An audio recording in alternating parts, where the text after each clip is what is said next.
He's gone. What the fuck? Oh, here he is. Here he is.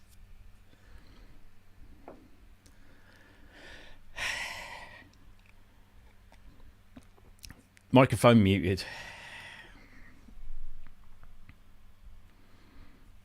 There you go. There we go.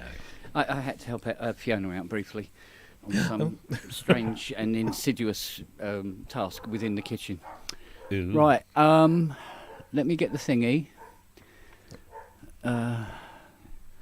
So we can add it to the chat. So we can get Michelle in. La pasta. Le quadro. There. Maybe. Oh, there you go. Oh, there you go. Just click on that, Michelle. Oh, so anyway. Everyone reckoned you were playing that live. Did they? Yeah. Fools. Fools! Easily fooled. No, that wasn't me live. That was Robbie. That was our Rob's. Well, mate. It was, but I wasn't playing it live. No, I'm not but you were in there. Hello, we got. Oh, blimey. We got a ecliptic group here. Here we go. Oh, wasn't expecting that. Where are you, Mish? The screen is. Michelle's in the room. I better behave. Anyway, hello everybody Oh, else. somebody's got YouTube turned on still. Good evening. Hello. Is the mic level okay? Yeah, fine. Yeah, we can hear you. Bit louder, Matt. Christ, I don't think it go much louder. Oh, you've got a new microphone, Oh, haven't you? hello. Oh, Yay! Misha's dropped out. She's gone. Is that better? Oh.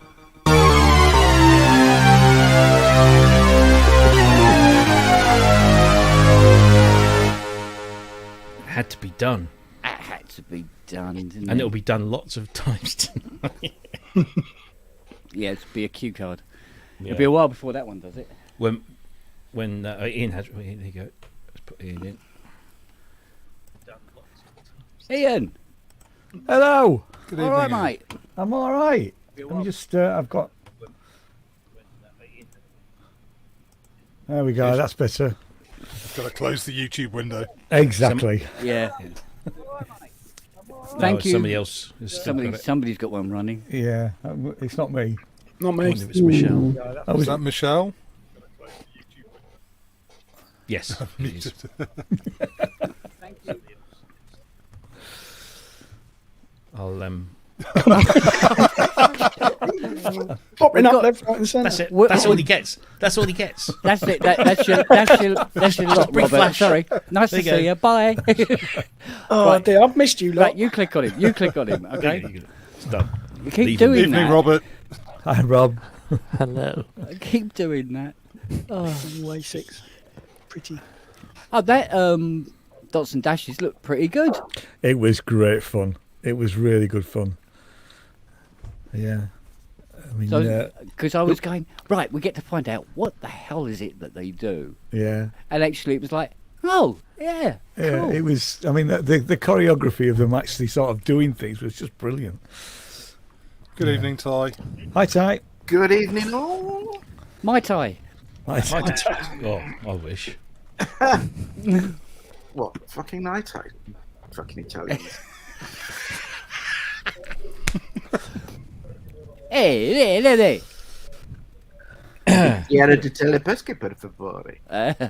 You can just easy for you to say. I had one of those, but the wheel fell off. Got 3 of them. One's green.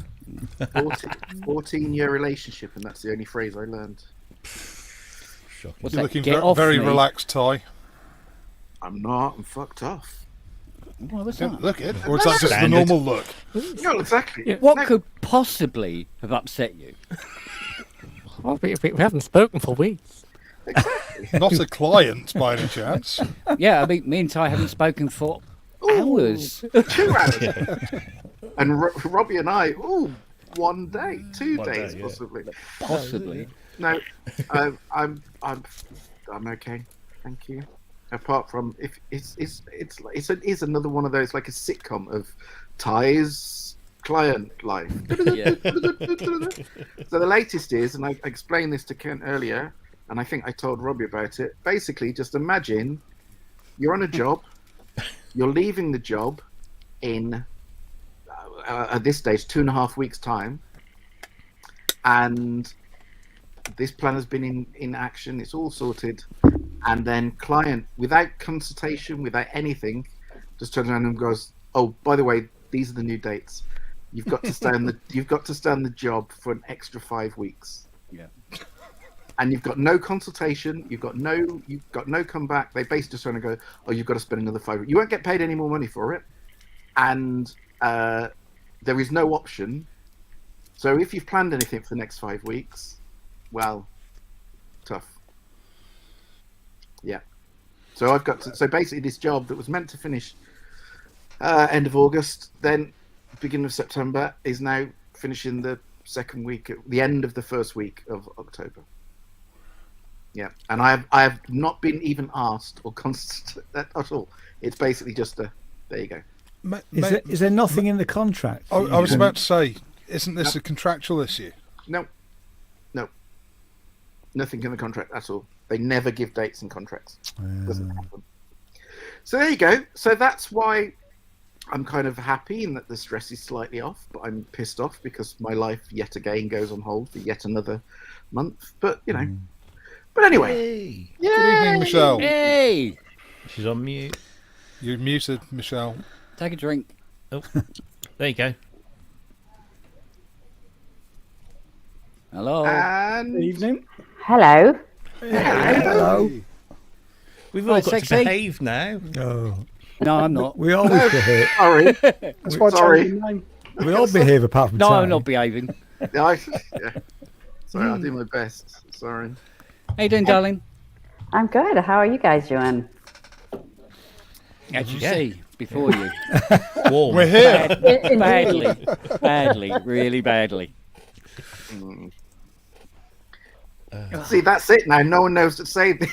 That's No, what we're this is saying. it. Like, there's a woman in the room. God, how do they work?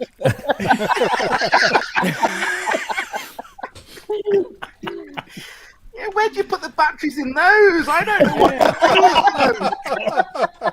Which way up did There they it go? is. There Oh, it is. no. Oh. See, when I said it was an informal show. See, I got Yeah. it. yeah. Yeah. We've just got to wait for Ty to start winding up, and then you really get. Yeah, we informal. haven't, No, look. we haven't mentioned Berenger yet. Don't give me a bad name. Don't give me a bad name. I'll attempt to be on best behaviour. There we go. How about that? Evening, Andy. Hey everybody, Hi, got Andy. Sith royalty on Oh, today. yeah. Yeah. Hello, Michelle. Oh, Hi. don't call me that. Not you. Are you kidding? You're not Whoa, fit. whoa, whoa, whoa! You're Less not than the "Are you fit. kidding?" I don't mind taking the insult, but "Are you kidding's taking it too far. Yeah, but you didn't say what you were a royal what. Yeah, I got So, there you go. It's still open. Well, it's been some time since we've all convened at this minute. Christ, is this because Michelle's on? Is this sudden? There's actually Yeah, someone, we're all synth nerds, and a woman's turned up. there's someone worth listening to. That's all it is. It's a woman. This suddenly became the incel channel. There you go. Yeah. Well, someone at least might have a valid opinion there. Exactly, someone. Yeah, exactly. Yeah. Oh, It depends Please, on the no subject. mansplaining. oh. Oh, man. The only, do you know, honestly, the only thing going through my head is, fuck, I've got to say Moog. Fuck. I'm getting pretty good at it now. Oh. I still struggle. It's Except- easy. Moog, rogue. You Yeah. just they rhyme. There you Yeah, go. I know, Moog but Road. until I get Can I- memory moog. See, I can't do it. Yeah, I memory used- move, yeah. I Yeah, used to memory moog have throws me. I used to have a rogue, and I would still call it a Moog rogue. So Or my Moog big Roog. question is it a Moga-Foga? Yes, of course it's a Moger Foger. Oh, whoa, whoa, That- whoa, whoa, that's whoa! all- that's No. That's it. No, you can't. You can't. No, that's it. You just can't. It has been said. It has been spoken. I think I just blew Ty's Ty's out. Ty's gone. Oh, here he goes. Here we go. Here we go. Here's his rack of Moga I just, Fogas. here's my rack of Mooga Fugas. Along with that thing. Oh, you yeah, see that they're- one? Yeah, Yeah. they're the So- Portuguese knockoffs, aren't they? What was that Andromeda clone you have there? Ty's trying to piss off the only person with any elegance and eloquence in the chat, you know? And No, but isn't it pronounced Andromeda? So Ruland. even in 4th grade, I knew how to pronounce it. We had a youth exchange student from Holland. Her name was Koot, Coat, not Coot. So I knew Alright. back then how to pronounce it. There Oh, we go. okay. Right, let's talk about aluminium. soldering. Left-handed. Yeah, solder. Mirror. Somebody posted a picture up online Water. the other day of the the Merriam, is it Merriam-Webster's dictionary or something like that, and it was the American version, and it was solder, SOLDER, and then in brackets the pronunciation soda, Can I and don't they picked out the silent L. There's no silent It's L. tomato, in solder. tomato, right? Come on, guys. Yeah, and the silent Tomato, H tomato in, is actually still using all the letters in the word tomato, but silent solder H and in solder. herbs. I don't really want to highlight anything. What about Chardet? But Michelle's come on for the first time. She's been on approximately 2 minutes, and we all ripped we've into done it. is basically go, "You are talking fucking wrong! We are wrong! We are wrong!" That's all we've done. That's all we've done. Well, that's okay. I can hold my ground. Good. Go on, here we go. But it's always it's been like every time that me and Michelle have spoken, isn't it? It's always been, yeah, you see a cow, was it? A cow goes moo, not mo. Wasn't it? Yes, no cows. That's what Yeah. I say. No cows. Or coos. You see, Okay. the thing is, I think when it comes to taking the piss out of them That's saying Irish, words coos. different to us, then that's totally entitled. When it's their own name, and we're basically saying, you know your name, you're saying it completely wrong. Just thought you'd let you know. I think that's where a line needs to be drawn, to be fair. So, Well, I sympathise with Michelle because my surname I have to spell out every time because no one can work it out. I would imagine David Surchek is probably the same. People. Yeah. Yeah, I'm a member of that club too. Well, yes, I yes. bet. What do you mean, Pirricelli? There you go. Yeah, New York is Seriously. full of Italians that can't pronounce Italian names correctly. So. Oh, tell me about it. if anyone Bada bing. really wants something confusing, go and watch Dara O'Brien's stand-up when he's talking about Irish names. Oh yeah. Yes. Yeah, We all know about Irish names, but the way he does his stand-up about Irish names is absolute. Is it actually? Do you know what? Is it Dara O'Brien or is it Lee Mack? It's Lee I think Mack. it's Lee Mack. It's Lee Mack. I'm really sorry. It's the Lee Mack about Irish names. It is absolutely hysterical. Yeah, I was starting to question that because I was thinking of all the people that's not going to take the piss out of Irish names. It's Dara O'Brien, who's Irish with a fucking Irish name. No, it's Lee Mack. Yeah. It's Yeah. well worth. There Yeah, you go. well worth checking out. So. Anyway, I'm not hanging around for long. Okay. Well, Yeah. before you go, OBX, OB8. The Right. OBX X8. Yeah, it's OBX8. Sorry. it's just above the Moog. It's just there. Oh, And The Uberheim. it's I have to say, obviously nowhere near as good as the Moog One. I mean, obviously that goes without saying. But it's no, it's actually really nice. It's really nice. Yeah, I can understand why people are losing their shit Shizzle. about it. Yeah, no, it is really good. I mean, why anyone would buy anything, if you want the sound of an Obi, why anyone would buy anything other than that at the moment, I have no idea. You know, I've got an OB8 that's in there that I'm actually thinking, You don't need any more. honestly, you just kind of, you don't really, that's the bottom line. It's just, you just don't. But yeah, it's really lovely.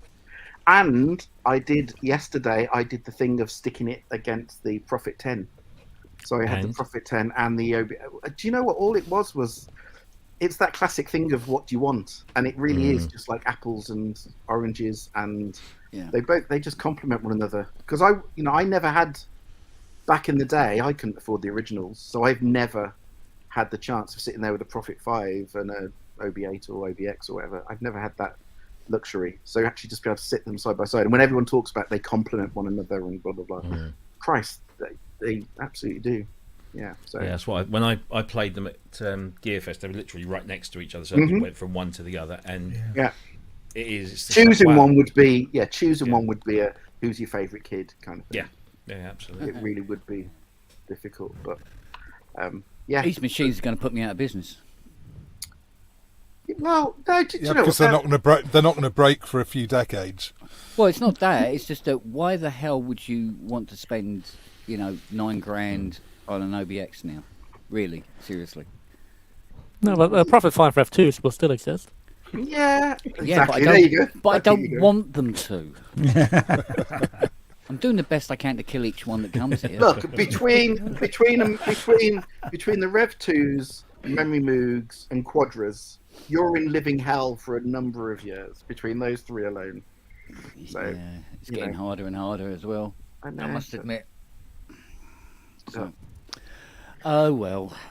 Anyway, I will stick my head in later if I get chance, but I'm going to go and do some work. Yeah, but are you coming back on the show? Thanks, Rob. Thank you. And if I'm not even going to, I'm sure some of you lot will still be around. Michelle, you will see sense within. I'm going to give you half an hour, and you'll bugger off. Gotta run, guys. And you'll never come back again. And for that reason, I'm not saying goodbye to the rest of you twats, but I will say goodbye to Michelle. Because she'll be well gone by the time I come back here, swearing that she's never, ever going to do it again. And I don't blame her. So, bye, Michelle. Lovely virtually meeting you. You too, Ty. And the rest of you, I will see you twats later, possibly. Congratulations. Okay. See you later, Ty. Fuck you, Ty. Bye. See ya. Oh dear. What a tosser. Unfailingly polite as always. I love it how he just turns up, creates mayhem, and then buggers off. That's it. Oh, bless his little cottons. Oh dear. Is he the person who would microwave a fish at work? What? What? It's Ty the person who would put fish in the microwave at work. Is Have that I what just we're had a saying? stroke? No, but What the hell happened? you're talking about the person who causes mayhem and then fucks off. That's like the definition of somebody microwaving fish at work and then bugging him off. Oh, okay. It was. That was a road, wasn't it? Phew. Yes. No, I understand what you mean. Yeah. Yeah. Absolutely. Oh, excuse me. Oh, I'm back now. I'm Okay. still copying. I got one of these this morning. Oh, now what you bought? That's just a new SSD drive. I thought I'm going to buy one Oh, right, for yeah. my Spitfire stuff, and I didn't have to buy it in the end because I do these Ipsos radio listener polls. So, like, whenever they come out with the radio listening figures, it's people like me who sit down and record exactly what we listen to, which is very easy for me because I listen to the same station for 1 hour a day for 5 days a week, and that's it. Yeah, I refuse to sign up to their new way of doing it. Well, because funny you should- it funny you is should so say that. invasive. Funny you should say that. They tried to sign me. They said, we're stopping the manual entry of the diary. Now you've got to install this app on your phone. And guess what? It does everything for you. It listens to everything that you watch and everything that you listen on the radio and everything you watch on YouTube and all of this stuff. And it reports it back to us straight away. And I'm like, I'm not too happy about that. But let me investigate the Google and privacy. Facebook already do that for me anyway. Well, exactly. Why do I need So somebody else to do read that? I read through the privacy stuff, and because it's Ipsos, they're pretty, they're pretty good, and it all seemed pretty good. I thought, okay, we'll give it a go. So I signed up for it because they promised, some extra bonus rewards and all this. As soon as I installed the app, honestly, it just took over the whole device. Installs its own VPN and all of that. Screw this. So I decided to spend all of the points that I'd been saving because I wasn't, just sticking them in the bank, so to speak. And I managed to get a 1 terabyte SSD, a new barbecue, and 2 John Lewis tea towels, which the wife was incredibly happy about. The tea towels, that is. But yeah, I've got this SSD, and I've been copying all my Spitfire libraries to that. And it's been about 7 hours. Did you get that from John Lewis? The SSD? Yes, the SSD and the T towers all came from John From Lewis. John through Lewis? This, yeah, through this. How much was like that? 12 party. grand? Yeah, it's like a loyalty scheme. I'm going to say, Yeah. tell me how much it was, because I've got 70 quid to spend with John Lewis. I think the list price is about 110 Right. for a Is Samsung. John Lewis, a store P7. chain? What is that? Yeah, it's a Yeah. big chain over here. But yeah, it cost me something like 1,200 points. So there you go. So yeah, but it turned up this morning. I started transferring. I don't know, mid-morning, late morning, and I've got 1,500 files to go, and about 30 gigabytes left. So it's getting there. That's my day. I bought Oh, one I of like those. I looked at the Radar app and installed it onto a virtual machine to see what it did. And if you want all your private information routed through a third party that you have no control over, by all means go for it. This is why I like the manual. It's only version. idiots who will install it. It wasn't so much. I mean, so I read through the privacy agreements, and it wasn't awful. And they explained the anonymization of data and all of this stuff, and I felt fairly happy with that. But it was just the fact that when you installed the app, it installed its own VPN. Yeah. Now I've got my own personal VPN on my phone, and so it's trying to take over from that, and it was just getting in the way of stuff.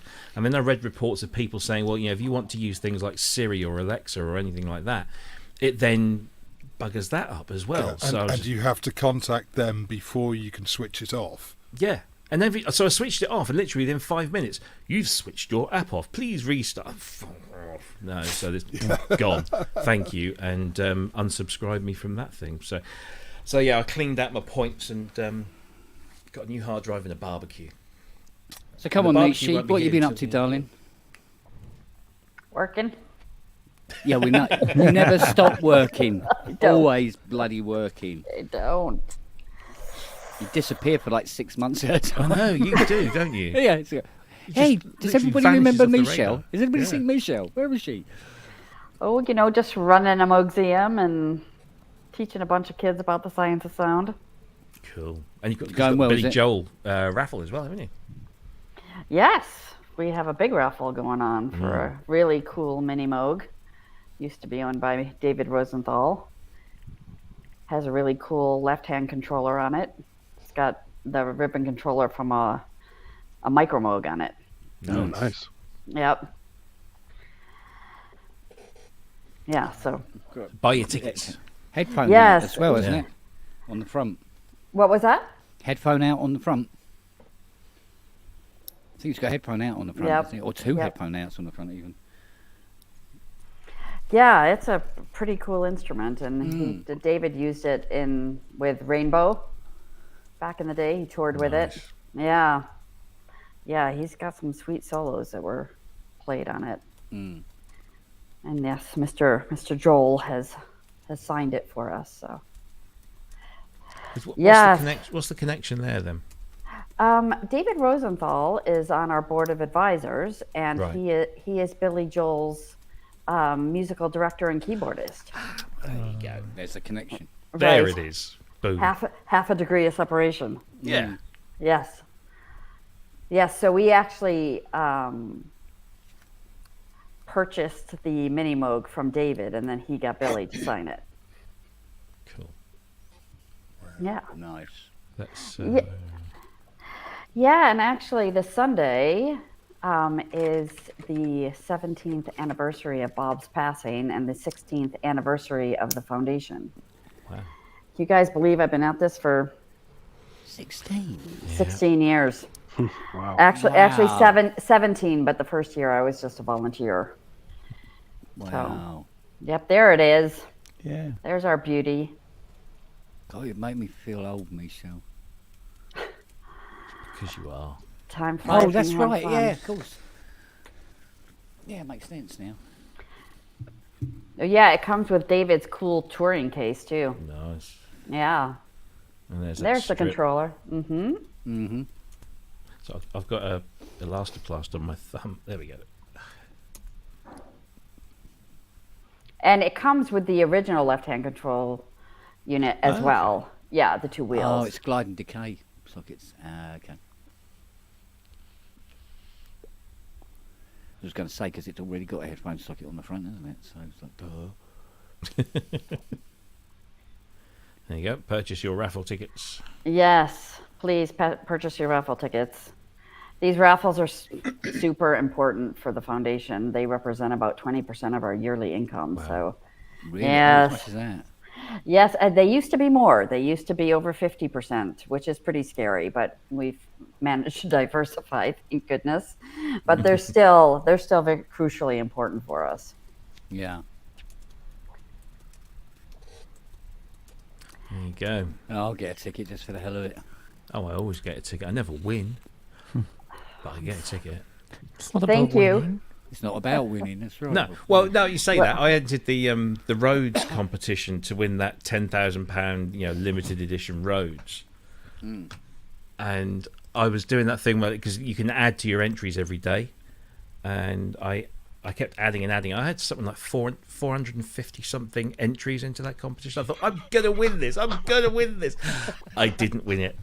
Wow. But I did get a runner-up prize. I got 10% off my next purchase at the Rhodes store. So I'm thinking, well, okay, that Rhodes is only going to cost me £9,000 now.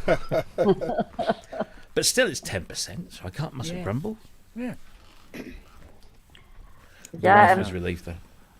I don't know if you guys saw, but the biography that we have been assisting with, Dad's yes. biography, is finally going to come out at the end of the month. Mm-hmm. Yes, this is something that I asked Albert Linsky to write this biography in 2009, and it's finally coming out. He spent 12 years writing it, interviewing 65 people, and going through thousands and thousands of pieces of archival material. Yeah. So I've read it. It's quite a read. It's 500 pages of all kinds of ups and downs. The Moog sine wave, as I like to say. Did you learn anything new from it?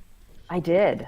Yeah. I did, because he talked to people that I have not talked to, and he uncovered documents that I didn't know about, and so there was, and he talks a lot about culturally what was going on during that time as well. So it was, I mean, even someone who knows a lot of the story, it was still pretty enlightening. Mm-hmm. And I gotta say, the reason I asked him to write the book is even then, when I was just a wee baby in this job, I did have a sense that, most of the world only understood Bob Moog, the guy up on the pedestal.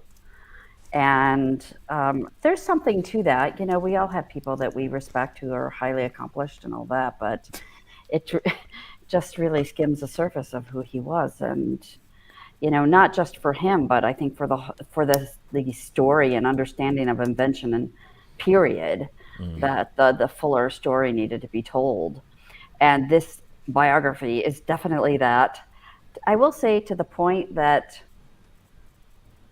I asked for this. It is exactly what I wanted, exactly what I think the world deserves to know, and it makes me a little uncomfortable. It's like, oh, wait a minute. Now everyone's going to know that? Yeah. It's like, oh, yeah, because that's what you asked for. Yeah, I saw him in person in the late 80s. He's doing demos for Kurzweil. Yeah. Yeah. Yep, and that's definitely a part of the story. I mean, I'm not sure that was a job he would have taken if there were not financial circumstances involved. There were 4 of us going through college. He was broke, and he needed something that paid regularly. And, Ray Kurzweil was generous enough to give him a cool job. So He did a great job. So even though it wasn't a Moog product, it's really strong in my memory. It was a great event. So. yeah, and one thing that I've always admired about my dad is what a good teacher he was. I mean, I know even when he was like helping me with my homework, but in something like that, and with synth demos or explaining a schematic to somebody, he had could tell he's a very clear thinker, because he was always very clear in how he explained things. So I imagine he made the Cake 250 come alive. Oh, thank you, Dr. Synth. Appreciate that. Some people are asking in the chat, is there going to be like international distribution? There is, and that's a really good question, because we have had some very generous people from Europe purchase the biography from our website, and the shipping on that, on a 500-page book, it's actually 600 pages with the index, is pretty hefty. So the book is being printed by Oxford University Press. They will have European distribution. I think if you go on their European website, you'll find a link to it. Yeah, I'm just trying to find it. Yeah. Excuse me. Yeah, and then on Sunday, which is the anniversary, we've decided to celebrate the anniversary by I'm going to be live streaming with Albert Glinsky, with the biographer. Okay. And we're gonna talk about his process for writing the book, because as you can imagine, he said, I asked him how he felt when because we were kind of running through some questions, how he felt when,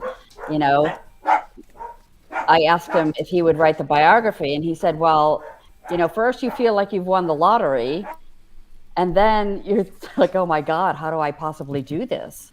This is a very complex story. So we'll be talking about some of his processes for doing that, because it is just so much information. Just incredible amount of information that he has had to take in, and then, forgive me, that he had to synthesize and then convey to all of us. Yeah, we can get it through Amazon here in the UK, but it won't be till November. Yeah, I've posted the link to the Oxford University Press, right, where you can order it. It's $25.99 for the hardback. Yeah, it's the same on Amazon. I'm curious, what's your opinion on the actually Analog quite Days book reasonable. that came out? Have you read that? I have read that.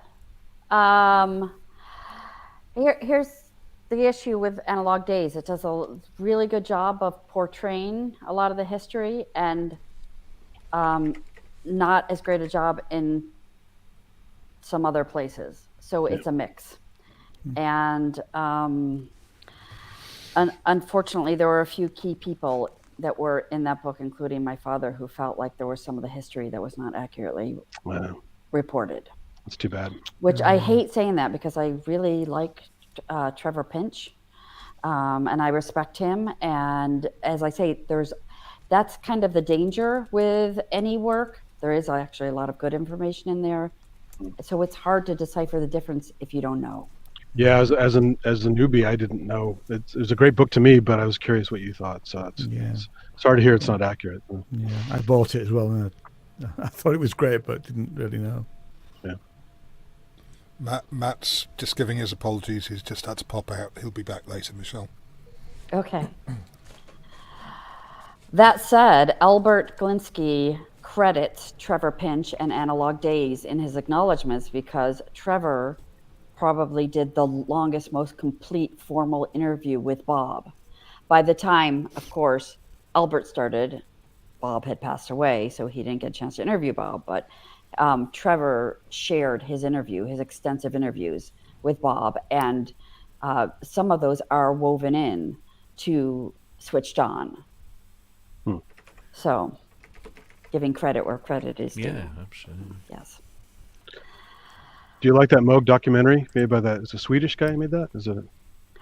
Yes, I do. I mean, I'm really grateful he did that when he did that, because who knew that just a couple of years later there would be no more opportunities to do that. I think and it was supposed to be, it's a kind of niche-oriented look at Bob Moog. It's kind of his more spiritual and creative side. So I think it's very worthy and valuable in that respect. But there's also a lot more of Bob Moog and kind of the general story to be explored.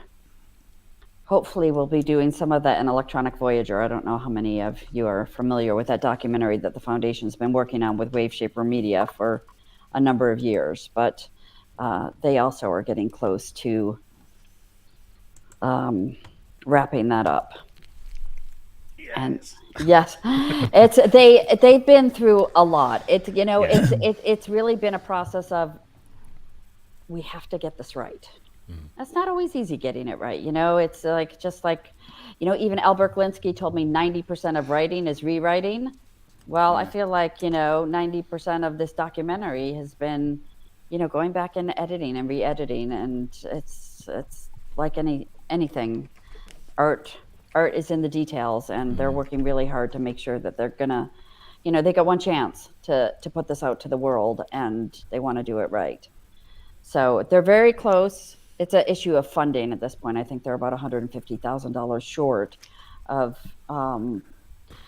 legal fees and music licensing and stuff like that. That's the thing. Licensing really takes a hit, doesn't it? Yeah. Financially. Yes, and they have poured a lot of their own money and so much of their own time into it already. So it's I think they're looking for other partners who can help with those kind of resources. But that'll be great when it comes out too, because I got to interview so many really important people who were there during the very nascent years and onward. Yeah, so, I can't believe you're so close. You were just like over there. And you came to see Rick. God, could have thrown a stone and hit you. Next time, but you got to see Max. You met Max, though, didn't you? Do you remember Max? Max. The dog. Oh, yes. Lumpy. You remember Lumpy, Is that some other synthesis that I don't remember? No. Yes, I remember. Yeah, because he kept laying down by your feet when we tried to walk around the studio, and he's like, I'm underdog. Big lump. Bless him. I love Bob's appearance in the Theremin documentary with Claire Rockmore. Yeah. They're having dinner and all that. It was great. Yeah.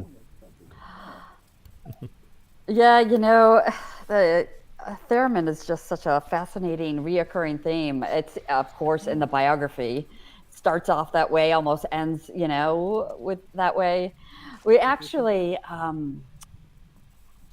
just received 2 DVD. No, not DVDs.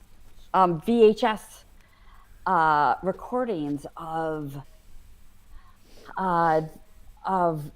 Dad interviewing people about MIDI. He was commissioned by a Japanese company to interview a bunch of different people, luminaries in the industry, about MIDI. This is back in the late 80s. And cool. we received volume 1 from one person and volume 2 from another person. We haven't been able to digitize them yet, but we're working on it. But what was so funny is on the first one we got, there's just a picture of a few of the participants.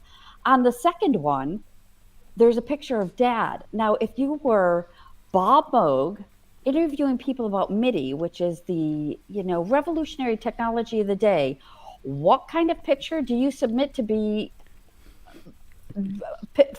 featured on the back of the analog theremin? Yeah, he's there playing a 91C theremin. It's like he just. Wait a minute.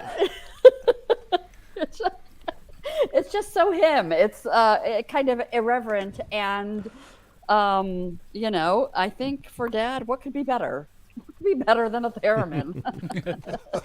I always loved the theremin. We had an RCA old style one at the Exploratorium Museum in San Francisco for a long time, with the wooden case, and it was just a classic design. So cool. Oh, beautiful! Those RCAs are absolutely beautiful. Yeah, they're great to play with, but even listening to someone who's classed as a virtuoso on them, it's still a very interesting instrument to listen to.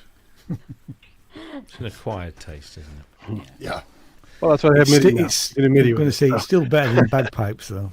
Well, yes, yes. Anything's better. Oh, I don't know. I've had a go on a theremin. Well, I was repairing one, and I had a go on it, and you know, when a 4-year-old's doing a violin recital. Yeah. It was that good. Well Just done. missing the screech part. You need the screech of the bow. Yeah.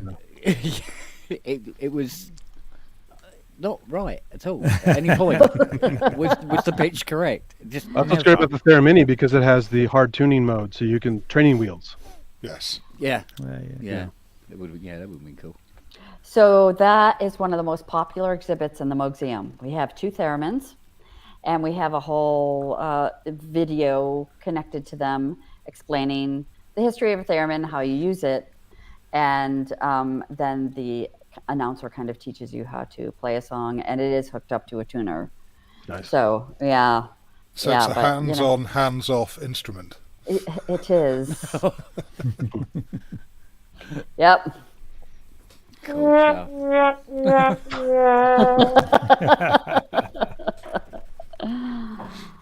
Try the fish. Yeah. Right. I'm going to just pop downstairs quickly and see if it's that new camera. Oh. Yeah. You heard the doorbell go. You inspired me actually earlier on. So I've been looking. I'm an influencer. Is this a picture camera or a... It's an improvement because I'm normally called an effluencer. Yeah, you'll be able to see him in all his glory. Oh, God, do we need any more definition of Kent? Really? Yeah. No, I completed 10 years in my day job.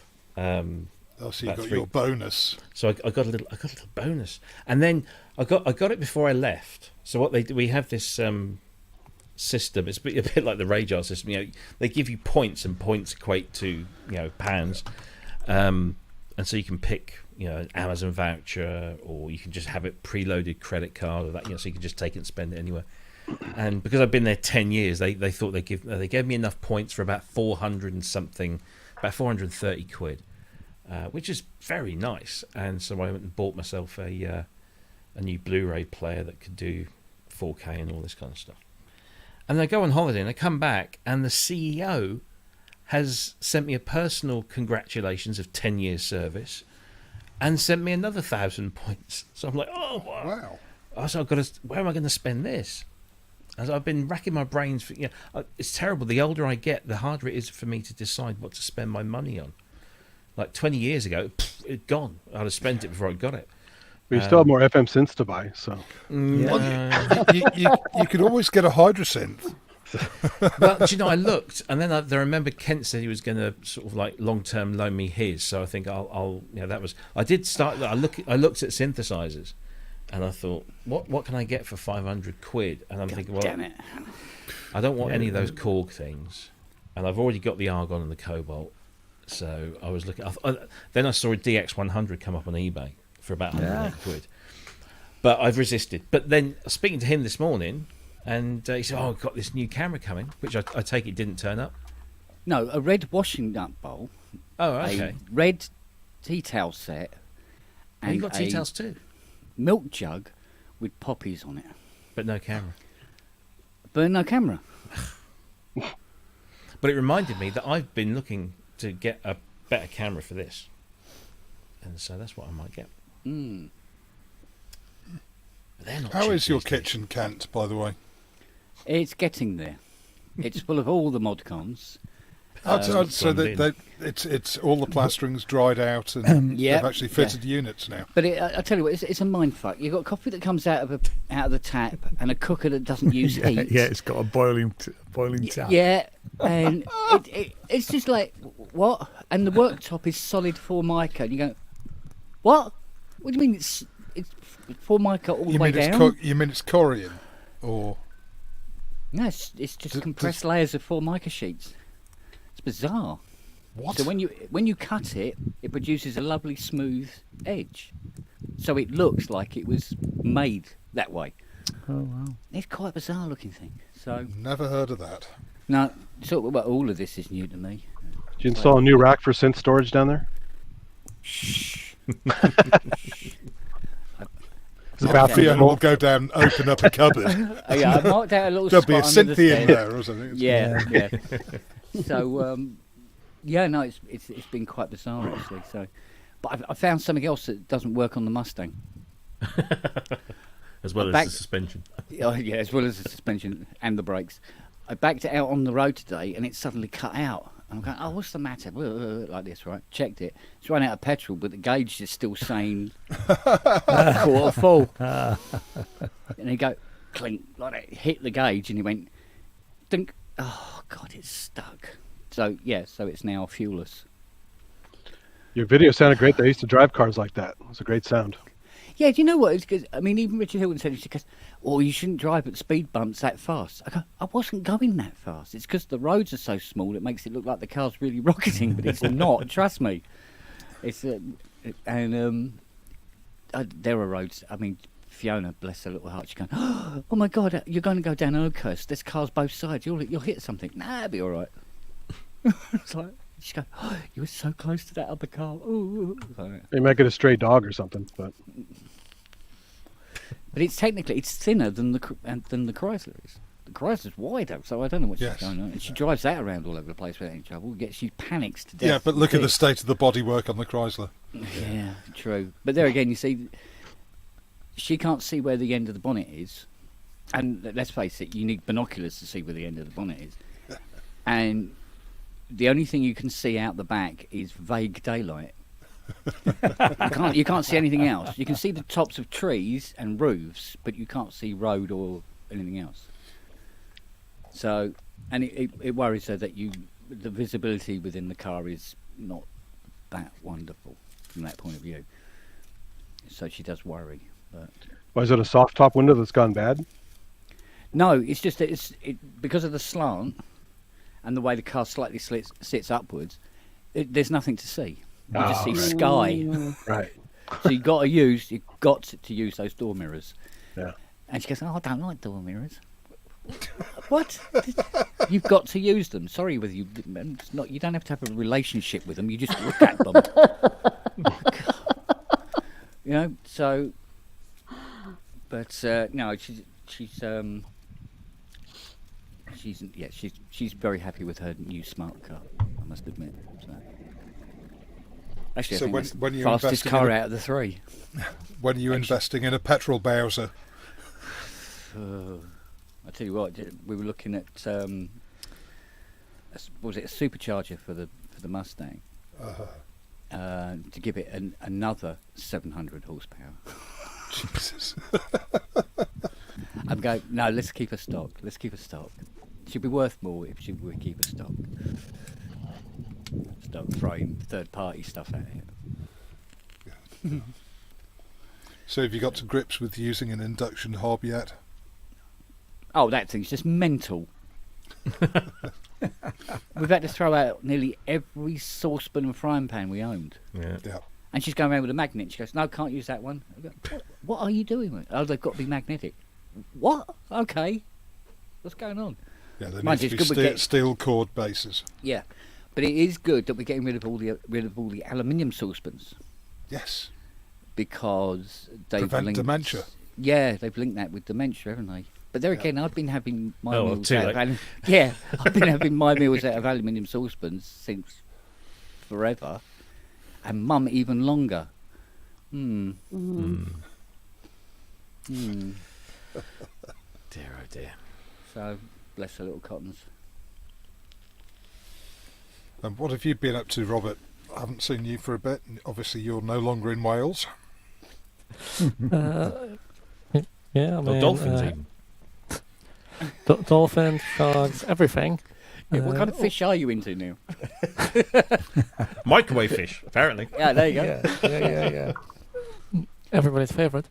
No, I'm on a week's break and then back to Wales on a Sunday.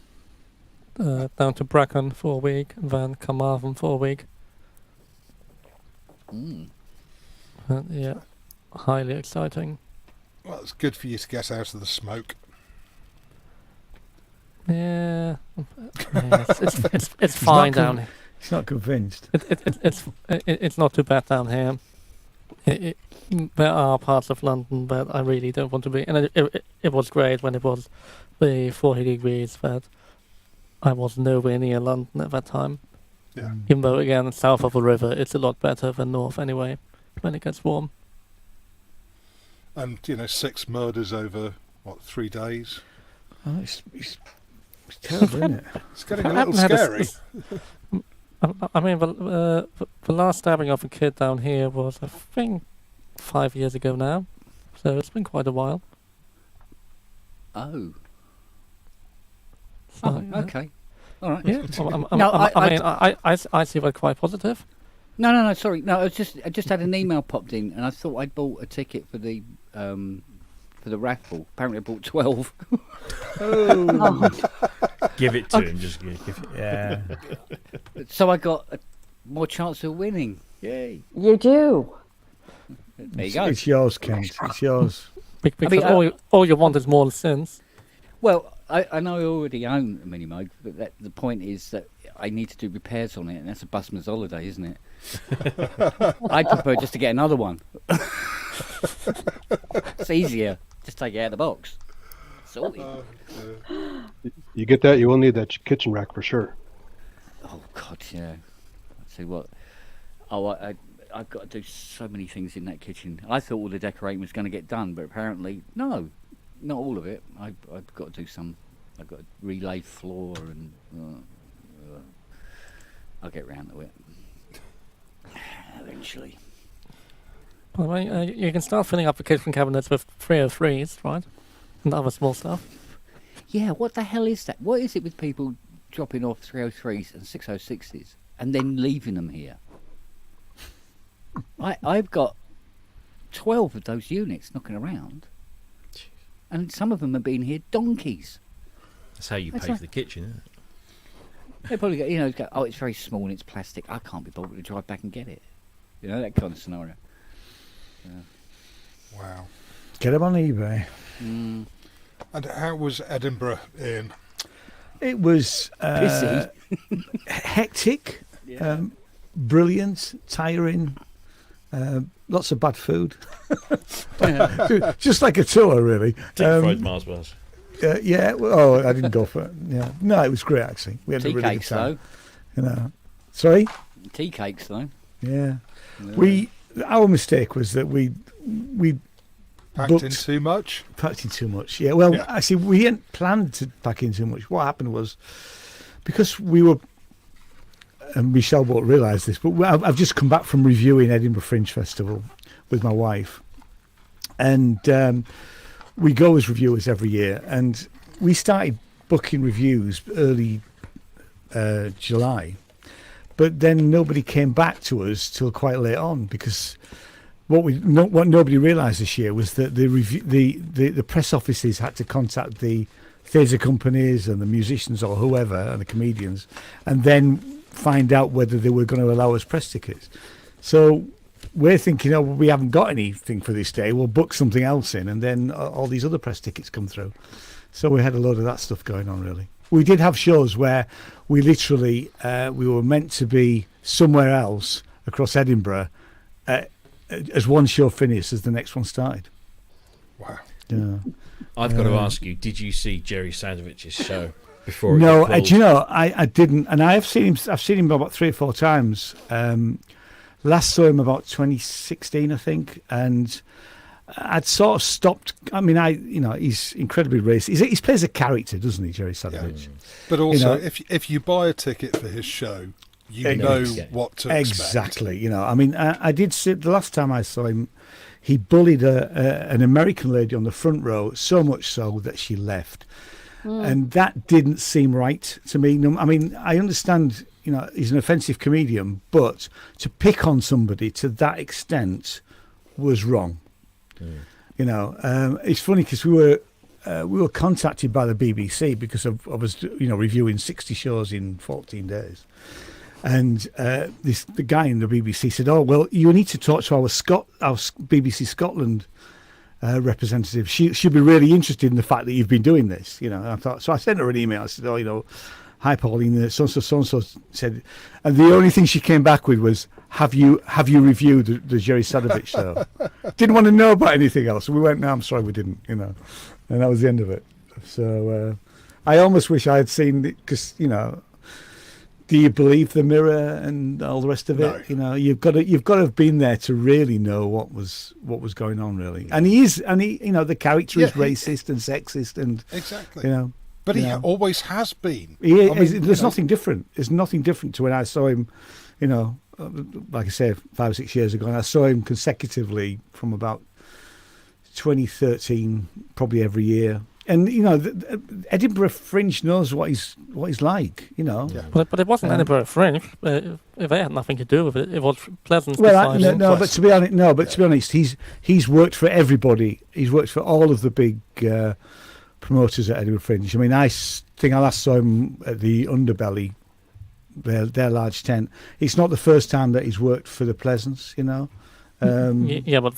from friends at Pleasance, from all I have heard through them is that it was more abuse at staff that got him the axe rather than anything else. Nobody cared about punters. It was just when he was going on and abusing staff that then eventually, I mean, Pleasance is like the worst place to work for in Edinburgh, but for some reason they did decide to, for one time, listen to staff members complaining.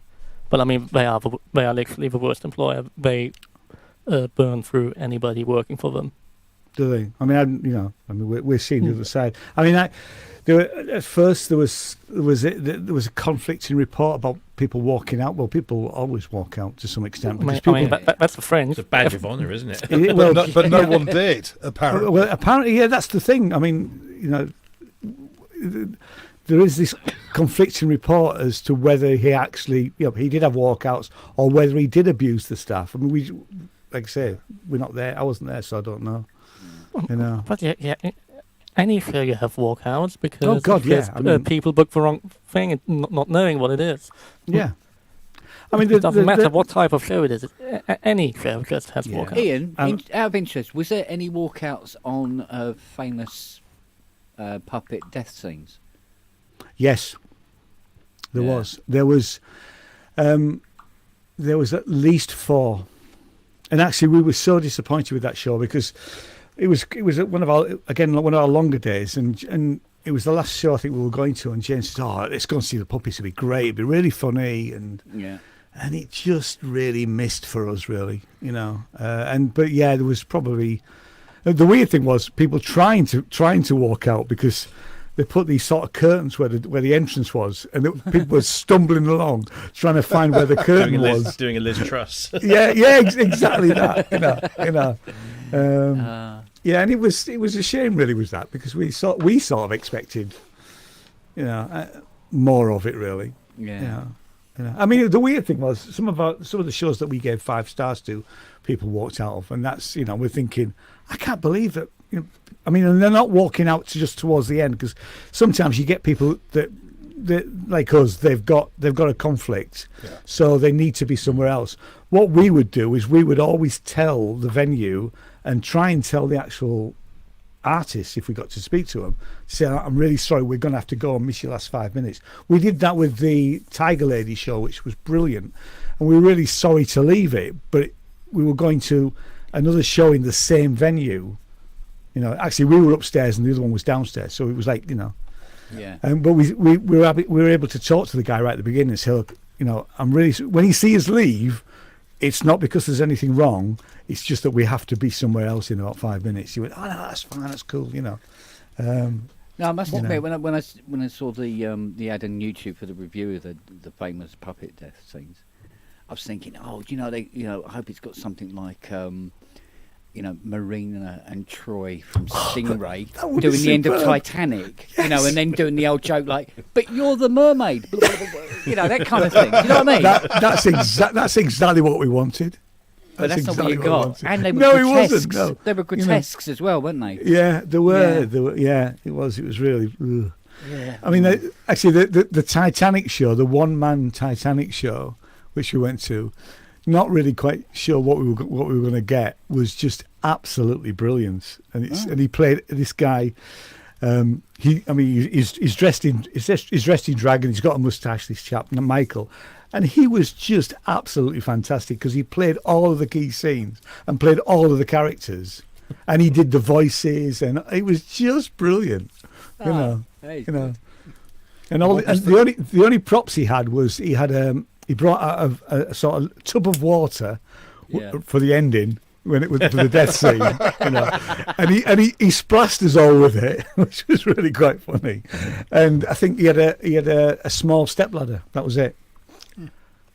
Absolutely brilliant. Oh, what was the Bletchley Park one like? That was superb, actually. Yeah, that looked good. The weird thing about that was that we turned up, and it was a sort of half-hour bus ride, which was fine because I suddenly discovered they have this Edinburgh app for the buses, and it worked really well. So you could just we got the right bus, got there, and the army, because it was the army at the Fringe, and the show, the production company who were putting on the show weren't from the army, but the army were hosting it, and everybody, all of the army guys and girls were really, really friendly, and they set up a bar and all that. But Edinburgh had been really hot for the first 10 days, and these last 3 days it's been like the bloody Arctic. So, but they set up the bar under some gazebos outside. So we were there for about half an hour, and it was absolutely freezing. We're all desperate just to get inside, This guy came out at one point and said, we'll be letting you in about 5 minutes if you want to go to the loo. So we literally all ran to the door to queue because we were desperate to get inside. But the show itself was really, really good. It was great, actually. I mean, the one thing I like about the videos is that thing where you do the where Jane will say something like, "No, I was fine. I was all right. I was warm." Yeah. No, it's freezing. No, I was fine. Because she said, because we were sat there, and I said, "I'm bloody freezing." Because she said, "Oh, I wish I'd brought me gloves." And I'm thinking, you said on camera that you were fine, but then again, you forgot your bloody gloves. So what was the standout show for you? To be fair, there were a few. The one that there was three. I'm going to say there's three. One I said, I think on Saturday, was Oedipus Electronica, which was obviously the story of Oedipus, but done a really edgy sort of theatre company with this live electronic score. And I actually, half the time I'm watching the action, what's going on with the actors, but I also couldn't take my eyes off the guys who were performing. And we happened to bump into the keyboard player, and I said, "You were improvising, weren't you?" Because there was no dots. I went, "Oh yeah, it's different every night," and it was just absolutely outstanding, just absolutely brilliant. Wow. And then the other one was the rock guy, which was a thing called Megalith, and again, a guy with doing a live score, lots of sort of samples, and couldn't quite see what he was actually using. But again, a live improvised score, and it was this guy. He started off with him just getting rocks out of boxes, and then it developed over the hour till he's actually he's hitting massive rocks against other massive rocks, and it's almost impossible to describe what this show was like, but it was just absolutely like nothing I've ever seen at the Fringe before. So what was the name of the show with the defecation on stage you walked? Oh, right, okay. Well, they're still on, but and still full of and shit. I did say that I wasn't gonna. It was something called Stretched. That's not. You're making up your own now, Bob. Sorry, that's not what Michelle's it was. gone there, sir. Yeah, that's not what it was. That's not why it was called Stretched. And it was just. I mean, we sort of said that we won't walk out unless it's absolutely necessary, and I'd already decided before the guy simulating defecation into a box happened. I said, this really isn't very good. I said we should go, because we were like 20 minutes in, and it's just not going to get any better. And then that's the thing that I think pushed Shane over the edge to some extent. Was this guy pretending to have a poo in a box? Tell me you've seen better simulated defecation elsewhere. Sorry? Yeah, well, It's been done. It just, I mean... Was there a rationale for it, though? I mean... actually, in that show, absolutely not. Interestingly enough, when we saw Oedipus Electronica, part of their set was a toilet, really. And one of the opening scenes is the female actress drops her knickers and pees, or simulates having a pee, but it's a pregnancy test. And it's clearly really important to what goes on after that. Context and relevance. In context, that was the right thing. That was, But when this guy did it on this other thing, it's like, what was the point in that? Because it's got nothing to do with the story. It just wasn't very good, really. It's got you talking about it though. It has, yeah. But like I said, we I'm didn't. trying to we think didn't how the review story it. works out like that, where you need to poo in a box. Yeah, we did go to we went to the press office and said, look, here's the ones this is the one we're not reviewing. And I spoke to Nick, the guy, the chief press officer, and I said, Nick, it really wasn't great. And he went, all right, it's fine, Well, if SNL can have dick in a box, some guy could have crap in a box. Yeah, Yeah. Oh, I love those videos. By the way, just before Michelle didn't just vanish, she did say that she's got to go back to work, so she Okay. yeah. She wasn't offended by No, live shitting on it's stage. lovely to meet her. She's great. So yeah, I can't remember what the other one was. There was a third one I said, didn't I? Because there was quite a few 5-star reviews that we gave. Yeah. I'd have to go back over the videos and Well, I mean, you certainly put out a hell of a lot of videos. Well, the Icelandic fjord experience didn't get the 5 stars, did it? Do you know? That was. I mean, I was so looking forward to that as well. So like I said in the video, I was really up for it, and it was just so uncomfortable to lie there, and then to sort of get cramp. I got cramp. I've never had cramp in my back before, and about halfway through it, I thought I'm going to have to turn on my side because this is just really, really uncomfortable. It was just uninspiring, and but at least, I mean, I knew that Jane liked it better than me, so I did say to her, did she want to review it? She said yes, so I knew she was probably going to give it 3 stars. Yeah. So it was okay for me to give it the 2. I mean, because it must be difficult to review these things without actually giving anything away at the same time. Yeah, you have to skirt around things all the time. Yeah, there's lots of stuff that we'd like to talk about. Things that we saw that we talk about afterwards, because we can really talk about it because it's not going to be on camera, because we would be giving stuff away. Exactly. But no, it was great. It was great. We haven't finished because we're still getting asked. I've been asked 3 times today to review, and people don't know that we've left Edinburgh yet. But also, we are reviewing some stuff online. Yeah. So I'm going to probably do one tomorrow if we can get it in. I did wonder whether I should have whether I should do something about the Jerry Sadovich thing, but I thought that was maybe me just jumping on the bandwagon. And I've said it on here. Nothing anyway. wrong with that. Well, I know, but it's. Well, it would be nice for someone to actually get to the bottom of it. Yeah, I mean, I'd probably have to do a bit more research, and I might have to talk. I could talk to the Pleasant press office and find out, and get the actual press releases that they've apparently put out, because I haven't seen anything. But well, I mean, I'm still thinking about it really, but maybe not. I personally, I'd just be intrigued, because it's one of those things that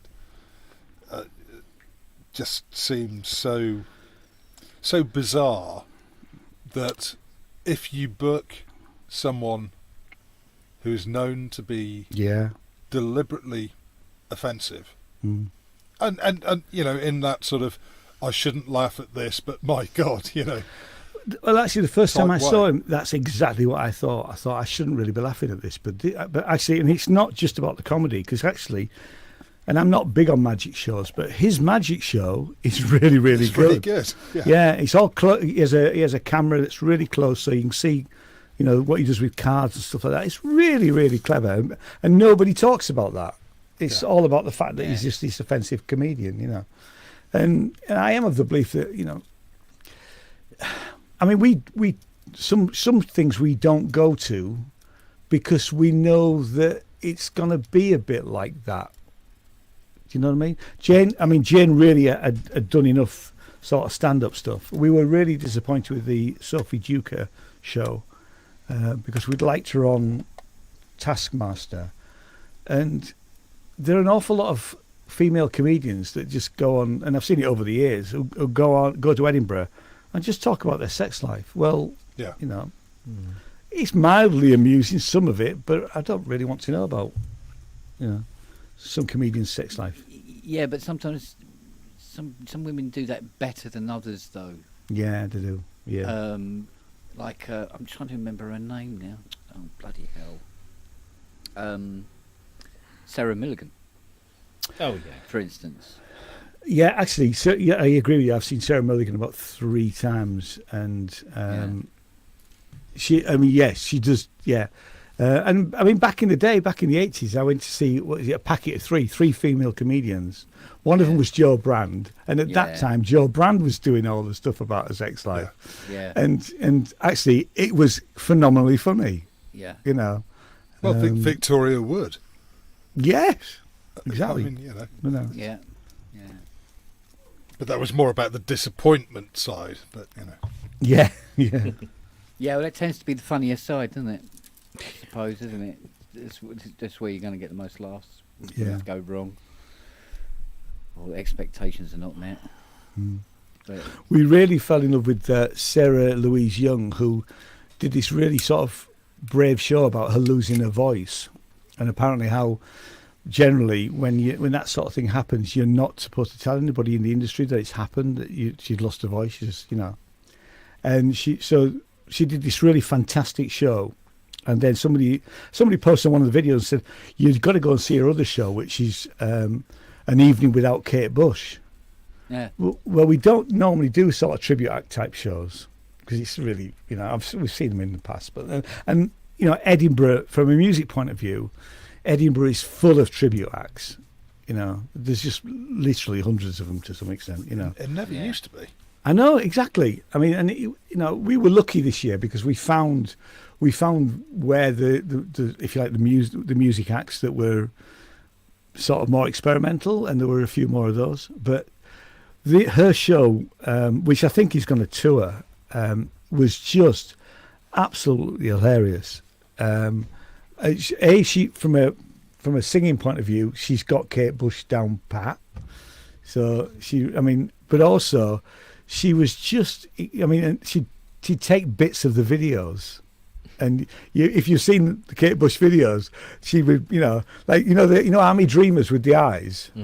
She had these 2 massive lamps which were just eyes, and that she did, and they went, and it was just so clever and so inventive, but incredibly funny, Yeah.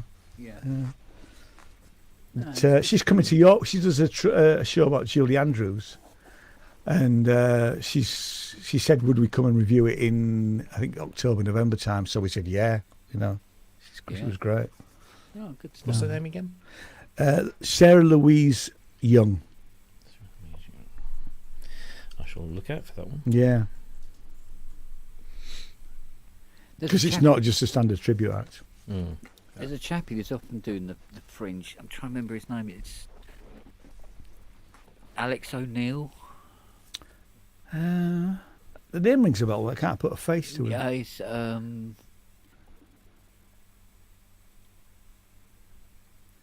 think I think he describes himself as a bisexual alternative comedian, Right. and I can't find any material on him anywhere at all.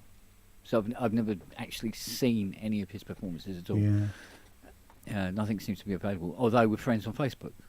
There you go. But and he never posts anything about his performances up on Facebook either. And it's sort of like, it's just this enigma that keeps sort of like going, what's it like? What's Nick it like? O'Neill, the name rings up. I might be thinking of somebody else, Yeah. but you know. Is it? Yeah, I think it's Alex O'Neill. Because I keep thinking of what I keep calling him, Alexander O'Neill. Oh yeah, Yeah. yeah. It's like, no. Too far. Stop there. It's funny because we went to see this guy. You know, I said I didn't really do the tribute act thing, but we went to see this guy, and he's LGBTQ, and he's a guy called Aidan Sadler, and he does. It's comedy, but he does all these 80s songs. Okay. And he just, apart from, it's called Tropicana's the show, and he did obviously Wham's, you know, Yeah. which was for me was the song I liked the least.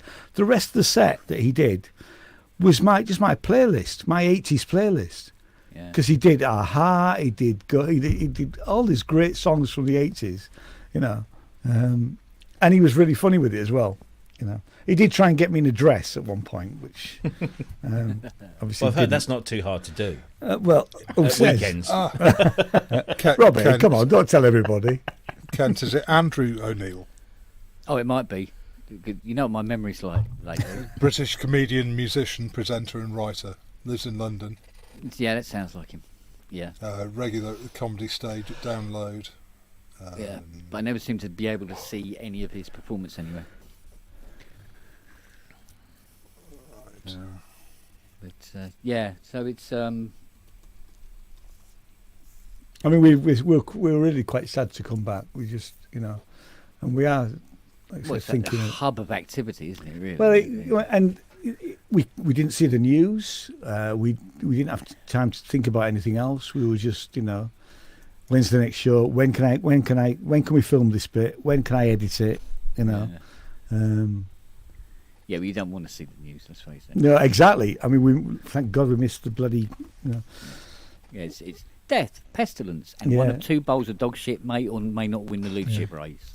I didn't get to see Boris Johnson's daughter Let's go to the loot. Oh, because yeah. literally the tickets just never came through. You know, and we had a few things like that happen, but you know, that's cool. It's Yeah. okay. Had I had time, I would have paid to go see her. Just, you know, but there was always something else. You know. And I kept sort of moving things around, thinking, oh, we might be able to go and see that there, and then something else would crop up, and you know. I've put a link to Andrew O'Neill's channel in the chat. Ken, Cool. Yeah. if that's the person you think it is, Right. he's got 66 videos.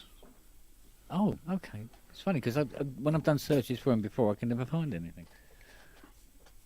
Well, it might be because I'm putting Alex. Alex, exactly. No, I'm sure it's. Yeah, you're right. It is Andrew because I go. Yeah, no, that is his name. Yeah, I don't know why I said Alex. Maybe it's because of the Alexander O'Neill thing that gets me all confused. So, but yeah, I mean, have you ever actually seen an act at the Fringe where they were complete nobodies, and then the next thing you know, the next big thing on the BBC sort of thing? Puppetry of the penis. What? Puppetry of the penis. I never seen Back that. in, I think I saw them in 2000 or 2001. Yeah, they're from Australia, right? Yeah, and that really took off.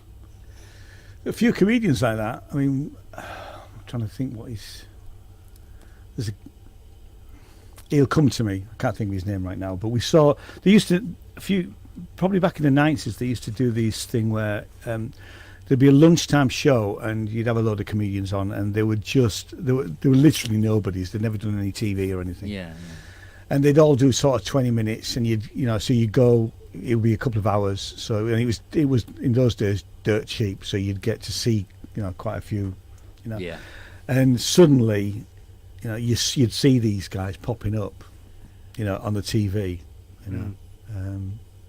so that used to happen quite a bit, Yeah. and then you see other people, that you think, you see somebody in a play and you think. I mean, I remember this was probably back in the 80s. I went to see. It was in a church hall. I can remember the church hall and exactly where it was. It was just down the bottom of the mile. And there was a lad there, and I wish I'd remembered his name. and he was playing Gregor Samsa in Metamorphosis. And this kid was about probably 17. Yeah. And he was absolutely phenomenal, a really phenomenal actor as a 17-year-old, you know. And we went with James' parents, and that was before the boys were born. Yeah. And we all walked out and went, wow, that guy is just awesome, you know. And then I don't know what happened to him. Nothing happened to him. You know, we're expecting him in a couple of years to see him on telly, Yeah. you know, in things or in films, but no, you know. And that, I mean, that must happen a lot, really, that you see somebody that's, you know. Yeah. You know. Yeah, it does happen. I mean, either it happens or it doesn't. I mean, you've got to have the right face at the right time, isn't it? Or the right management or right agent. Yeah. Because sometimes that can be, you know, that you think some people think, how the hell did they get to where they are? And it's about, you know, there is one comedian that will ruin it, and I'm not going to name him, but we saw him probably not that long ago. Probably it wasn't 2020. It was 2019, and he contacted me and he asked us to review his show, and we went to the show. It was on the Free Fringe, and it just wasn't really very good. And we weren't, you know, we didn't trash him, but it's just that I thought this just isn't really very funny. And he's been on the TV now, and he's been on Radio 4, and I'm thinking, well, you must have got better, you know. And I knew that he'd had some, he'd got some decent manager or something, and you know. So that sort of thing can happen. It would be interesting to see if his shows have got any better, or whether it's still just slightly ropey, you know. It's. Well, I think I was lucky. I think the first Fringe I went to was 92 or 93, and there were people like Arthur Smith and Harry Hill and Mel Goodrich and Sue Perkins. Oh wow! Were there? Yeah. Eddie Izzard, Sean Hughes, and it was you know, absolutely brilliant, and so many names came out. Yeah. From that early era of the Fringe in the 90s. Because I reviewed an Arthur Smith show probably about maybe even when I started doing it. I started doing it about 10 years ago. It was when I was doing it. I was writing reviews, and halfway through the show he stopped and he said, "Reviewer, how am I doing?" And I went, Arthur, it's 3 at the moment. 3 stars at the moment. He was brilliant. He was absolutely fantastic. You know, very thoughtful, intelligent, and highly amusing character. Yeah, and quite gentle in a sort of way. And I quite like some of those guys like that. You know. Actually, I've just remembered who that comedian was that we saw right back at the beginning. Jason Manford. Oh, right. He was a nobody, and he came out and he did 20 minutes, and we thought, this guy's great. And we went to his show, and we weren't reviewing at that point. We just went to see him. And then literally, like 18 months later, you started to see him crop up on the telly, you know. Yeah. And he was really good, actually. Yeah. He was really good then, you know. Actually, he's one of those comedians, and you think, yeah, he was good. Where is he now? Yeah, well, he's doing game shows and stuff, isn't he? I don't watch TV, so I wouldn't know. We're doing it for the money now. Yeah, I did see him on a game show recently. You know, I thought, oh, that's what you're doing now, then. Okay. Yeah, but who have we got now to replace Sean Locke? There's a big hole in the ground that we can't get sorted out. Yeah, no, I can't think of anybody. No. Well, nobody comes to mind, really. No. You know, and if I think of the comedians that we've seen this year, and we've seen probably less comedians this year than in previous years. I mean, actually, we would have. There were a couple of people I would have liked to. I'd like to have seen Lou Sanders. I heard her show was pretty good. Yeah. And I did see Mark Thomas. I mean, actually, Mark Thomas, who I love Mark Thomas. I've seen him quite a few times. I know he's a slightly different political persuasion to you, Sassy, but well, I've met the guy. I actually fully support a lot of the activism that he did. I remember when he did the balloon flight over the US Air Force Base. Yeah. And we all went down there to support him. So, we were invited to all the press launches, because what happens at the press launches is that they pick a load of acts. Sorry, my phone keeps buzzing. And the Stand, which is where he was based this year, the Stand Comedy Club, we went to their press launch, and their press launch was great, actually. They split it into two halves, and he was the last act on, and it was a free bar, so you can imagine that people, but he came on and he said, and his exact words were, all of you, if any of you, because it's just a room full of journalists, or reviewers, if any of you are from Tory newspapers, you can fuck off right now. He said, don't bother coming to my show because I don't want you there, And then he went into this long, and he was given 3 minutes. Like, they were all given 3 minutes because it was only a, showcase.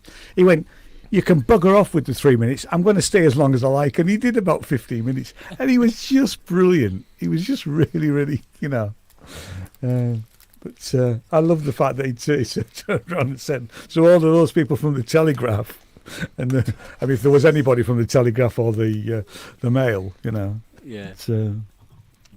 And then we went to see him do he just did an In Conversation thing, which was just about his life, really. That was really interesting. We were surprised to get the press tickets for that because we were going to pay for it, because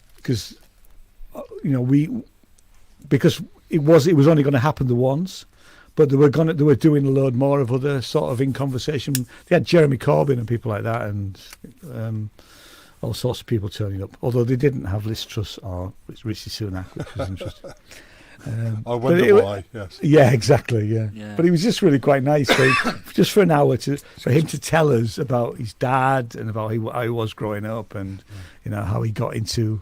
We were able to ask questions from the floor, and somebody said, what was the proudest thing that he did, when you were doing the Channel 4 shows, and he said that, and he there was 2 or 3 things, he said the best thing was that we stopped it when we did. It ran for about, I'd forgotten it ran for 4 or 5 seasons, but it was really, really good fun. It's the Mark Thomas comedy product. That was his stand-up show. Yeah. I think there's also the Mark Thomas Experience or something. Yeah. And actually, on the back of that, we had time, we would have gone to see his stand-up show this year and just paid, Yeah. But he was at the John Peel Centre recently, I think. Was he? Yeah, and it's like as soon as the John Peel Centre get any sort of name in there, like John Cooper Clarke was there the other day. And as soon as I found that, I was like, I'm going to see. Oh, fuck, sold that, because it's such a small venue. It just sells out just like that. Yeah, so I missed that one. Yeah, but it's difficult to know who will replace Sean Locke, because can't really. Can't, no. Yeah, because there doesn't seem to be anybody in that particular category of comedy at the moment. No. In a similar vein. There are probably plenty out there. I think the problem is that TV producers are very wary of testing new talent these days, whereas back in the 80s and even 90s, you could be an unknown and appear on some show and actually, just build a following. But I think they shy away from it now. But normally radio was always a way in, and radio's a good. You normally were expected to have been on radio for a while to then get the TV in. Well, it's where but Radio 4 comedy is unlistening. You can't listen to it these days. It's just dreadful. What? No, Captain Pressure was on there. Comedy on radio? On Radio 4 specifically. It used to be my go-to. Yeah. And as you say, you had the people like Benedict Cumberbatch, etc., Well, I mean, dating back to Hitchhiker's Guide, you know, Radio 4 used to have a history of showcasing, or not necessarily showcasing, but allowing new talent, whether it was just a one-off or a short run. But again, they seem to have shied away from allowing the undiscovered a platform anymore. The commissioning editors, I think, are just too scared. Well, are you sure they were undiscovered, or were they just was it just by? Not necessarily undiscovered, but you know, again, back in the day, God, I'm feeling old. The fringe very rarely had professionals. Yeah, it was almost entirely an amateur setup. But And that's on the fringe. But that's when you had massive public funding for it. Whereas nowadays it isn't. And you basically have to have a commercial producers. Whereas back until the late 90s, you could still get away with apply for enough funding to just about break even and not make too much of a loss to take a shit show up there. Whereas hasn't been a thing since the late 90s. Yeah, I remember a bunch back when I was at, well, it was Polytechnic in those days. That shows how long ago it was. And a group raised money locally to take their show up to the Fringe. Yeah. It wasn't always public money. It was like my university, they used to run a venue at the Fringe for a long history until basically all the companies who would normally come and get the venue they'd run had basically run out of money because they could all the different public pots of money they normally applied for ceased to exist. So it just got to the point that many of the normal funding methods were over, and then many venues like the one that my uni used to run stopped because there were no longer anybody to hire the venue. So what's the point? And it all sagged, and then the commercial producers eventually picked that up, and it's gone fully commercial nowadays, of course.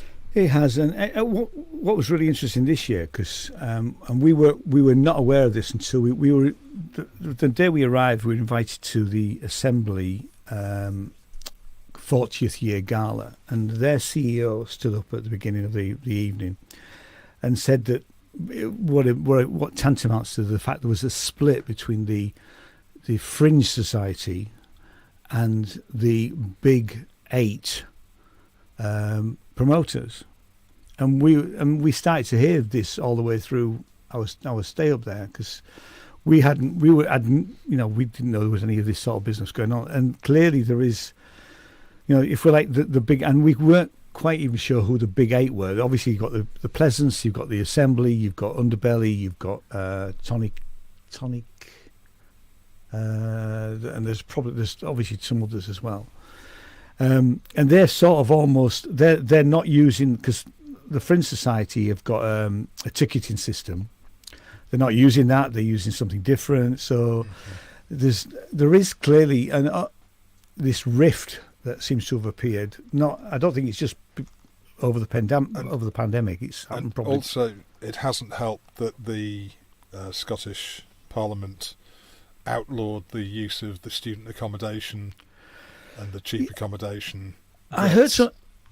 Used to be, you used to be able to book a month. Yeah. In Edinburgh for very, very little money, and you'd be in one apartment, and the apartment upstairs would have 3 acts staying in it. Yeah. You used to rent a flat, fill it with as many mattresses as you could, and that's where your entire company would be. It. I mean, I heard, I didn't, because it was being so full on. I heard something about that, but I'm glad you mentioned it. Actually, I need to look into it more, because somebody said something about that to me, and I hadn't really picked up on exactly what was going on. But the Airbnb thing. I mean, like I said, this year for the first time ever, we stayed in the hotel, only because it was going to cost us $2,500 to stay in an Airbnb. Yeah. And it cost us a bit more to stay in the hotel. But and whereas did you see you it used to be able to moving? get the student accommodation and it would mean that the students could go away for the summer, not have to worry about paying for their apartments over the summer, or all this sort of stuff, and it worked But out you can't great just, for everyone. But over summer in Edinburgh, you can't just get the student accommodation. It's just impossible. But you can just through the university book it like a normal hotel service, like with most student accommodation throughout the world. It's just that it's impossible to get. Because you see it popping up somewhere else now. So you know when you get these things where they get a little bit too big for their boots, or it starts getting too expensive, and then another type of festival pops up somewhere else instead, where it's better. There'll be a fringe of the fringe, Cardiff fringe, or Leeds fringe. We have. I mean, you've got. I mean, York had a fringe before the pandemic, which was over, I think, 3 weekends. It was nothing like Edinburgh, obviously, but it was an embryonic fringe of sorts. But some of the acts going up to Edinburgh were starting to appear there, and it was actually quite a good thing to support at the time. Yeah. And they closed all the Parliament Street off, and it was mainly around the sort of main centre of the city. Brighton's got a fringe, which is in July, I think. I don't know how big it is. We did toy with the idea of going to that at some point, but to be fair, we couldn't afford to go to that and Edinburgh. Yeah. You know, not unless somebody paid us to, or paid our accommodation, which I'm probably going to have to look at that for next year to see if we can get some sort of sponsorship. I don't actually think the channel's really big enough, but if I don't ask, I don't get. So, even if I can get some reduction on some accommodation, because it's every year that we've gone, and next year we would like to go for the full fringe. Really, it just costs us more and more money, which but we treat it as our main holiday. We don't go off on a cruise or go off to abroad. We go to Edinburgh Fringe and then work for 14, 15 days and then collapse. But yeah, I mean, something has to change, and it will change. It would be nice if it was less commercial. But if you think of the amount of people that come because of those big acts, I mean, there are some people. I mean, we've never gone to see the really big acts. The people you see on TV. I mean, it's like I say, Sophie Duker was the only one that we actually, I think, went to. Yeah. Although, I suppose you could say, Mark Thomas was the same. But generally, we would stay away from the sort of, those big acts. Mm. But there are people that go, and we had conversations with them in Kew saying, I've only come here because I'm going to see this person, because I love them on the telly.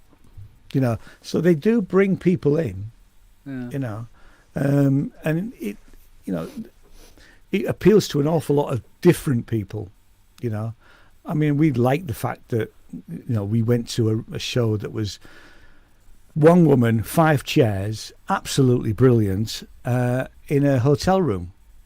And another show where this girl was an absolutely fantastic show. It's called Opal Fruits. She started it off by pouring herself in beer and then went on from there. And it was just absolutely a stunning piece of theatre, and really funny, So, you do get those sort of. She probably had fantastic hair by the end of the 2 weeks. Well, exactly. Super enriched. Yeah, exactly. Yeah. It's an amazing. I think I described it as, because I think the Scotsman described the Opal Fruit show as the next best thing to Fleabag. And I actually tweeted and said, this show makes Fleabag look like a picnic. And she tweeted back, she said, I love that comment, I'm going to put it on the flyer. So, but yeah, something's got to change. I mean, Edinburgh will go on. What's your equivalent to the Tony Awards over there? What do you guys have? The Olivier's. The Brian Awards. Yeah. Actually, Simon just said his reward's still given for the best upcoming act. There's all sorts of awards. Actually, we've been asked by one of the press offices if we were prepared to give awards on what we've seen. So we're thinking about it. And I said, "Don't I have to give him a statue or something?" And he said, "No. It would just, it'll just be. They like to see it so they can put it on their poster next year." So we're toying with the idea of looking at all the 4 and 5 star shows that we reviewed, and then independently picking 5 each, and then out of those 10, picking a top 3 is what we're thinking about. We haven't totally decided to do it yet, but but we'll see. Really, because there's also the Perrier, isn't there, for the comedy? There is, yeah, and Fringe First is another one.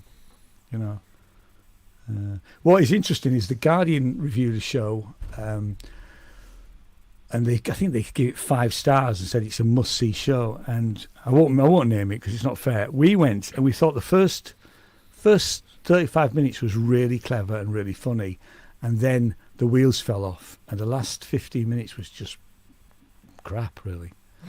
And I think we gave it 3 stars because it was a 3-star show in that respect, But and I'm thinking, did the Guardian actually see the whole show? Did they even bother turning up? Sort of first 5. Yes, and work out an average.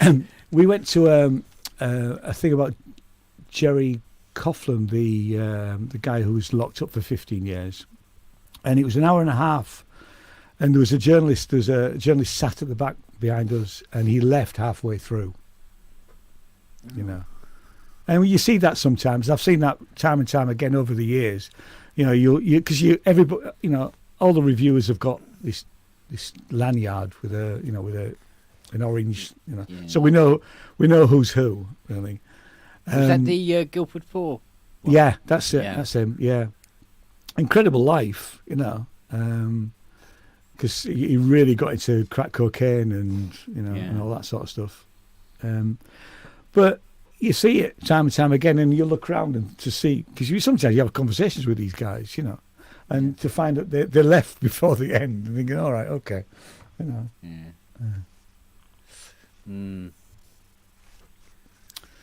But yeah, it's all good fun. Roll on next year. You got next year booked? No, I haven't. I always say I'm going to book it straight after I finish. What I'm going to do is, when it finishes on the 28th, I'm going to send out some emails to see if I can get some sponsorship, and then if I can't, I'm just going to book somewhere. And we decided that staying in the hotel actually isn't really for us, because we use it as an apartment. We didn't want housekeeping to come in every day, we just. And we did eat in the hotel towards the end, but that's only because they gave us free breakfast for the last few days. We just bought breakfast in or went out for breakfast, and because that's something we never really thought about. You never thought, if you're in an apartment, you just go shopping and then you eat when you need when you're in. It doesn't quite work in a hotel like that. You either have to eat out, which we obviously did an awful lot of, and that's expensive. I mean, literally the cost of eating in the hotel would have been 100 to 150 quid a meal. So consequently, we went to the chippy across the road more than once. We found a really nice little. In fact, Josh, our youngest, when last time he was up, he says, "Oh, there's this really great curry house," and he was literally, 100 yards down the road. So we went there a couple of times. Like a couple of weeks ago, one of my cousins came down, stayed in a local Hilton. It's a nice. I know where the Hilton is actually, because that was one of the venues. Nice yeah, it is. Yeah, it's on the bridge. And, it was she only paid 62 quid a night for the room, and went down to the bar for a drink, and a pint and a gin and tonic was £22.95. Yeah, I mean, it's just, yeah. It's funny actually, because you think that all of it's going to be full at the moment, and obviously it's really everywhere is full, but there are some. I still think there's some deals to be had, because I remember we came up for just a long weekend one year, and right in the middle of the festival, and that's all we could do that year. And we managed to get a deal in a 4-star hotel, and it was dirt cheap. It was probably about 40 quid a night. Yeah. You know, granted it's 4 or 5 years ago. So, you know, if you're coming for a short period of time, you know, and it's last minute, you will get the deals, you know. Yeah, and the Airbnb thing needs sorting out as well, because that's just they're taking the piss now. we just couldn't find anywhere, and I was looking before Christmas, so this wasn't me doing it last minute, because we booked the hotel before Christmas and paid for it up front, which, you know, that it was either that or pay another 300 quid, I think, if you wanted to, you know, have this thing where you can cancel, you know, which is always a bit, you know. And we said that, well, if the Fringe doesn't go on, we'll just go up anyway, which is what we would have done. We said the same last year. We would, you know, we'd booked the Airbnb, and if it wasn't on, we'd just go and, you know, spend 2 weeks in Edinburgh and use it as a base to go around Scotland, you know. So.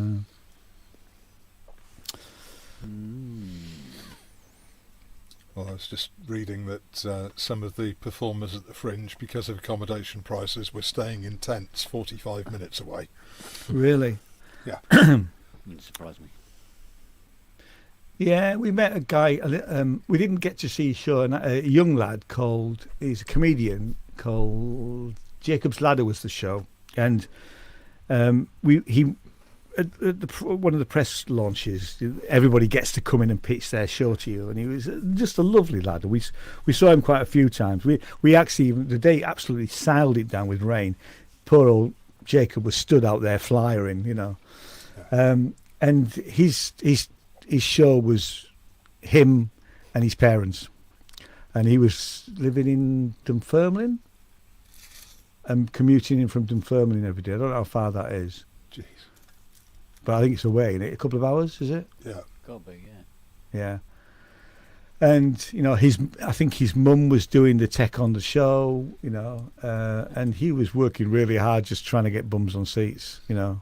You know, so and luckily that's where they live, so, you know, he was able to do that. But it's still a trek every morning, you know. Yeah. It's only 19 miles. 19? Oh, that's not so bad. Yeah, it's across the Frozen water. tundra. It wasn't. I'm going to get a top up. Get me one as well, will you? Yeah, okay. All right. And me. I'm giving up the booze next month, so I'm just cramming in as much as I can. Well, I don't drink very often, you know. I think I had one whiskey one night, and I was on the free bar at the stand. I'm the guy drinking Diet Coke. What's that all about? I know. Yeah, I've been practicing. So, what? Not drinking? Yeah, because by not it drinking. makes me sound like an alcoholic. But no,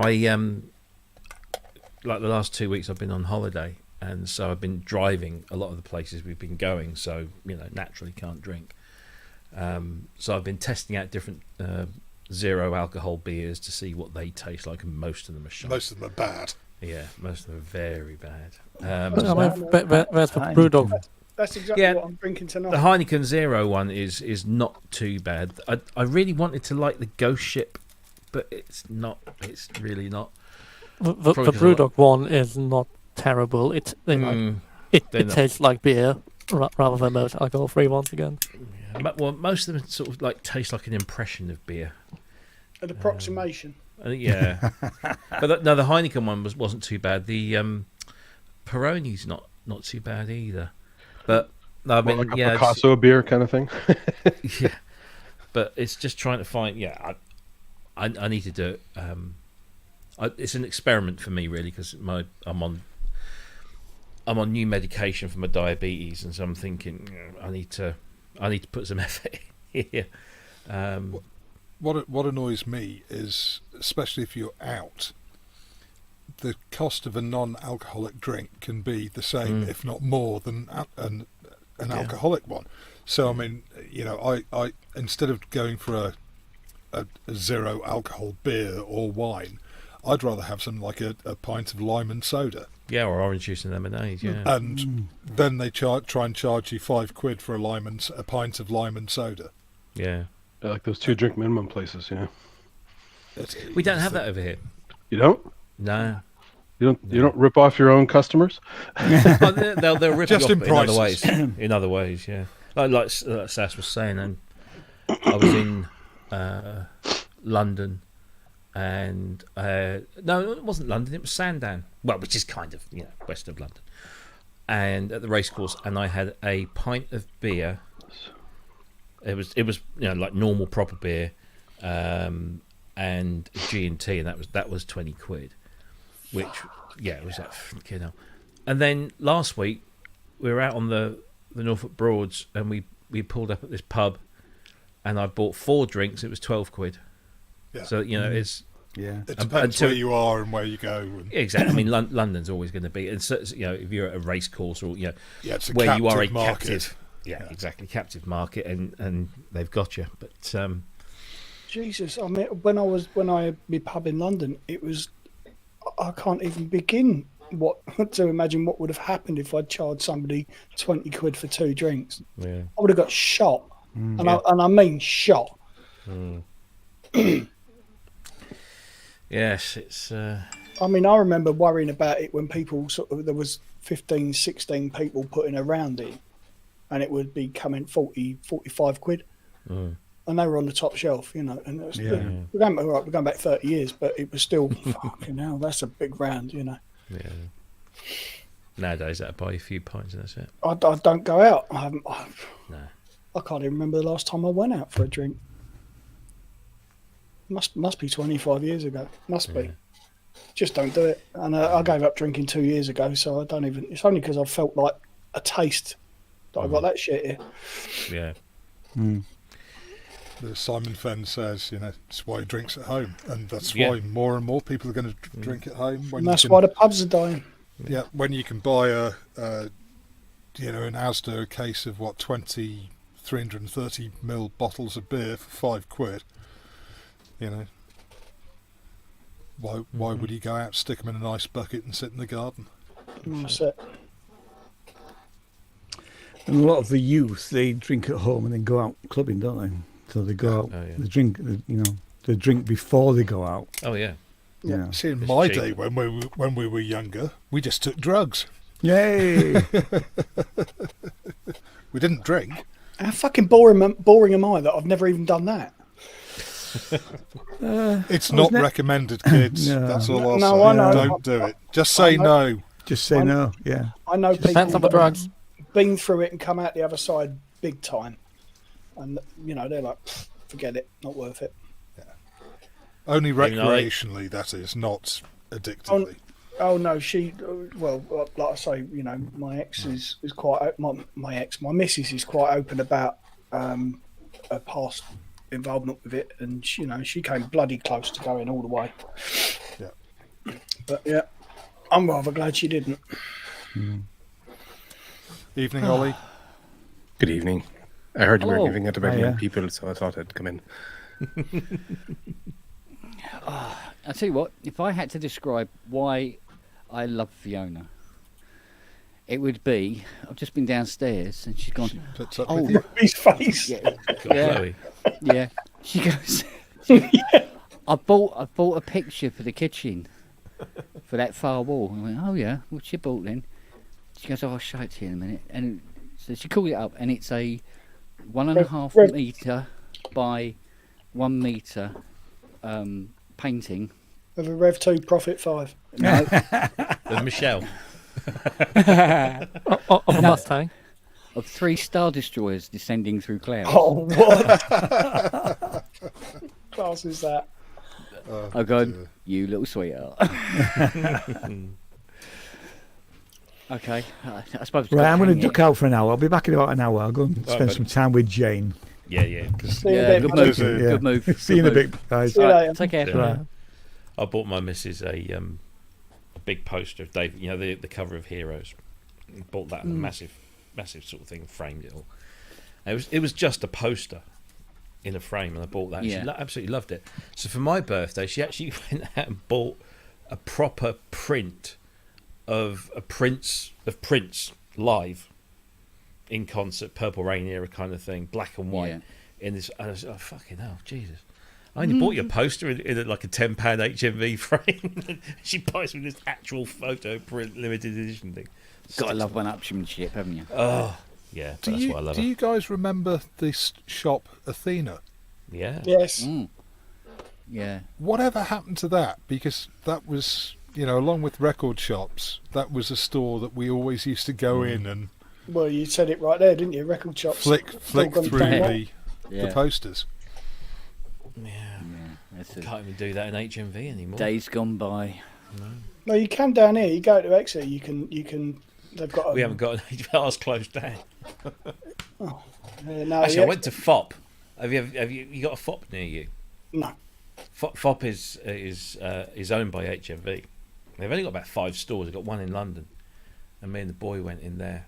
Oh, I could have spent ages in there and spent a lot of flipping money and come out. I mean, I spent about 40 quid and came out with half a dozen books and a Blu-ray and stuff. And it was Jesus. It's like everything's like dirt cheap. No, every time I go up to Exeter, spend some time with my boy, it's we always end up in HMV spending fucking money, pissing about with the vinyl and posters and T-shirts and God knows what. Yeah. Just I like the fact that they've got back into vinyl, but I don't like their filing system. It's just wrong. It's all alphabetical. There's no genre distinctions. It's just like everything A to Z, and you've got I can't be bothered. And then they stick all the new stuff up on the wall, which generally doesn't interest me. Whereas my local independent does it all, genre based categories. Old school. Yeah, so you know what you look. If you want, I fancy a bit of hip hop or whatever it might be. You just go to that section, and then you can go through alphabetically and find it. But Sign of the Times, though, he's my local indie has just moved. He's emptied his shop. He's gone into a little pop up the road because he's doing so well. He's having to expand. So good times. for him. Yeah, good times. So. Yes, he'll still be getting my record store day custom. Well, Rob, it's gone past 10 o'clock. And it hasn't shown up. No, it ain't showing up then. What's that? His Oh, camera. New camera.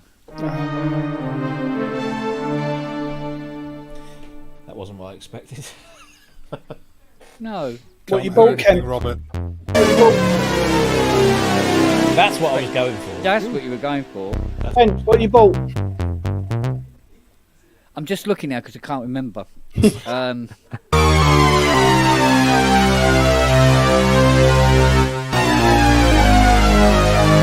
Announcer. An OBS bot, tiny PTZ 4K webcam, AI powered framing and autofocus.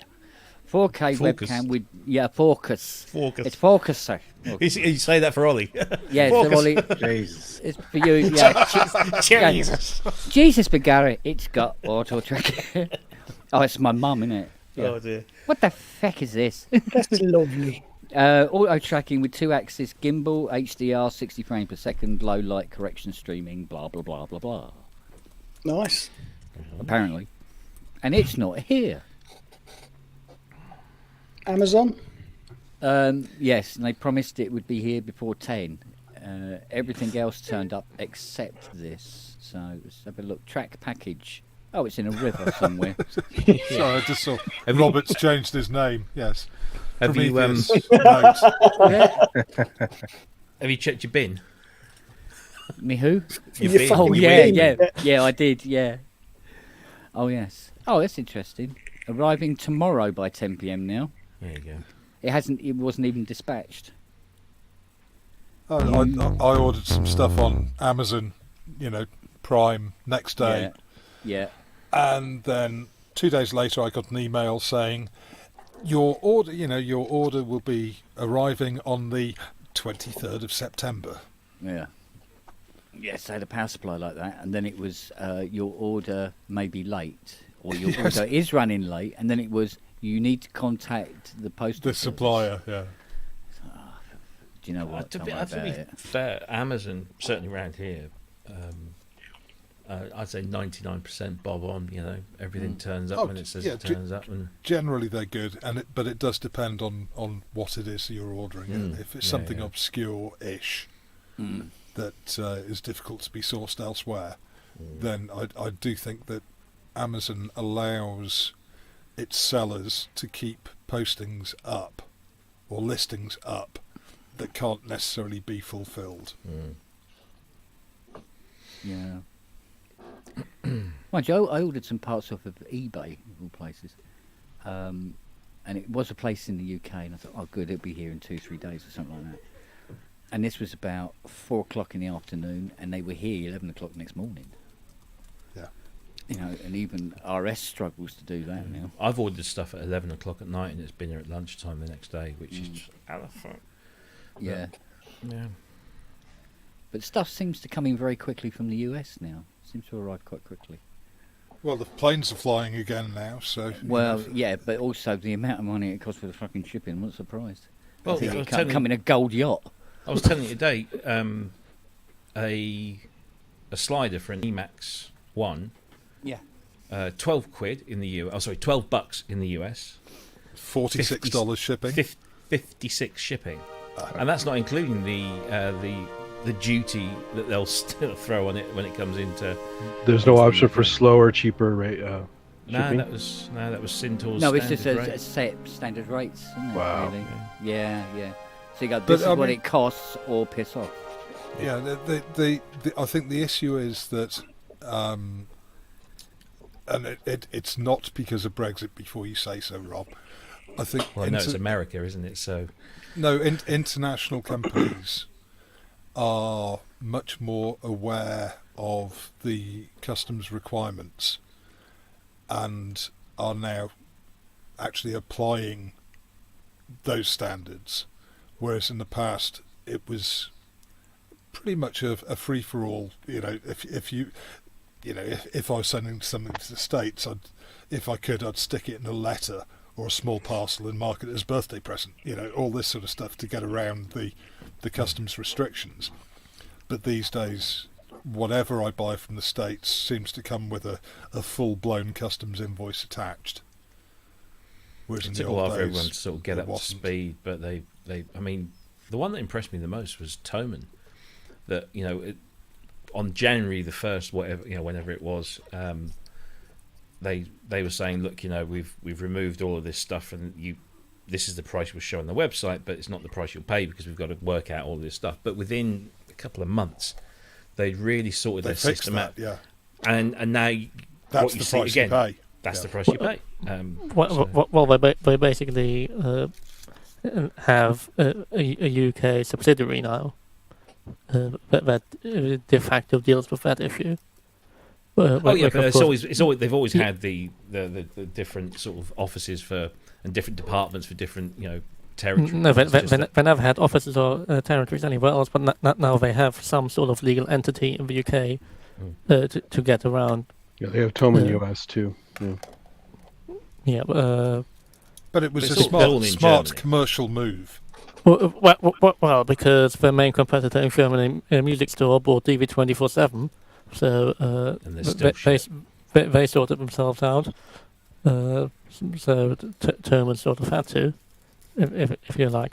Yeah, if your main competition has fixed the problem, you better do it yourself. I'm a bit surprised they didn't just buy some large UK online shop, but thing is, you go to DV247, which then sends you to Music Store, but branded, and so much of the stuff now is that they'll have it listed and then they'll show is it in stock in Romford, which is the main DV outlet here in the UK, and it's not. Everything's coming from Germany. So you think you're buying from a UK dealer, or a UK stock, and you're not. You're buying just like it was before. I really don't know why they bother keeping on doing that. It's just. And the DV247 store in Romford is so bloody out of the way and off the beaten track. It's just pointless.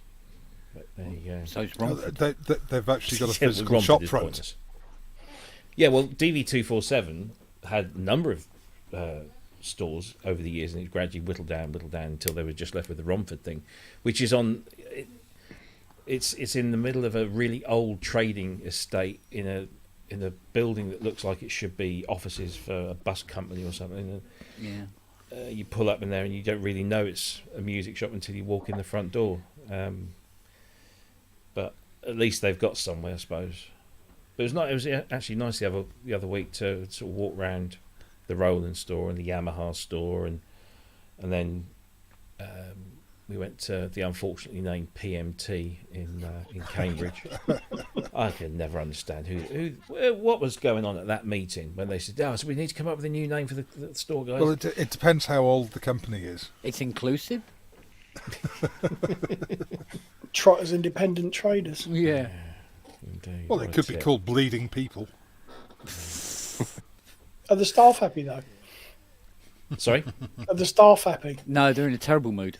Do you They know, snap at you for no reason whatsoever. Knife in your chest when you walk in the door. It was funny though, because my son, we had this thing, I posted about it, that we'd gone into the Roland store in Denmark Street, which I thoroughly recommend. It's it's small, but it's got some great stuff, and the staff are really great, and they're very welcoming, and you can play with anything.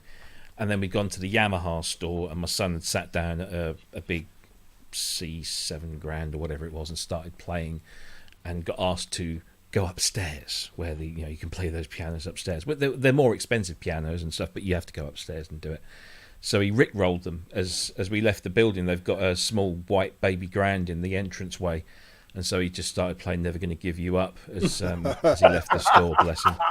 Love it. So we went to PMT in Cambridge the following week, and we're wandering around. I'm off having a look at that MPC key thing. Yeah. And he starts playing at the piano, and he's doing some stuff that he's been learning, and then he did some Star Wars stuff, and then he played "Never Gonna Give You Up," and the bloke and one of the shop assistants walked past and gave him a wink and said, "Well, have no Rick rolling in here, please." And so the sense of humour, and they just let him get on with it. But yeah. So you tried that MPC keys. The keybed's pretty bad, huh? Oh God! I didn't like it. Can I talk about the MPC key and without getting jumped on by every Tom, Dick, and Harry? It's like, honestly, you criticise the MPC key. It's like taking the piss out of Beyonce. Everyone jumps on you. Oh, you can't do she's queen. It's very. That's really it's an MPC with a keyboard, and the keyboard's okay. It's fine. What I didn't like about it was the bloody load times, because you would touch something on the screen and it would just sit there, literally sit. There was not even a progress bar of any kind, no indication that anything was loading. It was just sit. Oh, there it is, and so you start playing it. It's okay. It's fine. And I guess it's not for me because I'm not an MPC person. If you are an MPC person and you've constantly had an MPC and a controller keyboard, now you can have it all in one, then fill your boots. It must be great. But for me, nah. I mean, I've loaded some big projects on the Akai Force, which is basically a big MPC, but only the really crazy projects take time. They're usually pretty snappy. Now this certainly had a slowness, noticeable about latency. It. Yeah. It wasn't. I mean, you expect with a workstation that you can sort of just dial something up and it should, within a few seconds be there. And it was just. Well, yeah, it's $2,000, right? So it's like it should be. Yeah.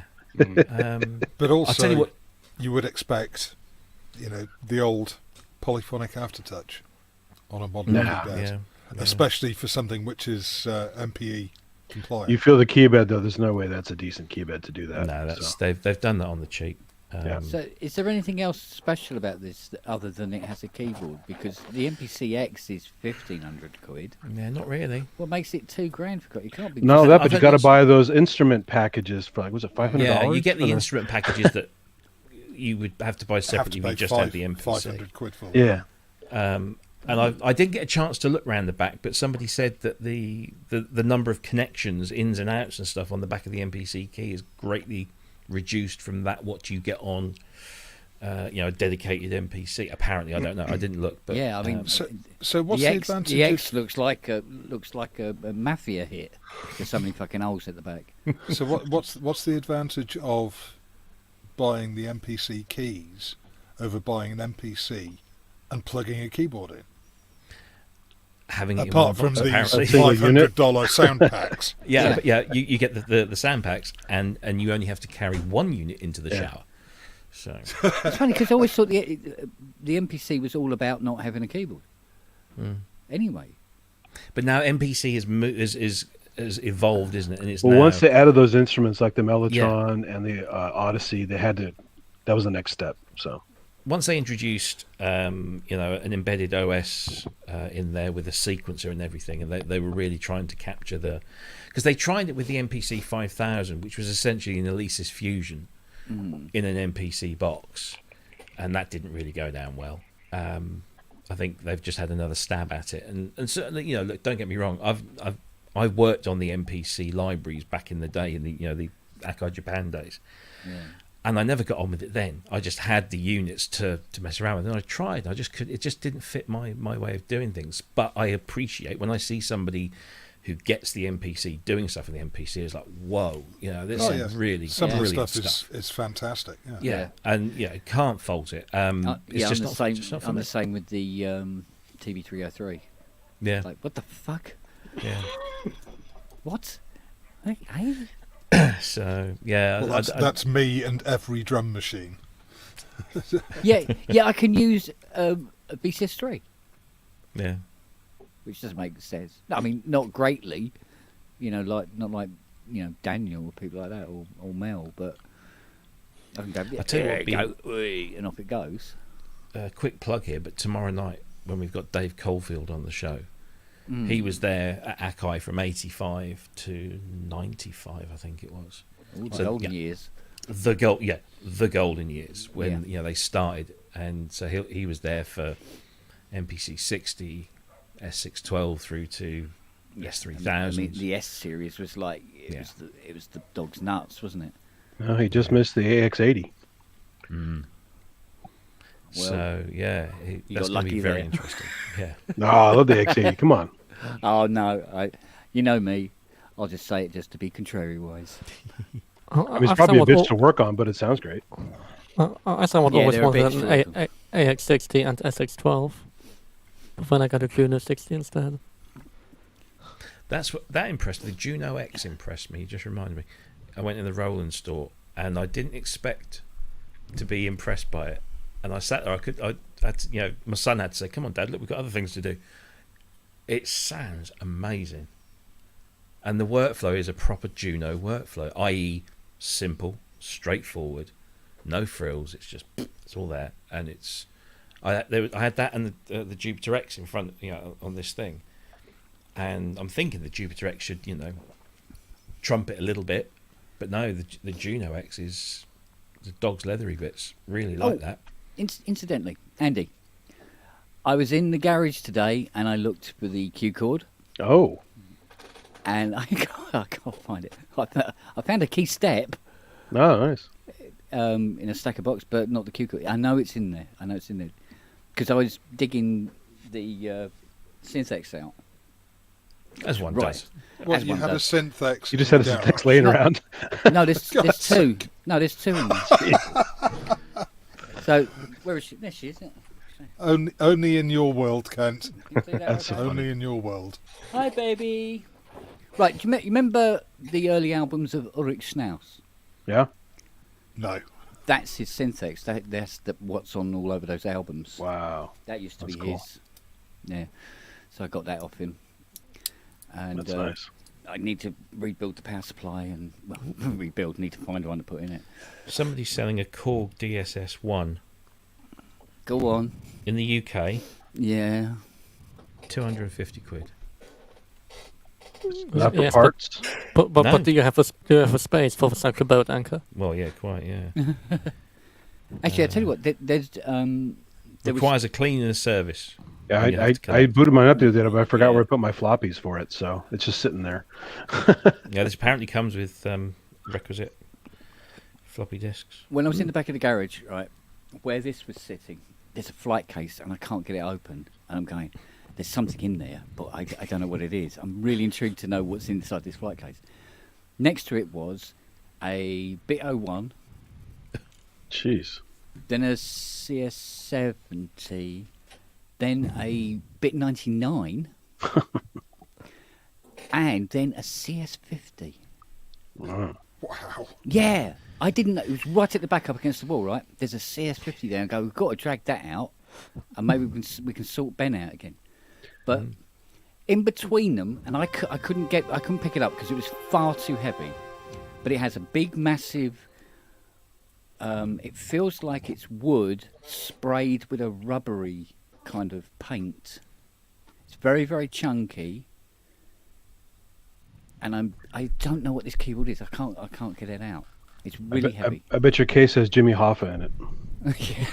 Probably it's Lord Lucan. Is Sure, that, Is that not where you keep tie? no, but this is the thing.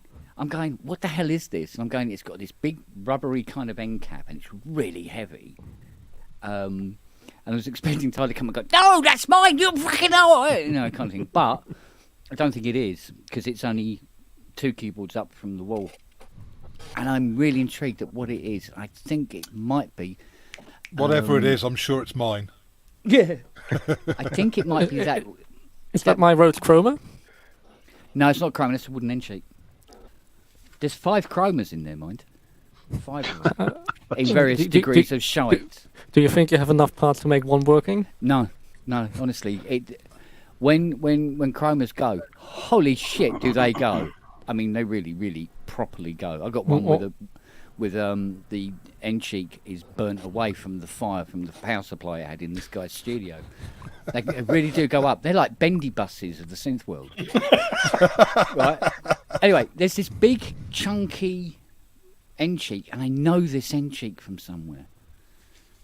There was a synth, I think it's mid-90s, digital, and it was sort of like, oh, fuck me, I didn't know they made synthesizers. One of them type of things.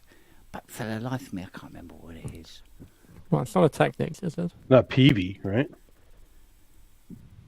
It might be something like that, Andy, actually. Yeah. You know, where you go, oh, I didn't know they Because did Peavey that. had like samplers and various keyboards that were kind of shitty, but Yeah, it's got this sort of 90s, it might be a Rompler, but it might not be kind of thing. But it's quite big, and it's really, really heavy. Well, I couldn't lift it out. Well, wasn't like the Casio VZ1 relatively big? No, it's not a Casio. Yeah. It's not a Casio. not as big as the CZ one, but it's big. Yeah. Yeah, but it's not. This isn't a Casio because it. And I'm trying to think. It's a synth that had this. It's solid wooden end cheeks, but they sprayed it in this black rubbery stuff that feels like What, like an rubbery Oscar? rubbery sandpaper.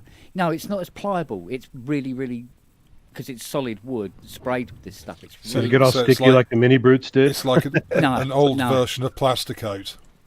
Yeah, it's literally like Underseal, but it's got a gritty feel to it. Yeah. And I remember something, but what is that machine? It's driving me fucking nuts because I can't remember what it is. I know it's probably bust, but Well, I'm hoping to come down to see you next week, Kent. So oh, okay. I'll give you a hand shifting that.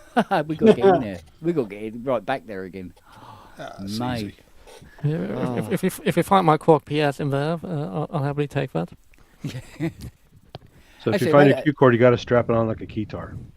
Oh, mate! I tell you what, this one is it's that same sort of maroon cherry colour. Yeah, it's that as well. Yeah, the Yeah. wine look. Yeah. Yeah, and I know it works. The OM200, OM300 Q omnicords are great with MIDI, Yeah, but the Q cord just fucked up the MIDI with those 3 zones and Right. it just and made it very. I mean, it was totally geared for the kind of hipsters that were into playing a Q chord for what it is, not for Yeah. controlling things. yeah, they just want to reenact that. Just that folksy Greek- music and play for your family and friends. Yeah, and- reenact the Greek god scene from Star Trek yeah, it's just when he's doing his 60s rock. What? Who wrote this? Anyway, Man. How are you, Ollie? You're sat there very quiet. Oh, yeah, no, I'm very good and actually busy this month, which is great and not great. Yeah, it's a double-edged sword, isn't it? I know, yeah, I got commissions just piling up, so yeah, happy out, but I wish I hadn't.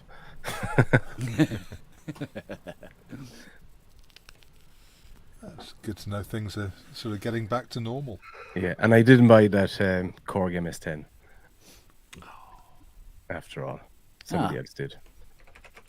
Well, why would you buy a 10 over a 20? Because there was a 10 around me. Cheaper. Apart from that. So Yeah. because the 10 doesn't distort as terribly because it doesn't have a 5 pass that Something like that. distorts as terrible. Because it was there. It was there. Yeah, but people like that distortion, don't they? Yeah, but the 10 has more bass, whereas for 20 you need to fake it with a filter and then you never have enough. Mm. I actually got the MS-20 Mini. Somebody had modded heavily and put online. It was a really good deal. He added mults to it. He added all the hacks inside on the motherboard as output jacks, input jacks. Yeah. It's pretty trippy. It's a hell of a lot of fun. Just has a crappy little keyboard, but it's a nice unit. Yeah, there's a tiny little Casio out in the garage where it's got I think it's like 20 phonos. Oh, yeah? And loads of little toggle switches. Circuit And bent, nothing's yeah. nothing's labelled. And go, oh, that's great. That's part of the fun. How am I supposed to fix that? What's it do? I don't know. Also, I took the plunge and started making my own Oh yeah, I saw that. of these. Yeah. Which is silly because it's I'm reinventing the wheel really. All these designs have been around for a long time there, but it's still fun to make your own, and it's all SMD on the front, so it's probably gonna the first jack that falls into it is probably gonna kill stuff. But sorry, it's 20 quid to get them produced though from JLC PCB, so Yeah, and probably a 6-month waiting list now, isn't it? yeah. Mind you, I got see the conversation with Fiona came up again during this week about this Volterra 1 machine that prints out the SMD boards and drills them out and does everything automatically. And we go, yeah, we should probably get one of them, especially for things like as more and more of these standard off the shelf through-hole chips start disappearing. It might be an idea to make little convertibles because you can get the stuff in SMD or SMT rather, and all you just need is the converter because the pinouts are even the same, and then Exactly. Yeah. put it on the little board and then plug it in. But And that's I'd what really I- like to have this machine to do it. Yeah, that was the idea because they will actually just solder everything for you. So, I could prototype stuff. I could just, but it's just hanged up. It's going to cost a lot more than just making the design, test it. It works. Virtually, and then send it to get done. The only thing you have to solder yourself is the jacks, really. Well, it's like it's a little desktop machine, and basically you put the board in, it will drill the holes. Then you have the little copper things to put in for the wires. Then it 3D prints out the tracks in a tracer ink.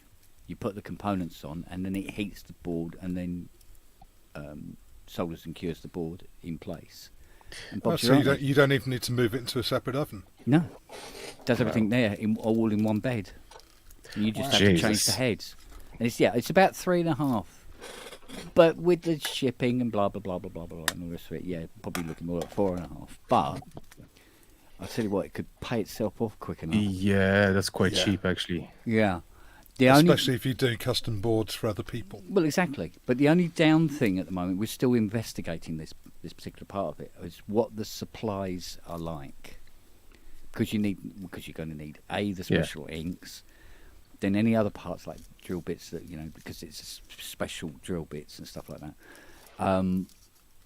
You'll probably find that they're just dental bits. No, they've got special heads that they put on them deliberately, so they only work on that machine. So now, if they're available here, Ideally, if it's actually in the same country, brilliant.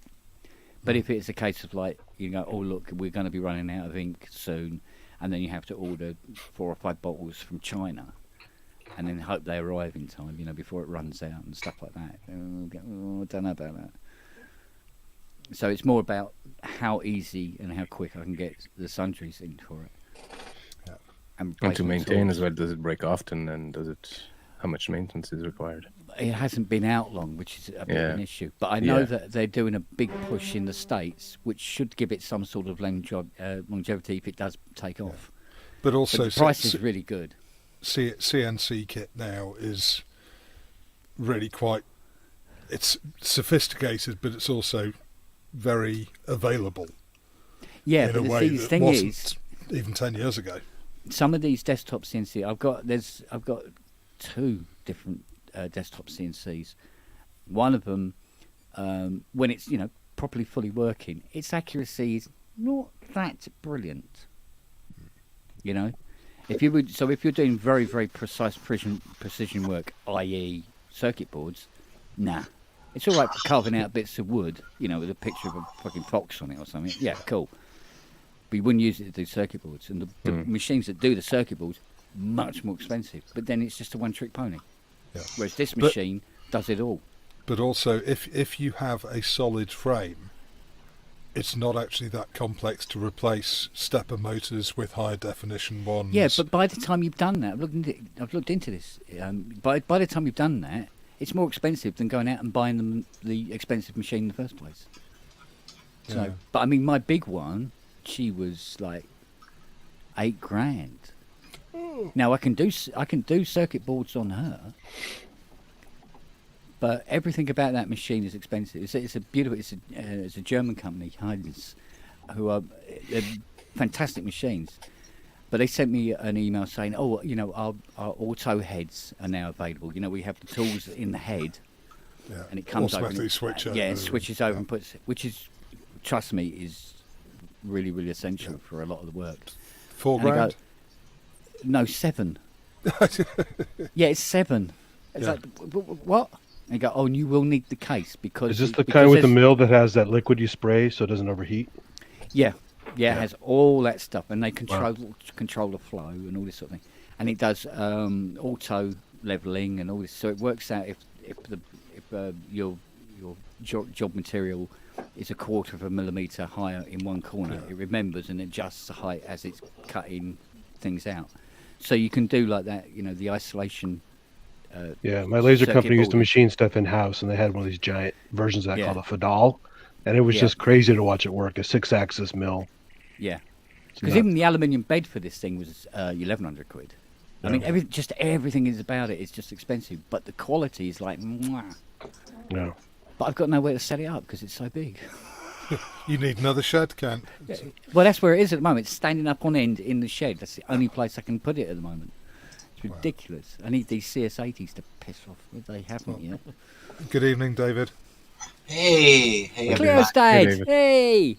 Yeah. Where's Cleo? She's looking at me right now. Freaking me out. I think she's hungry. Maybe, probably feed her when she'll come over. Yeah, she's holding her ground. Tapping a bowl every now and again and wagging the claw at you. Oh, man. I gotta step away I'll catch you guys later. See ya. Cheers, Andy. See you later, buddy. All right, see you later, mate. Oh. Scared the crap out of me. Can I have my hearing back, please? It wasn't supposed to play that sound at all.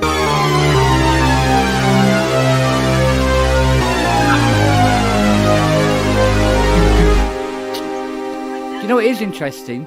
Did you notice on that particular patch, it's doubled? Yes. And when you put it to single, not quite so powerful, I must admit. Well, it sounds wrong doubled.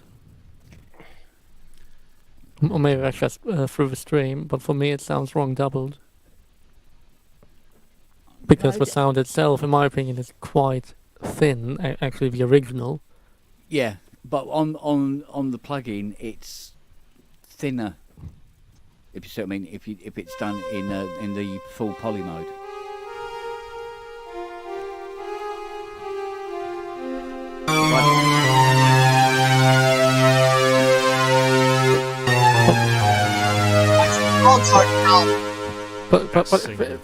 But it doesn't have like the gong at the start. The syntax.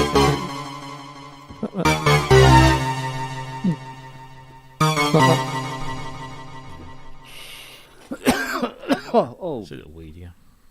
Like when you listen to the album or the syntax I'm used to, it has a real chunk at the front where it fails to. Because of. I don't think that's the syntax.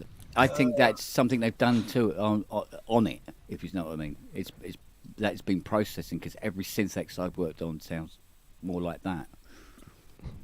Unless he's had it modded in some way, but there's no real way of modding that up anyway.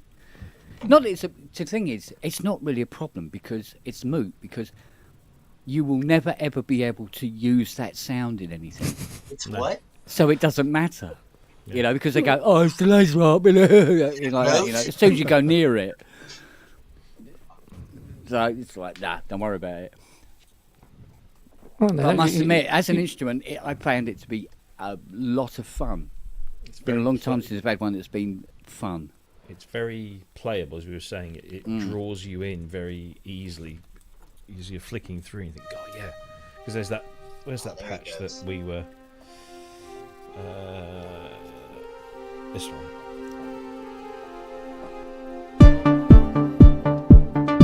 Yeah, one patch. One patch.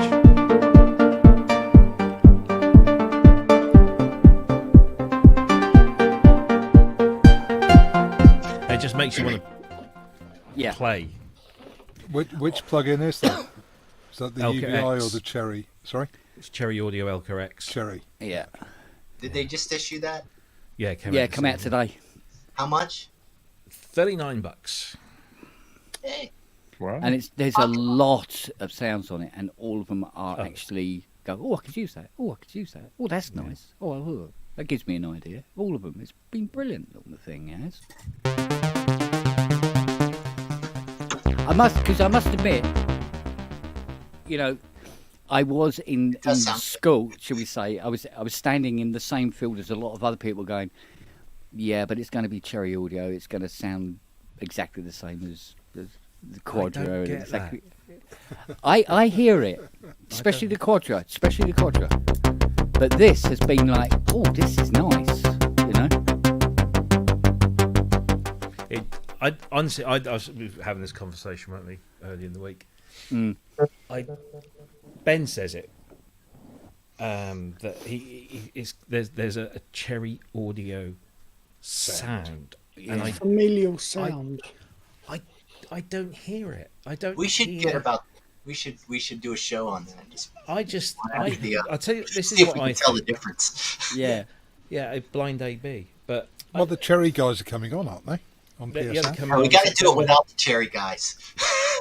No, yeah. The thing is, right before we have them on, they'll all be there going. The first thing that people go or say when Cherry Audio started coming out with these, $39 synths that were emulations of classic analog hardware that everyone else was doing for 100, 150 or under some subscription thing. The first question people were asking themselves was, how can they do it so cheap? What's the trick? Are they using a whole bunch of off-the-shelf stuff and putting a pretty interface on it and just tweaking a little bit, and they're doing it over and over and over? And I just think I think it comes down to snobbery again. I think people are looking for reasons to say no, I spent £200 on that Juno plugin, and I'm going to defend that to the hilt because these guys surely can't come up with something the same or that sounds as good for $39. And don't try and tell me that other companies don't recycle their code. Of course they do. I mean, they once you've modelled a CEM chip in code, then anything that uses that same chip, you're going to use that code. So it's no different to hardware. Exactly. Yeah, they're at the heart. Chips. That are common across Profits and Oberheims and all sorts of things. And when you bring those into use, there's a similarity going on. But I don't hear this. I don't hear this Cherry Audio sound. I need somebody to give me some examples and say, look, I don't know how they do that. I really don't. Maybe it's just my old hearing. But it sounds good. Reading the marketing blurb, they don't seem to have any understanding how the oscillators work in the syntax. Because digital controlled analog oscillators, no, but they're completely digital oscillators with an analog pulse and sawtooth shaper afterwards, but they're completely digital. There's nothing analog. I think they understand. Rob, you've got the UVI plugins, haven't you? I've got a bunch of them, but yeah. Have you got their version of the Syntax? I have. Do side by side. I haven't compared them. Again, it's the UVI stuff is very good, but the price point though. Yeah, well, I'm seriously considering chucking my money into one of their subscriptions, because you get everything for €24 a month, which is that makes it very good value for money. If you want to buy stuff individually, yeah, it can get pricey. But I sampling synths that have so much nuance and stuff, it just feels. I think again, it just kind of. I never understood people sampling analog synths. It just you're capturing a moment in time. You're not capturing a living, breathing thing, which is what an analog instrument is. And you can tell Dave sample. Tell Dave Spears that. Yeah. Well, quite. Oh no! Yeah, you see, the thing about sampling analog synths was the only thing back then you wanted to actually find something different from. Yeah. Yeah. In the last 20 years, people have wanted to get back to the analog, where back then everybody wanted to get away from it. And the G-Force, the only sampled stuff that's in G-Force is the M-Tron I was joking. It's it's all modelled. So. It's all modelled, yeah, not sampled. But no, I feel that the criticism that is aimed at Cherry Audio is because people can't get their heads around the fact that here's a company that's able to put together some really good plugins for $39 a piece. And I just think that there's going to be a whole bunch of people that just justifying their expenditure on the 150, 200 pound one. And one of the reasons, so how can you knock these people down? Oh, well, it's $39. Oh, they must be using a lot of off the shelf stuff. Oh, it has a sound. But is it the like the pro versus the rest of us argument as well, in that someone like Ty can afford the VSL libraries, whereas you and I can probably only ever dream of something like that. And even if we had them, we probably couldn't use them properly anyway. Oh, yeah. I mean, after a conversation with Ty about exactly the process of using the VSL library, I'm going, do you know what? I don't need it. Yeah. No, it's not for me. Yeah. So I mean, he's doing. Sometimes he's actually replacing samples out for each freaking note. Yeah. I go. Yeah. No, I'm not that fussy about it. Yeah. I got. I'm not going to impress anybody anyway, so I'm not. I'm not going to bother. But you do wonder whether it's the sort of the studio producer wouldn't have a Cherry plugin because it's just not part of their. No, I don't think grouping. I wouldn't have thought many people would do that at all, to be honest. But I was getting. I wouldn't call it the Cherry sound as such, but I did find that when I tried out the Quadra and went through it, I wasn't hearing much in the way of Quadra to my ears. That might be a good thing. Well, at least the thing didn't burst into flames. Yeah. That was an up, straight out, and it didn't have a horrible buzz. Yeah, that's in version channel. 1.2. But also, is the there fire simulator? Yeah. If you are going to completely 100% accurately model an instrument, you end up with something like the GeForce OBX. It's 100 and whatever quid, but you can't fault it. Well, you see, this is the. I mean, look, I know I'm mates with Dave and everything like that, but I get the impression that OBE, particularly OBE, has had a impact on the market where a lot of companies would go, "Oh, yeah, it's not good enough yet. We have to make this sound better. We have to make this sound better," because the bar's been raised, I think, a lot by OBE. Or like when Diva came out originally. Yeah, exactly. Yeah, and the bar gets raised. That was a turning point for everybody. Yeah, I mean Zebra can. I mean, it can do mangled digital and it can do lush analog. It can do everything. It's a fantastic plugin. That is. I after years and years and years of using her, still not bored with her. But I guess at the end of the day, if you get something that inspires you, sounds good, it fits in the mix of what you're doing. Yeah, and that's what I found, and it's exactly what I found this and this sounds good enough. Synthex to do. Yeah, well, you're going through the patches and you're just coming up. Oh, blinky blink. Oh no, yeah, I can do something with that. I mean, Robbie, you've even written something with it, didn't you? Oh, was when that was the you last at time the you wrote start, Rob? That's me. Yeah. Oh, sorry. I apologise. I thought it was Kent. It was like 4:30 this afternoon. It wasn't mine. Now, what's the matter with you? It was that beat. No, it was about 4:30 this yeah. afternoon, and I thought, oh yeah, the Elka's coming out at 6. Oh, we really should have done something for it because me, Kent, and Ben have had it for a couple of weeks, and I said, oh, we really should have done. I almost suggested that we should have done like 10 patches each, and then just release it as a freebie preset pack, which is something we ought to do anyway. But I thought, oh, maybe I can knock up a tune or something. And I knew that preset that I'd been messing around with, which was this.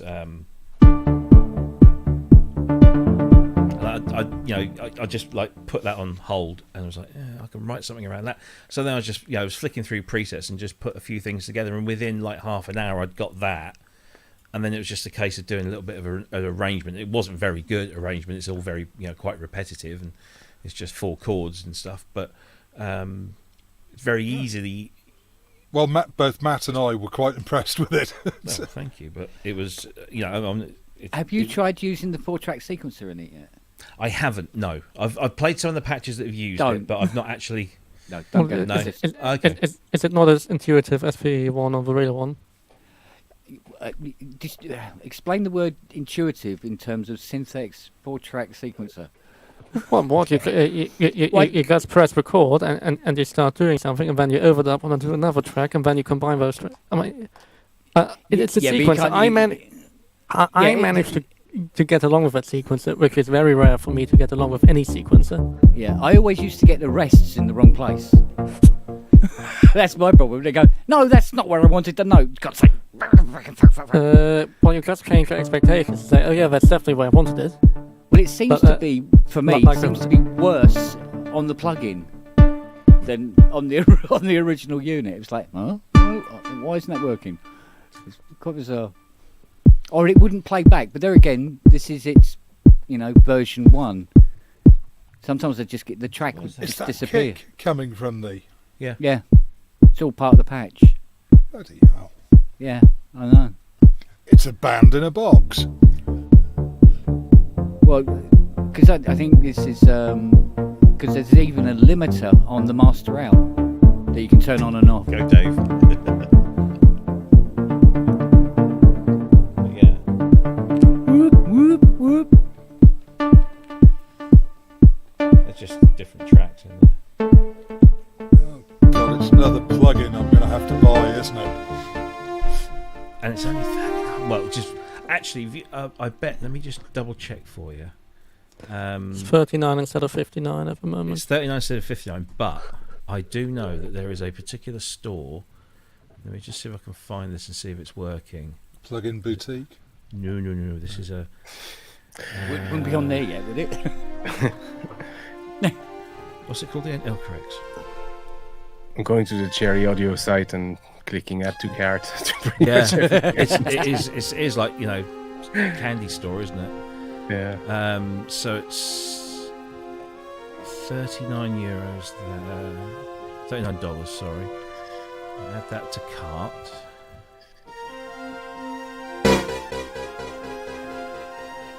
Why have I got two? I'll tell you what, I've got that PS20 that you're using, Ollie. I haven't got that one. I might get that one.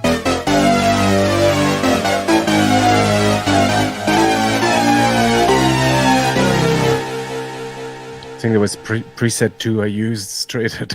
Yeah. Well, the thing is, I've got the Korg MS-20, and I've got another MS-20 somewhere. What's that? I can't remember which one I've got.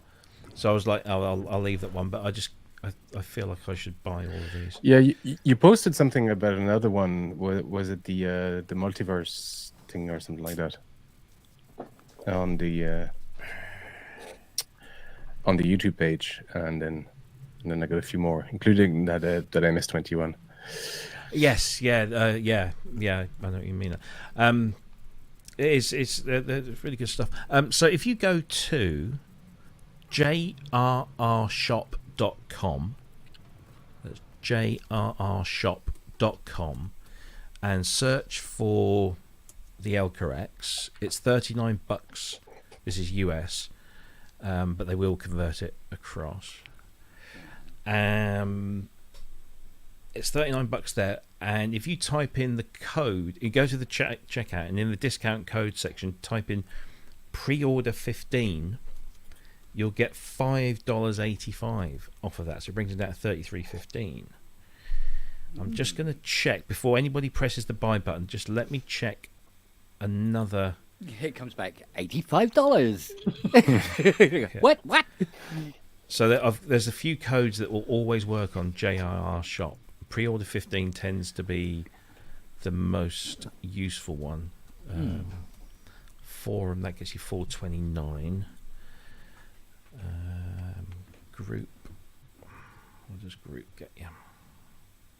Yep, knocks it down to $33.15. Yeah, pre-order. No. Now, Ollie, if you've got a basket full of stuff, that could actually get you a significant discount. I can't afford a basket full of stuff. I need to finish stuff first.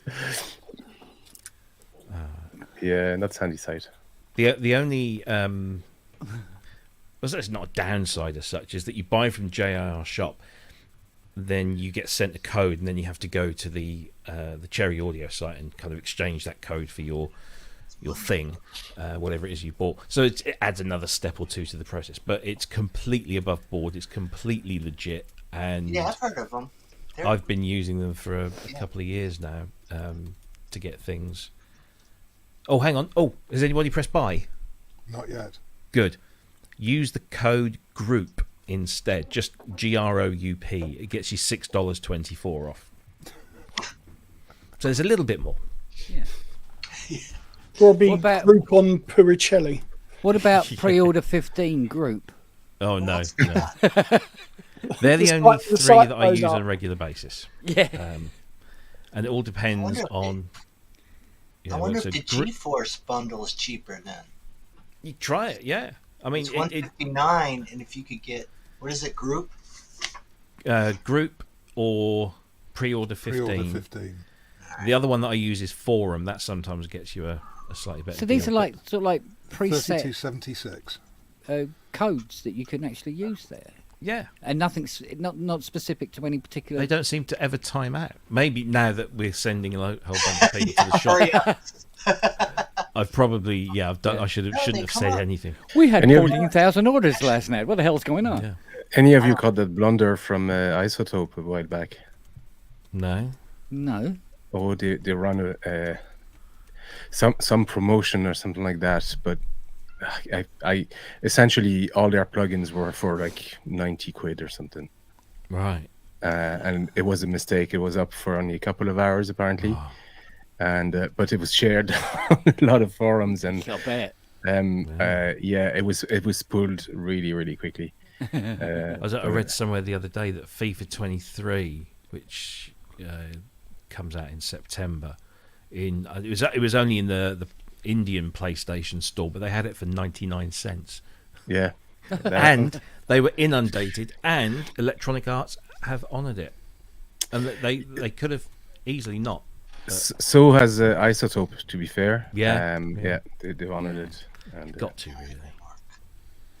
I think legally, I think maybe they do have to. I think it suppose. works on just one order. So there used to be this thing called invitation to treat, and you could advertise something, Yeah. and Get the it would be price at a certain wrong. price. And if you get the price wrong, you have to. That's it. You know, but you can withdraw it from sale. You could have said, no, we're not selling this to you, and then you technically have to withdraw that item from sale completely for at least 24 hours. That was and this is back in the 90s. And I remember I had this argument with this woman in the store where somebody had printed up a ticket wrong, and they were selling something for 80 or 90% off of what it should have been. And she said, "Oh no, my rights! I'm entitled to this. You advertise it at $9.99 instead of $99.99, and I'm entitled to it." And I said, "No, I'm withdrawing this item from sale." And she wouldn't have it, and she said, "I'm going to go and speak to Citizens Advice," and she never came back. But then we had to keep it off sale for a minimum of 24 hours before we put it back on sale at the correct price. And it's a thing called invitation to treat, but I don't think that still stands these days. I think, obviously, with the internet and distance selling, it's all changed. But Kent, this will make you laugh. When I dropped the boy at fencing earlier, there was a fucking Defender 90, right, with Range Rover rims on it. Right now, hang on. Right, can't really tell that. Right. Yeah. And I sent that picture to my son. He went, "How the fuck are they staying on there?" And then I went and took a picture of the wheel. Look at the spacer that they fucking used. Jesus wept. That entire block of aluminium between the wheel and the fucking hub is like 3 inches wide. There's a thing with VW owners that they like fitting Bentley wheels to their V-dubs because they're the same fitting, but they've got the big B in the middle of the thing. I'm just thinking, That's no excuse. I'd be ashamed to drive down the street with in a VW with Bentley wheels on it, because it just screams like fucking sad loser. Have you seen? Go on.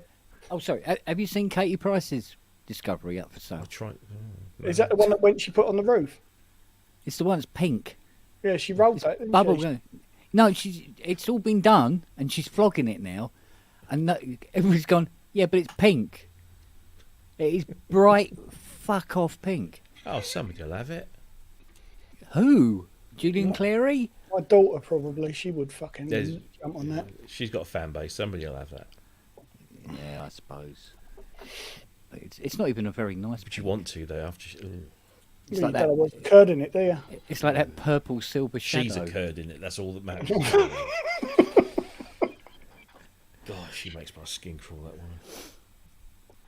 Yeah, it's interesting. It's purple. It's a purple 2016 shadow, I think it is. And the colour is called quiche black. Quiche. Yeah, it's called Well, then, like. Yeah, quiche black. And so people go to see this thing. It's fucking purple. I mean, purple. As in purple sash purple. And it just looked wrong on that car. But it's quiche black, apparently. My old man's first car in the UK was a purple Escort Mark 1. That was Oh, I know colour that. as well. Yeah, I know that colour. It wasn't bad, actually. No, it looks all right on a little car, but not on a bloody No. Bentley Silver Shadow sort of thing. It's like, don't know about that. Was it a phrase I heard back in the 90s when I was into cars a bit more? Somebody put fucking 17-inch rims on something, and bloke came around and said, "Looks like tits on a bull. Fucking stupid, and it doesn't belong." Yeah. Yeah, I've seen them when they used to go over the speed bumps and you go like that, go on the inside of the car. All You've these got people that all put the these underseals massive, like, rubbed away. 20-inch rims on. Yeah. And then they lower the thing so that that you can barely see the tyre, and they can only really go on straight roads before they start having to panic. Just by turning, they're gonna. Oh. Yeah, yeah, they're rubbing on the bloody chassis leaf. Yeah. I can't turn it any more than that. Yeah. I mean, I used to. Well, I tinkered with modifications back in the day, but I was never a massive. I was more about just getting a good-looking car. Well, I had a Shop. Mr. Wiggly horn on my Mini. You need one on your Mustang. That belongs on there. Oh, do you know what? It's so funny, the horn on that Mustang. Once you find the little contact where it works, it goes. There's no point because you'd never hear it above the engine anyway. So. You can't. No, you can't. You can barely hear it when the engine isn't running. It goes. That always made me laugh. Aston Martins have got two, haven't they? They've got a town and a country one. Yeah. Yeah, my brother-in-law had a 74 Vantage, and it had a town and a country horn. He had, I think, he had the Prince of Wales spec one, and it had a fucking switch. Like God Save the Queen. Two different tones. Amazing. Now I've got to get a new contact for the inside of the steering wheel. CJ Pony said, "Oh, it won't be very much, but getting it to you will." Well, if only you had some friends in America who could buy it for you and send it to you as a present. Yeah, Dave. Or a gift.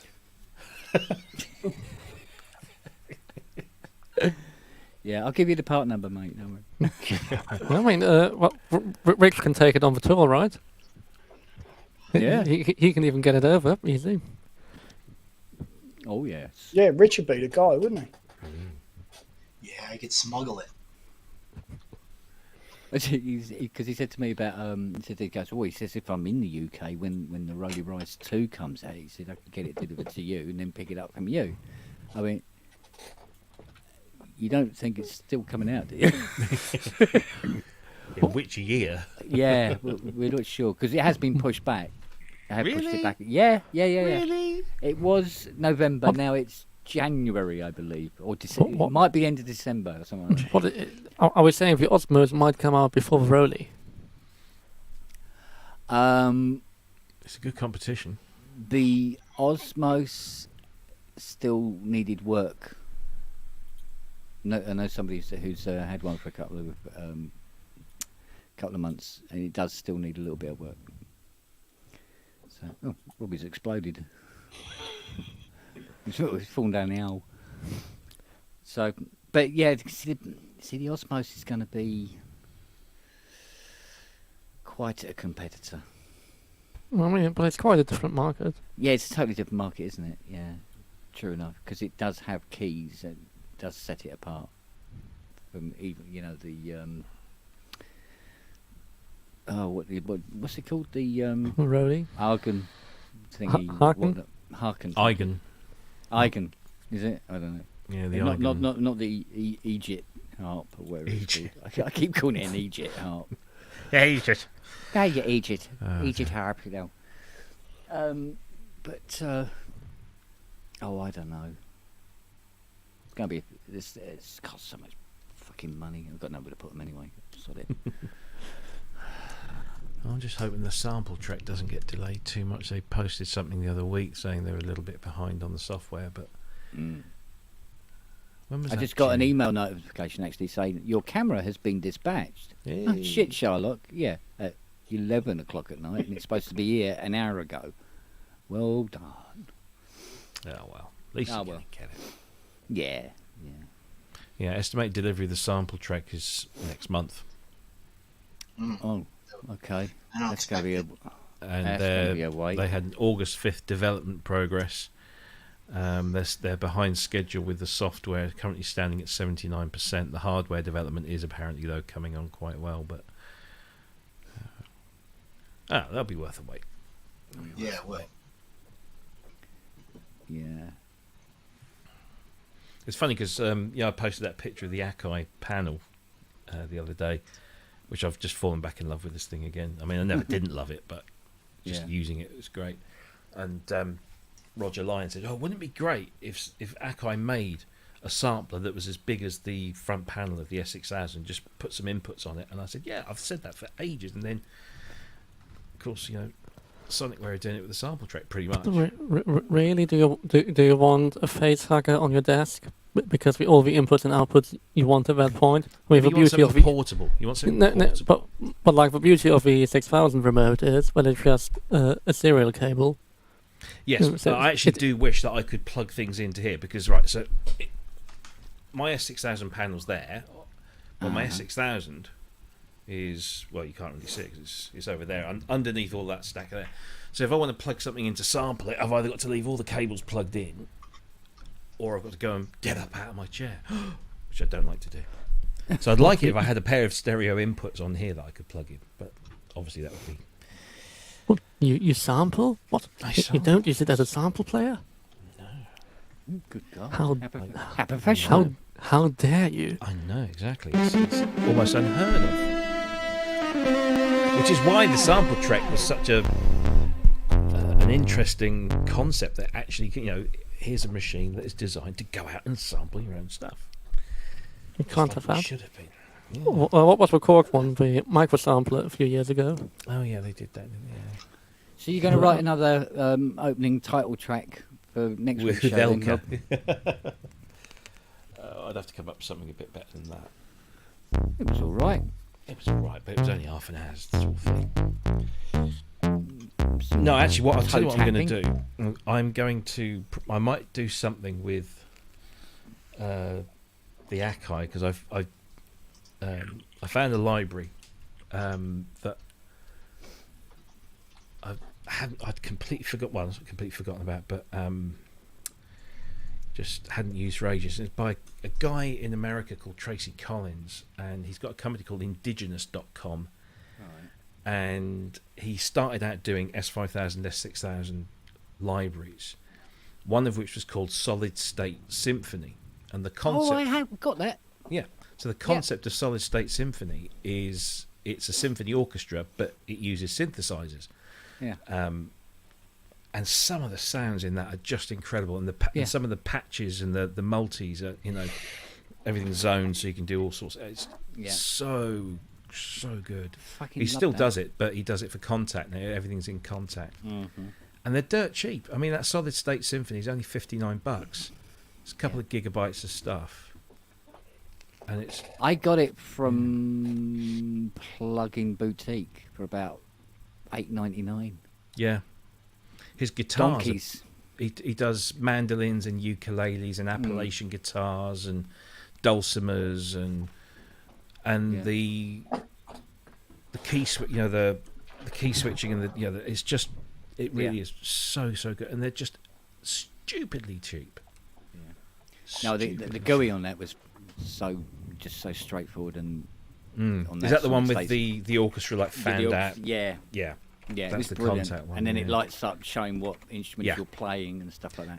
Yeah, because everything's done. The velocity switching on there as well. So if you play softly, these instruments, but if you play a bit harder, then these ones come in. Yeah, and it's so good.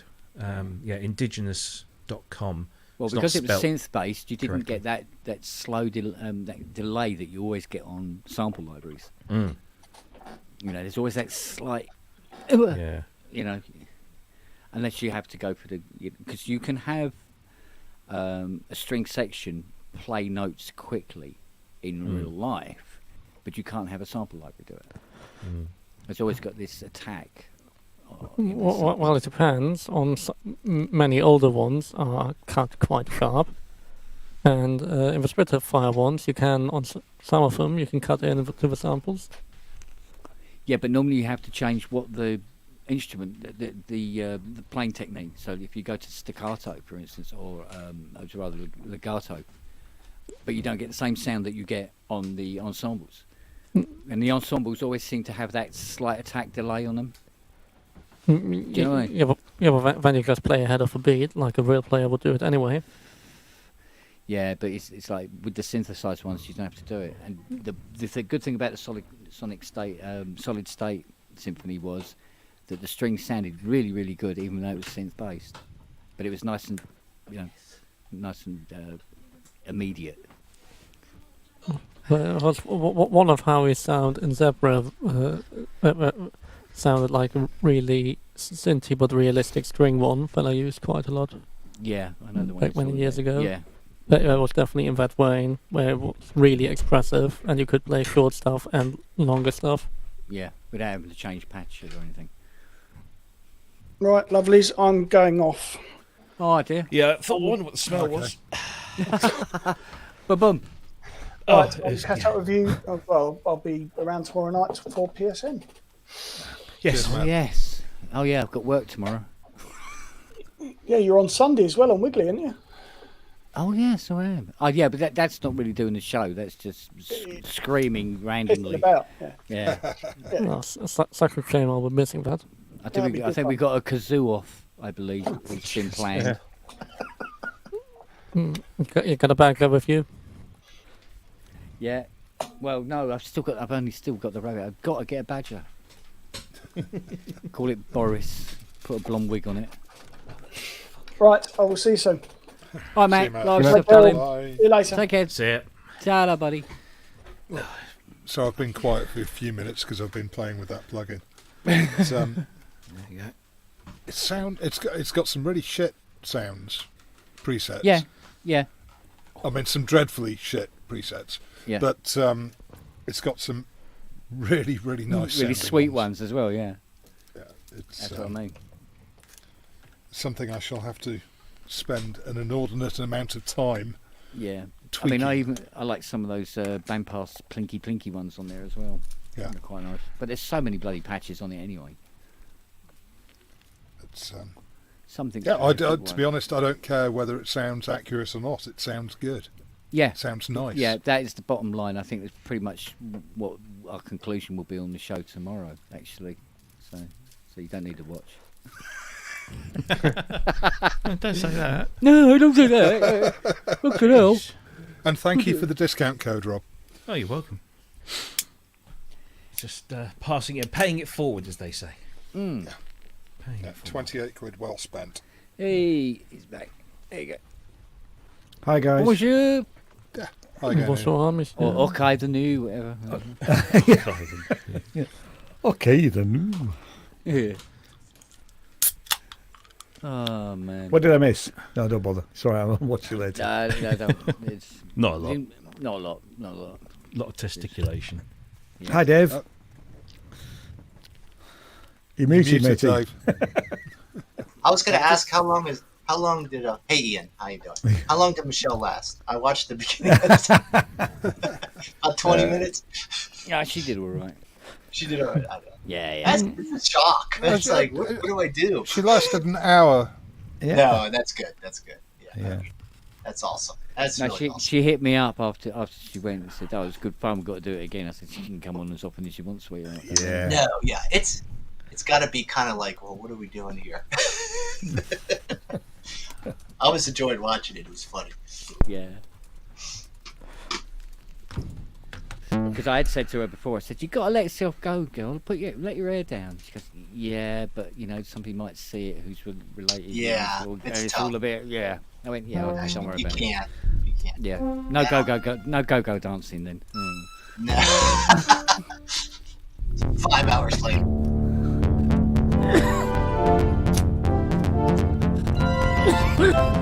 Well, dear me. This is that solid state thing. Yeah. So it's further up you get the keyboard. You get kind of a broad range in one multi. Yeah.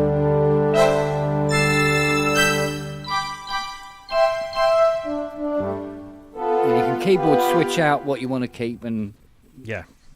drop things in and out and stuff. Yeah. I should find that. There's one patch in here which is just. It's one of those patches that when you start playing it. $60 is quite. It's cheap.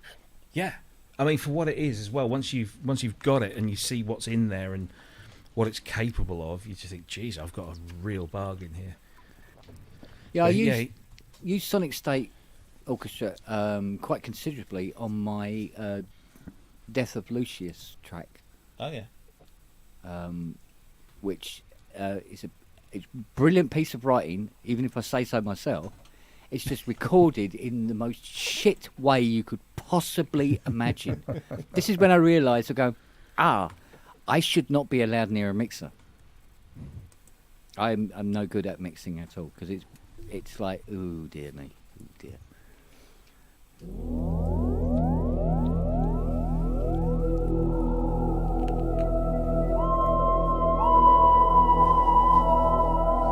Very X-Files.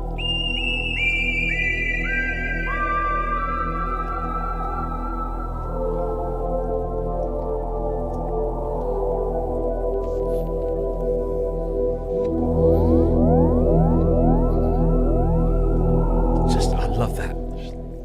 Could play that for ages. So yeah, I've been going through all my old S6000 libraries this past few days. Nice. There's a lot of shit on here. Folks, I'm going to go before you cost me any more money. Have a good night and thank you very much. Oh wait, there's a sample library you got to look at, Ollie. Honestly, it's only £2,000. It's only £2,000. Good night. Good night. See you later, buddy. Take care, man. Bye, mate. It's funny how after I haven't used this for. Oh, somebody's got YouTube on. Echo. No, not me. Hello? It's not me. No, it's gone. Do I have to turn it on again? I have to. I haven't used this for such a long time. Oh, it's back again. Mm-hmm. It's you. No, it's not me. It's not me. Oh, it's gone again. Yeah, it's not me. Oh. Anyway, I haven't used this for such a long time, and it's amazing how it's like riding a bike. Within like 5 minutes, all the muscle memory's back again. You've fallen off or crashed into a tree. Yeah, that's what I tend to do on a bike these days. But no, it was just like, oh my, yeah. I started doing this thing like I was twiddling the data wheel. I'm thinking, this isn't a very intuitive. Oh yeah, of course. If you do this, boom, it's there. Yeah.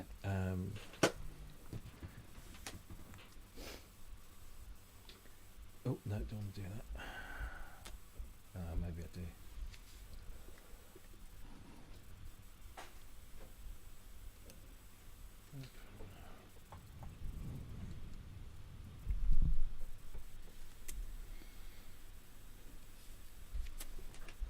Talk amongst yourselves. Ooh, why are we waiting? It's obviously really simple and quick and easy to use. Yeah, very intuitive. There we go, load folder. I have to play a game of Tetris first before the sample goes in. Well, that's the other thing, is that load speeds on these aren't, fantastic. Especially when you think they're worth for the time. Well, for the time, yes, it was. Yeah. Is it using solid state storage or a hard disk or? I've got SCSI to SD, so yes, it's nice. But you're still limited by the SCSI bus speed, so it doesn't matter really what you've got on 30-pin there. RAM.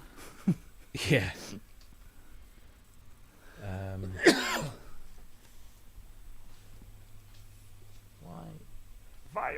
Oh, incoming. Hey, bub. Hey. It's Andy again.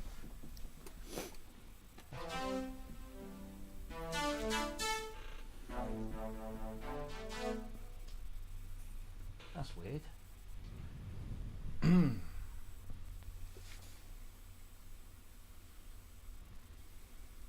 Oh, of course, you dick.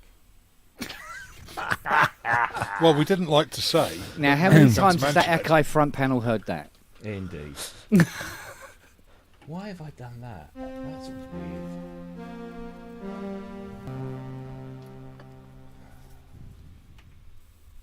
That's weird. I've completely gone and misassigned a whole bunch of stuff there. Now I've got that VP1 stuff on there, which sounds actually not too bad. Oh, okay. Because they've managed to. Andy's showing carpet. Somebody shopping again. Andy's carpets. All that is. E2. Yeah, put that scent out of the way. Yeah, we can't see the carpet, Andy. Yeah. Yeah. And how much is that? Here's a little bit. There you go. Yeah. How much is that per square meter? Per square meter. It's supposed to be about $5,000. Per square meter. Good God. What is it? An E2 plus? Oh, E2 plus. Yeah. Yeah, it's a plus. Yeah. I still You want one pass of here. those. $5,000. Wow, that's cool. I'm still going to get one of those one day. Even if I have to sell a The child. classic skinny wheels. Yes, left and right. Oh, 5 1/4 floppy. It's actually pretty thank light. God it said wheels. Metal case. It's pretty light. Thank God it said wheels, otherwise we'd never know. Yeah. Yeah, because it's a fiberglass case, isn't it, on them? This is, yeah, it's a kind of Yeah. plasticky case. Yeah, on a metal base, yeah. But it The must good thing be about lighter that than the regulator. No. The sliders are still working pretty well. It's not. So, Yeah, pinch one of them. Tom needs one. Yeah. Just open it up. And, Yeah, they come out easy enough. Just drop the whole board, actually. and it's right next to one of the best keyboards ever made, which is Uh-huh. Ooh. with the worst keyboard in the world. This is the worst keyboard I've ever touched. 299. There's a reason. Yeah. And the Yeah. wheels are terrible too. So. The whole thing's terrible. Don't just blame the wheels. Well, so the organ section and this mixing section is kind of clever, actually. But Oh, God. very Something very uninspiring. Tysco-like about it. Okay, what else we got? We got CS1X. Oh, Eh? I miss mine. I wish I'd never sold it. Yeah, Have you nice little tried set. getting your scope recalibrated? X50.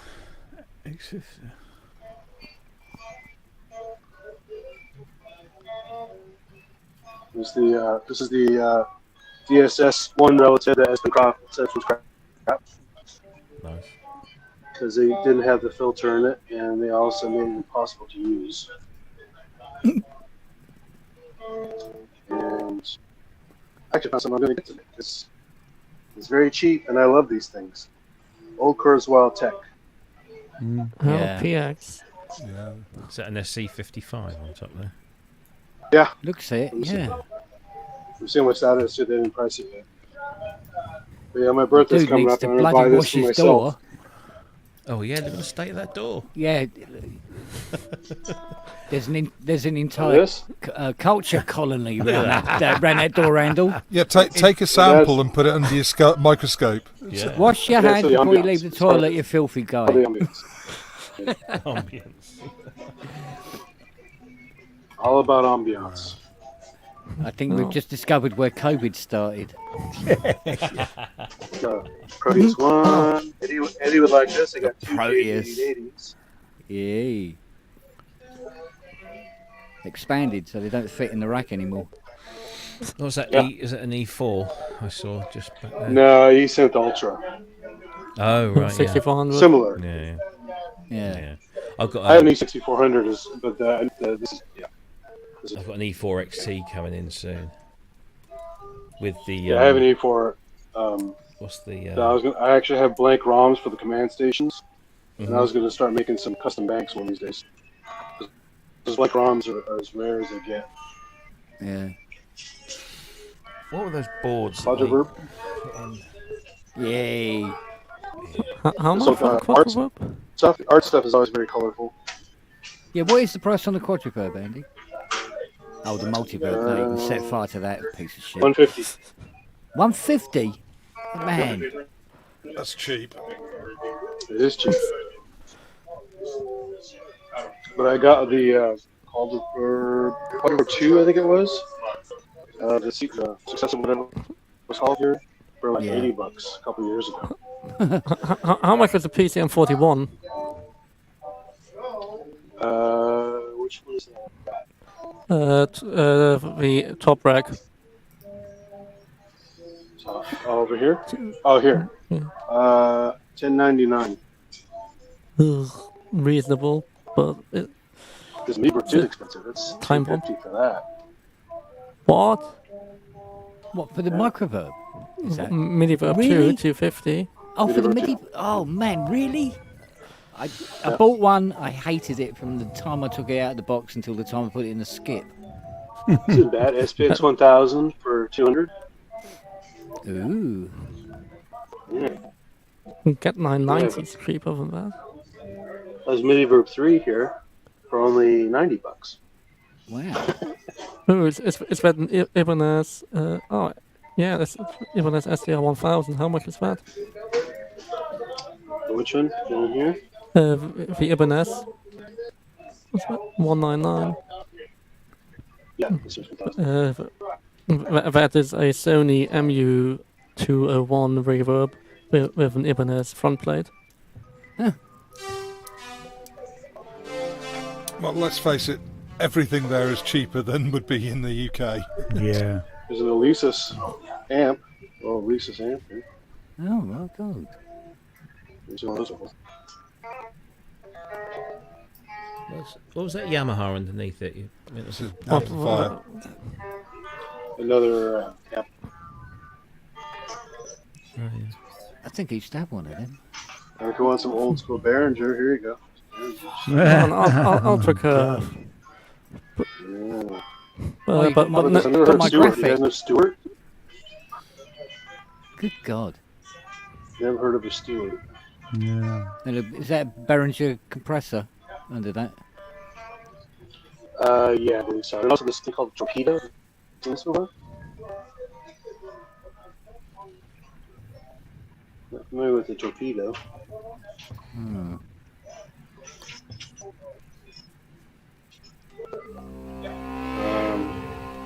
They also had some old PV sample playback stuff here. I think they may have sold it. I don't think so. Not unless it's a little bit later.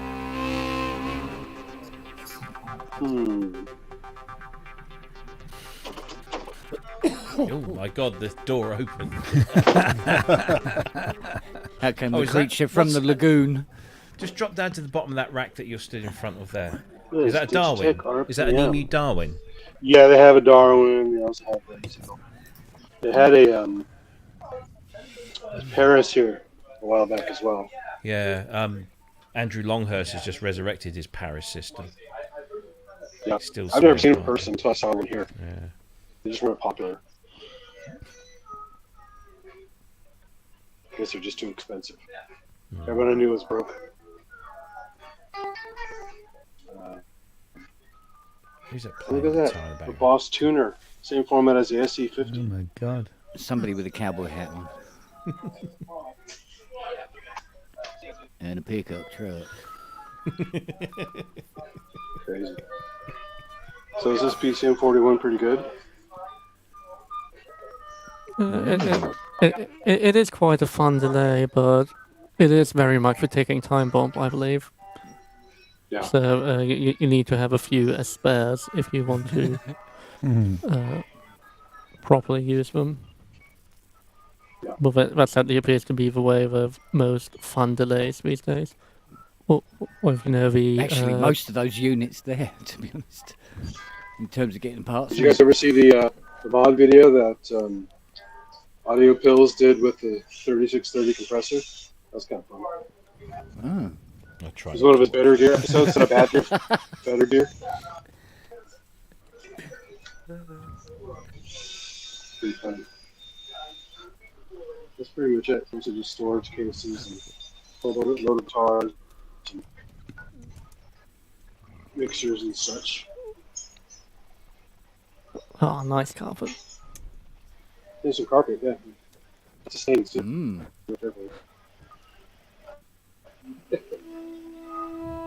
Nice case for you. Oh God. Nice speakers. What are they? Horrible things. Bits of wood. Don't worry Bits about of it. wood. Yeah. Oh. And he's gone. Just have some carpet. Wow. If only there was a shop nearby that I could go and wander around like that. Yeah, it would be nice, wouldn't it? See, any of the second-hand stores in the UK, they tend to This is put the all one their Rich stuff used on to play? eBay. Did Rich play these? RD700? RD700. Yeah. Wow. I thought Rich was talking about it. Yeah. Where's the Cord Cross? The tiny ass wheels. Tiny, tiny. It was a cross. Is that the first generation one? Yeah, that'll be the original. Ah. So, Cord. What's that, Triton? Here's a really great, realistic Casio rebrand. Oh God, Radio yeah. Shack. Little Radio Shack stuff. Now we're talking. Getting into the high end now. Yeah. Well, it is rare. It's very rare. Cheap. Yeah. Very much There's cheap. a reason for that. So's monkeypox. Doesn't mean you want one. No. It looks like a motif. It is, yeah. Oh, it was. Yes, Okay. MS-2000. Oh, God. What's that? I had the rack. I had the module MS-2000, version. yeah. Keyboard. And more Behringer, because you gotta have more Behringer. Christmas tree lights. So somebody bought And that this and is then still here. No realised. one's buying the eSynth. Before eSynth is unloved. Oh. Roger Shocking, Bolton no one bought promised. this. Is a really good price for a Oh, sledge. No one sledge. bought it. Oh, yeah. Oh, a small one. Let's see. It's like mine, actually, yeah. Yeah. Got the black SC. Wow. I love the sledge. It's just the plastic case is crap. Yeah, it's a bit, isn't it? Yeah, it's Sort of too bit plasticky. I mean, I would- Waspy. Yeah. I'd never want to gig with it in a sense because I don't think it'd survive. No. Even if you put it in a gig bag, it'd probably crush it. Yeah. It's pretty tough plastic. Nice sounding keyboard, I though. mean, a lot of the Oh, sets yeah. I have are actually Yeah, I love plastic, it. even the more Yeah. expensive stuff. I mean, can you load the same sounds into the Blofeld as the Sledge, or are they slightly? It's the same wavetable, but I don't know if it sounds. Pass. I mean, it is the same synth basically, but whether you're allowed to move sounds across, I don't know.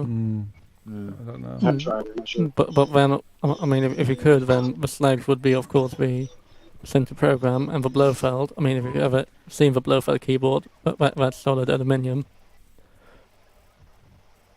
all around. Mm. And I mean, and even the Blofeld desktop, I mean, when you get frustrated with it, you can throw it at somebody's head and definitely still murder them. So, Yeah, so can't, if you can't do that with the sledge. Yeah. I mean, yeah, if you happen to have a Waldorf employee around whilst you're complaining about your Blofeld crashing, Yeah, if the window's This one's open, really it a drifts classic away. here. You see, it has a little hand on the screen, so you know what you do with your hands. Music information. Wow. So, Well, I mean, we laugh at it, but anything that can actually get kids playing Yeah. a musical instrument. well, I've Yeah. taken terrible old Casper keyboards, run them through Camel Space, Camelodia's Camel Space, and it's an awesome synth. Mm. So, if you have the right effects and the right chain, you can make literally decent things out of shite. It's like with Gaz's show yesterday with that Q chord. I mean, he made a very entertaining hour with that. Yeah, that thing. Q- Run through some effects and card. stuff. It's good. Yeah. Yeah, you know the It's Yeah, pretty it's the classic. Suzuki thing. Suzuki one. I've got one. Yeah. Yeah. Yeah. I put in the chat. I asked him to play the song that was "Brown Water in My Shower," and he just started playing this song. It's brilliant. He's so brilliant. Did he MIDI it up? Because it can be. Yeah, he middied it up Well, to a deep I mind. need and it to was watch like, that because No. yeah. I think That that's summer thing is really cool. I mean, it's Yeah. it's an interesting instrument for sure. it's a lot in a little box. It's definitely for sure. Mine's got a slight chip problem in the fact that it works for about 20 minutes and then everything just sort of stops working. Power supply. Yeah. No, it's not power supply because it's the same on batteries. Oh. It might be a voltage, Voltage regulator regulator. overheating. Yeah. Wow. well, yes, it might still be the power supply, because Right. who knows what it runs internally at. Because Yeah. Is that something you look Well, at? not if it Ken? does it. Yeah. Well, not if it's Right, something that okay. it does under battery as well. So well, no, but if it just has a switch from a power supply internally anyway. So what it might just do is a DC-DC converter internally to go to. I don't think it's new enough to have a switch mode in it. Actually, I wouldn't be surprised if it's got a little linear in there. But even so, I mean, if it's got how many batteries does it take? It takes 6 HP or SP2s, I think. So it's 9 volt. Yeah, I think so. So whilst I've looked at Oh it. well, but, no, it's yeah. no, actually, no, there might be HP11s. Okay. So it's, I need to dig it out. It's under. It's under the 9 volt. 9 volt. So it's probably running at 5 volts internally, so it's still going to be using a voltage regulator. Yeah, but there's probably a little voltage regulator down on there, and it's just dry jointed a bit, and they naturally get warm when they function. Yeah. But if it's, and it's probably not even heat synced, so Yeah. Oh no, probably not. It's just sitting on an earth track, probably or something. But yeah, it should be easy enough to do. I'll send it down to you at some point then. No, but no problem. Yeah, I like it. I think it's quite. I mean, they're clever little things. The built-in sounds are crap, but there's a lot you can sort of do with it. You know. Oh, Gaz was certainly doing a lot with it. I need to watch that then. But when he's getting it, playing, accompaniments, he's just sending all the MIDI data straight to this DeepMind. Playing this one patch. Superb. And it's like that thing I said to you earlier, Robbie, with that video you sent me. I was watching it for about 47 seconds, and suddenly I felt I wanted to invade Poland. It was so fucking bad, But yeah, it's no, that's the good thing about Gaz. Just go, play this and go for it. Love it.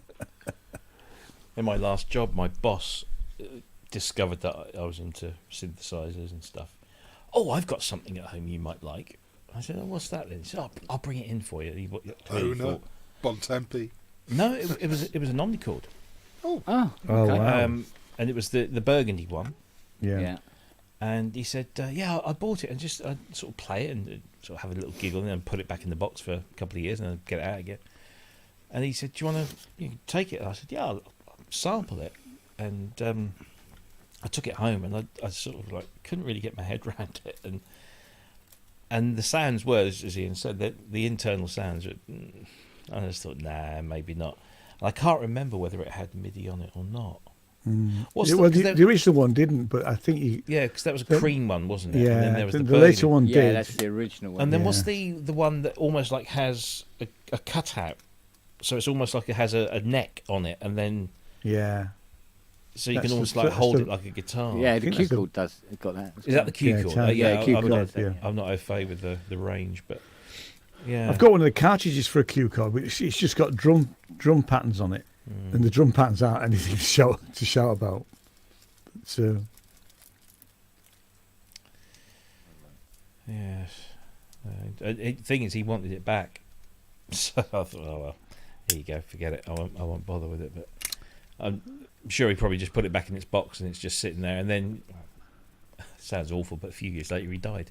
So the Omnichords fetch reasonable money. You know. You are fucking joking. Are we? Maybe. How much for that Wasp Deluxe? Oh God, go on. 5.5. Fucking hell. 5,500. Yeah. For a Wasp. The Deluxe or special? For the Deluxe. Price has got a sting in it. Yay! Ka-ching. Oh. Yes. I mean, if you cut the first ticket, I'd buy it. Yeah. $5,000 for that E3. $5,000. That was 3.3 before. Oh no, sorry, E3 or E1. No, this is an E3. E3. Oh yeah. No, I never gelled. I never warmed to them. No, I put a new display in that one. Oh, the E1's here. Yeah. That should be 3.3. It was 3.3. And 3.5 or 3.5 sounds a little Wait, pricey. is it? This is. Yeah, no, it's 3.3. Yeah, Yeah, that's 3.3, still 3.3. Yeah, okay. That's still in the office next door. That's quite a nice example. That. Oh, a Synthia. Come on, let's have a laugh. 15? Oh. Synthia 12,990. Oh, 12,990. Yeah. Okay. Oh, that's Surge Modular. That's out in the shed. So how much is that up for? Should be a giggle. Did you watch Benji's latest video where he's doing paper face patching one of those. Yeah, I'm 2 videos behind. I'm behind on loads of videos, obviously, for the last couple of weeks. But no, I've still got to see. I think that's the first time I've seen something tonal on a Surge ever. Right, the Nat Special. Let's have a look. 1,500 quid. What for? What special? Or No, Nat. Nat special? Yeah, so it's the 1 VCO version in a little wooden case. But, But funny enough, the case is done in such a way that you can't take the bottom off it. Everything has to come up through the little hole in the front. And where it has 3 bolts that hold the whole board in. So you can turn knobs here and you go, oh yeah, it's fine, change waveform stuff. When you go to use the envelope generator, the pots go up and down like that. There's nothing holding the board to the front panel at all.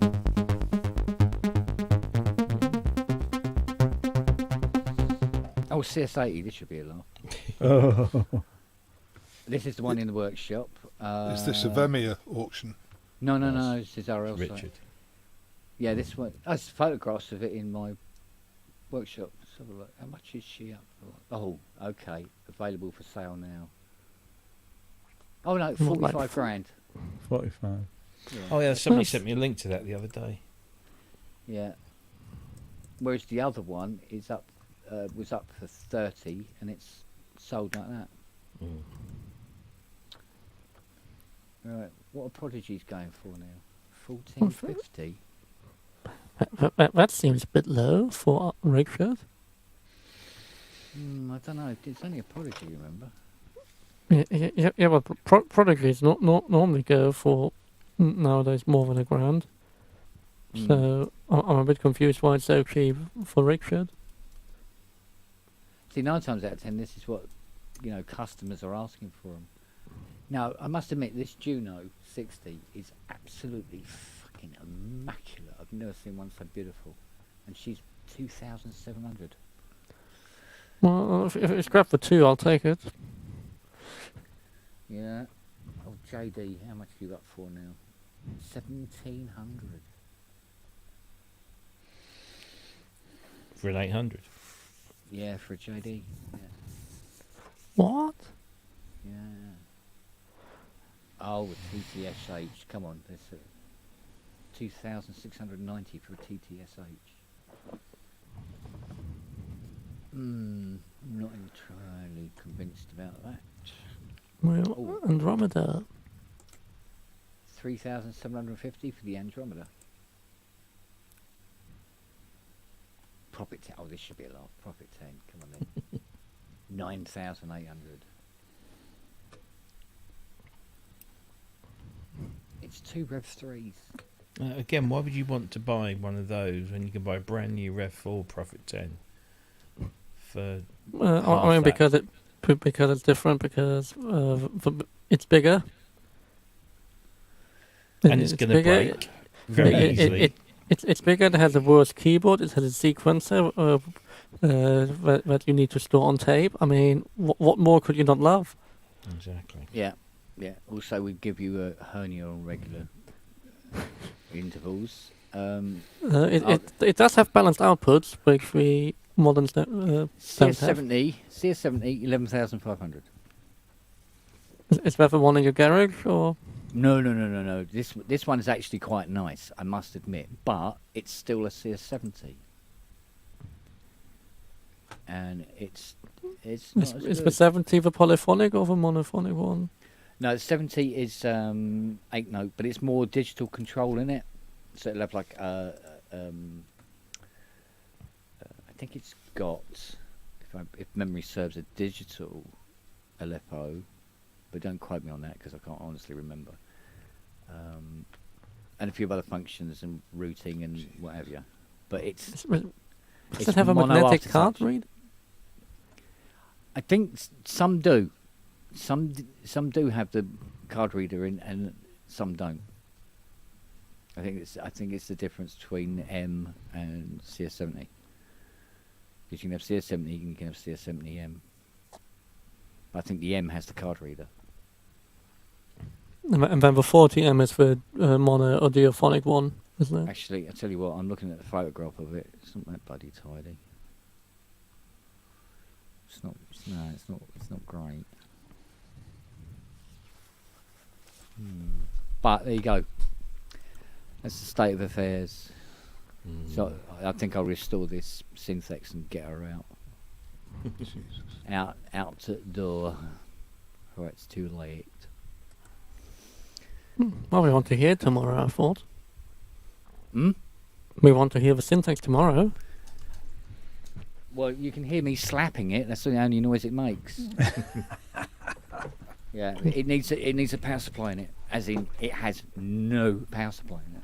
I mean, that's probably better than the normal one with the massive fan where you can hear from the other side of the world. Yeah, yeah. I mean, some of them get. I mean, I've had one come in before now where the bearings have completely dried out, and honest to God, it sounds like a wild animal dying when you turn it on. It's like this. It's like, oh my God. And the bloke's going, oh yeah, two of the keys don't work. What about your fan? Oh, I've got headphones on. Those are some good headphones. It must be bloody earplugs, I would have thought. Unbelievable. But yeah. Yeah, because it don't have whir. Oh, it just whir. Because I remember when you used to have my one set up in the studio, it was the loudest noise in the room at all times. It's just awful. Mind you, you couldn't fall asleep in the bedroom with the Synthex on. It just made so much bleeding racket. But when that fan packs up, power supply goes, bye-bye. Sorry. No, you're welcome. That's perfect hello. timing. Perfect timing there, Rob. Yeah, more carpet. Oh, my it's a pedal. God. Pedal heaven. This rabbit hole now. Andy's forgotten the core audience of this show. I use So what are they guitar for? What are they for? pedals. To plug into your roads. Yeah, that I didn't win. Yeah. Yeah, but now you have the incentive to buy one. Yeah. If you have a phaser pedal, then you just need to buy the roads to go with it. I'm screwed then. I've got two.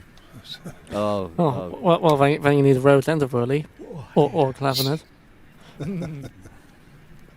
If I had the space, believe me, I'd be buying old organs. Not human organs, obviously. Really? Very quickly had to clarify. Are we talking B3s, Sassy? Oh, we got him. I would happily have an old L100 concert. You know, the sort of Palladium style rising out of the floor organs. If only something to look at. And occasionally play with and modify. The hell are you getting the money for one of them? Well, there was one for sale, not 2 years ago, that came out of Blackpool. Wow! Really? Well, at the river. Three register, Yeah. full concert sized. And they wanted £100 for it, as long as you took it away. Jeez. Well, I suppose it happens. Yeah. Yeah. How much? How many people do you need to take it away? Well, I mean, if I could afford the space for it, I wouldn't worry about the cost of hiring, 4 blokes to carry the damn thing out. But Well, I've got a YC45 you can have. Don't tempt me. You can make room in your car, you can have it. You can play Crazy Horses. But it's the YC45, the one with a ribbon. Yeah. It looks like a dual manual CS80 in a way. Ooh. Yeah, and I've played Crazy Horses on it. It's because you have to. Just got to do it. I just find it's a shame that you see all these old instruments and you know how much people paid for them at the start. I mean, it's like old pianos. Oh, You know, Facebook Marketplace, you can pick up a really good second-hand piano for £100. You can get them for free. Or free, yeah. Yeah. Depending where you are. There's eBay was a Yamaha YC45 went for £1,265. Wow. It was located in Romania, mind you, but and the postage. This is the best bit. Postage to it was £45. I don't think so. I actually got the numbers the right way round. Yeah, that's what he says. Well, it's like that geezer that was offering that GS1. He had it up for £1 on Reverb. Really? Yeah, we contacted him, and mate went round there to have a look at it, and it does not work. I mean, as in at all. And then started talking about how many £1,000 he wanted for it. And the guy's going, no, bye. Well, is it too expensive for the spare parts? We've already got one in the front room here for bloody spare parts. Don't need another one. And the guys talk like proper thousands. You know, it's like, no, mate, no. He goes, oh, they're really rare. Don't give a shit. Yeah, if it's not working, it's I don't care if not it's worth blessed a by lot the at Pope. moment. I'm not paying you £8,000 for it. So he wanted more than for £1 then. How's that? Yeah. Oh, that's just for the listing. He had no real idea of what he wanted, but he wanted a lot. You know, can only sell it once, so make it worthwhile, kind of thing.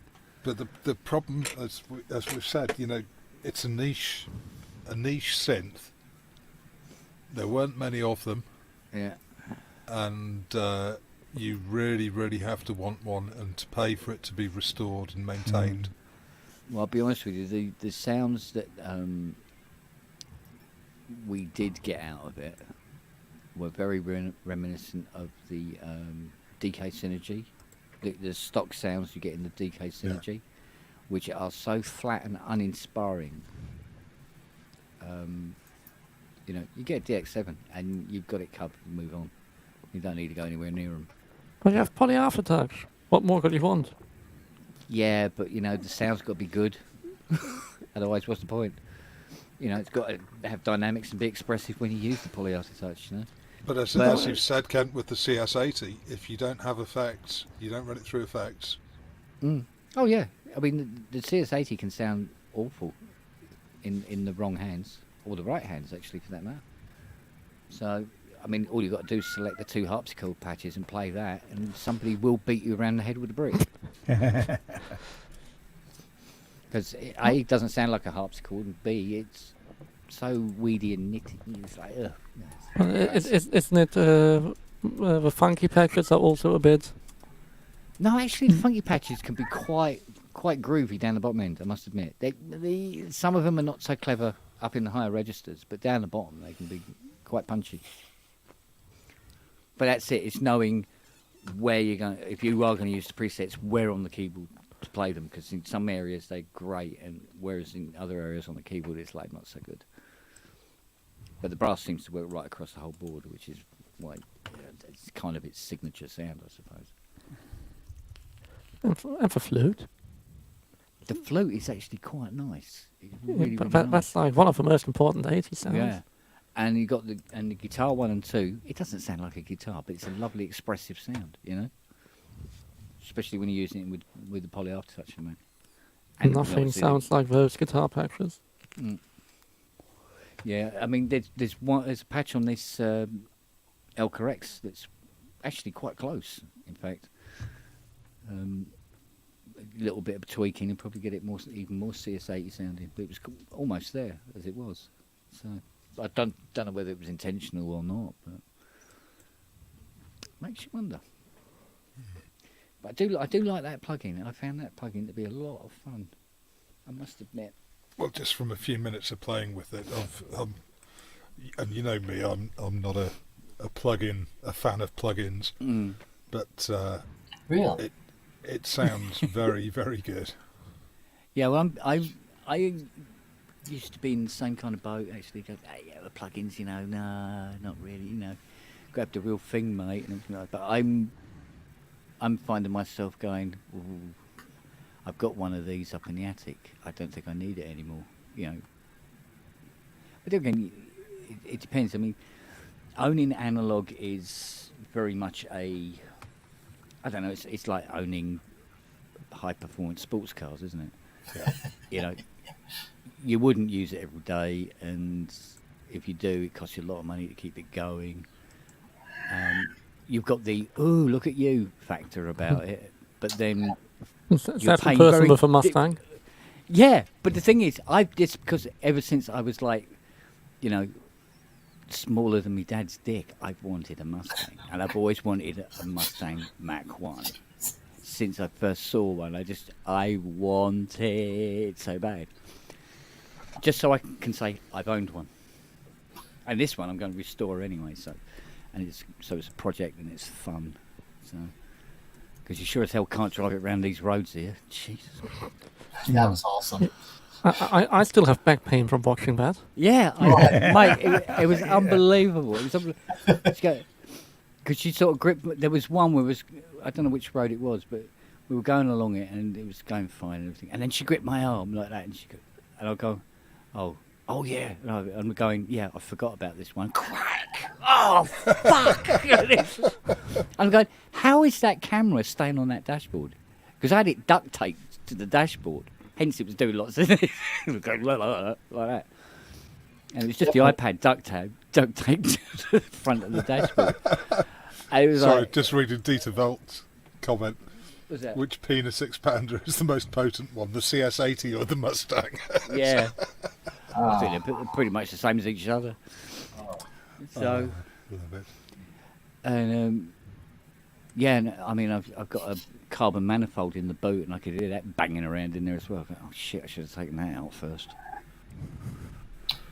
What, you've got a carbon exhaust manifold or inlet? Hmm? You said carbon manifold. No, a carb. Oh right, sorry. Got the old carb with manifold still in the boot. It's the original stock one. You've swapped out. Yeah, it's got a carb, Weber then. 4-pot on it. Oh, okay. No, it came with that. I thought it had a Holly. Sorry, yeah, Holly. What am I talking about? Weber. Twat. Yeah, Weber 4-pot. A Holly 4-pot. Oh, jeez. I'll get it right one day. Yeah. Which had just been done, and I still think isn't balanced. And You got a vacuum tuner for it? No, I've ordered one. I used to have one 1,000 years ago, but I sort of, I'm not going to be working on cars anymore. I'm getting too old for this. In his 30s, twat. So. Well, for the Hollies, I think you can get a simple pressure gauge, basically with a rubber bung. Yeah. On the end, and you just slap it over each part. Yeah, but I don't think the timing's quite right, and I want to put new plugs and new HT leads on it, and all. They're looking a bit ropey. Does it have an upgraded electronic ignition? Is it a tunable one or? Yeah, and I don't think it's either the carbs or it's the timings. Something's not right there because it's slightly when it's ticking over, it's rougher than it should be. There's too much bubble. It's too much bubble, and there's also a tap coming from the cam on the back left-hand bank that needs looking at. Does it have hydraulic lifters, or is it a push? It's not a push rod. I think it's push rod. Push rod. It's old girl. Yeah. Oh, I'd love to take that apart. Yeah, it looks like fun, I must admit. Oh, it's Mr. Dressing Gown. Hello. Evening tie. Again. Still at Mar-a-Lago. Almost good morning. Is it? Oh, yeah. Yeah, give it a couple of seconds. How you doing, baby? Good morning. Yeah. Fine. Getting up. What the fuck is... What? Oh, we're going to He's taking us around pawn shops. Guitar Centre, excellent. That's got the word guitar in it. Suddenly less interested. I wouldn't watch this if I was you, Ty. You can't afford the stuff in here.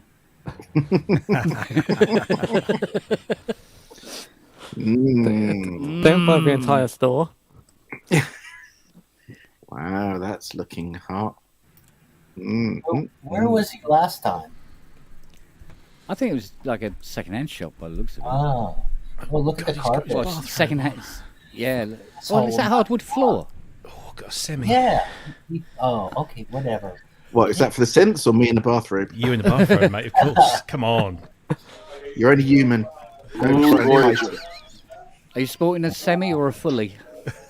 Yeah, good old Voyager. It's definitely a is that nicer wood floor floor? than the other place. No. Oh, yeah, much better carpet 20 here. mini. Carpet. Parquet. Good God. It's a mini. It's not even a colored mini, though. It's just a... Oh, Mod wave. Circuit station. oh, fruit machine. Look at that little display. That is so cute. Put 6 quarters in it, see what we get. Subharmonica, that's nice. Should I just take you next door? It'd be a lot more interesting. Yeah, but we can't afford anything you've got either. Yeah, go on then, because we want to see if the wind billows your dressing gown up. Is it one of those little Turkish ones that comes just below? See what colour your knickers are. just above. Yeah. Yeah. Oh. Oh, it's not a semi anymore. It's a full-on. Yeah, okay, girls. Hey, steady. So It's giving me nightmares tonight then. Look at this, loads of keyboards on Slack wall. I swear I'm just looking at you going, yeah, got. There you go, there's my baby. I've got all of those. Yeah, I agree, Ian. I think Slatwall is vastly underrated. Yeah. I was amazed to see the piece on Sonic State last week. Sonic Talk last week. You know, I'm thinking, I did that 4 years ago.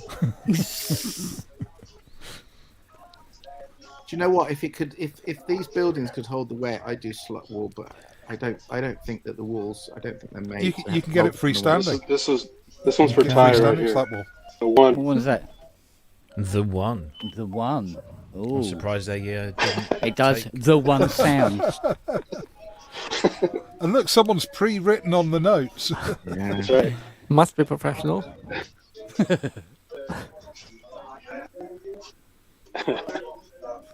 It's played by innuendo. Oh well. Good stuff today.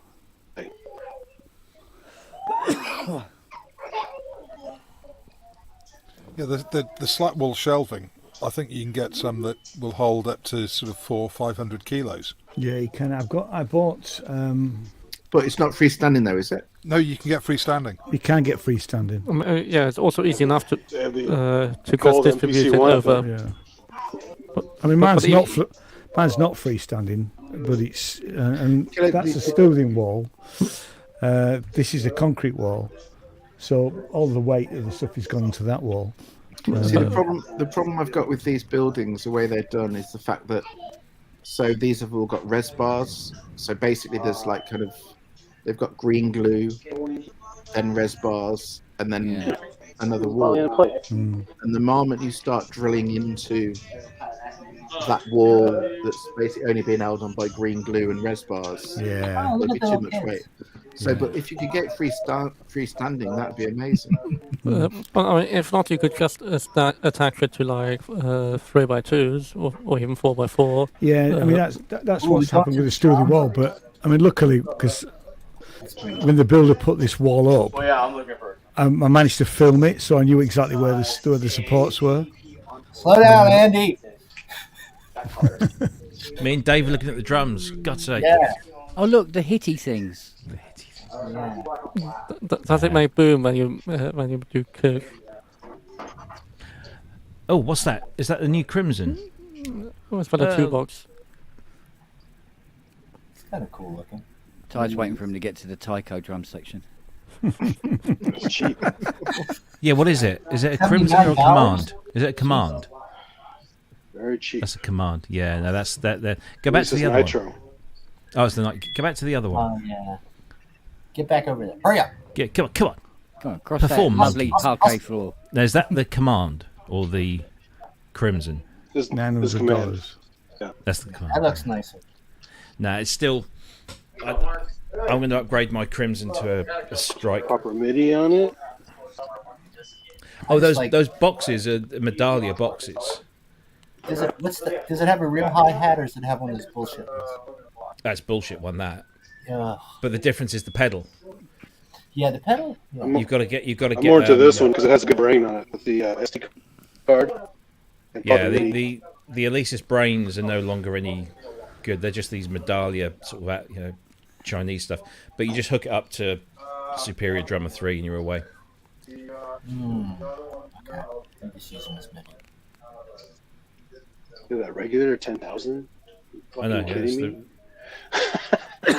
the Roland stuff is just ridiculously It's out of expensive. control. It's Yeah. out of control. But also I've they got- sound amazing and are quite I've got- playable. No, but in A terms Roland? of the heads, You got Alesis took Roland.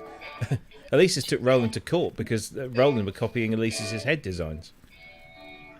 So the Alesis heads are just as good as the Rolands. It's the difference. but- is but- that- because Guitar Center owns it. But their adaptive sound modules and their re-trigger suppression algorithm is a lot better than most of the others. No, the Alesis is pretty. The sounds in the brain, shite. The response and the lack of crosstalk in the Alesis is as good as the Roland. Really? This is rated pretty good, this one. That's okay. What you want is because that's got the 2-inch shells on it. Yeah, it's got the You mesh can heads, actually so- see and through. You can see through the piezo inside there. Yeah, you've got on those you'll just have the skin trigger. But on the snare you'll have a rim trigger on there as well, and zonal. And then with the crash cymbal, you probably have a. I don't know if they've got it on that one. You've got the mute on there, three zone trigger for bells as well. But no, they're. I'm not. At least they got. At least they with the pedal design, the foot pedals, the kick. They're standing now. I had one of those old Rolands. Oh, it goes. Yeah. Go down and. No, but the thing with the hi hat is you've got to have a hi hat with continuous MIDI, continuous CC. If it's just on or off, then it's just no good. But because you need to be able to open up the hi hat just a little. So as a bit former drummer, more. would you get one of these? It's a good play if you want a small kit to practice on, and trigger stuff. That's as good as anything you'll get. Yeah, it's fine. Just don't rely on the sounds within the brain because they're just average. Just hook it up to something like Superior Drummer 3. I mean, it's totally different than a real drum kit, but it's still very cool. Yeah. You just got to approach it totally different. It's like a piano and a synth. I was playing live in the late 90s, early noughties with Yamaha rubber pads.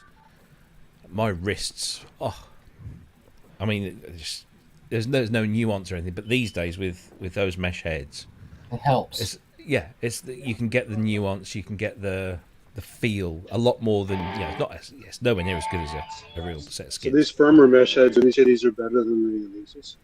They're not mesh, are they? These are, They yeah. look like, yeah, they I look can't like, say. look like Yeah. They the look ones like Roland ones, kind of. Yeah, they are Roland V drums, but Roland Yeah, do. they're mesh. That's what I had. Yeah. See, some kits nowadays they'll mix and match with mesh and rubber, so they'll give you a mesh snare but rubber toms. So if you want that one, that's right there. Because that's always what you want. That when you try to play a fill, your response is completely different. Yeah. It's cool. Now the Strike is where it's at. The Alesis Strike. These are the fat Or the Strike Pro. drum heads. I had to go on the Roland. Is that the Roland do a kit now with full size shells? Which to me, I mean, it looks great because it looks like a real drum kit, but it's just an electric drum kit, and the size of the shells don't mean shit. It's for appearance, yeah. Yeah, it's all for appearance. Like Eddie was saying, his drummer in that band he's leaving has a kit that looks like this, so they're taken seriously. Yeah.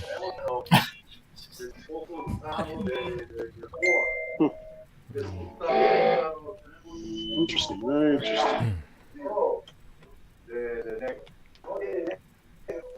Yeah, I should get one of these. I mostly do hand drum stuff, but I'd like to get a kit. Some of this kit I got a long time ago was really crap.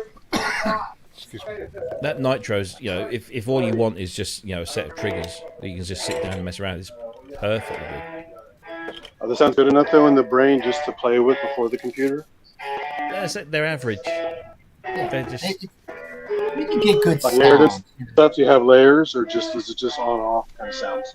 They're mostly single hits. They're not round robins. This is where something like Superior Drummer 3 will give you all of the detail, but you've got to have a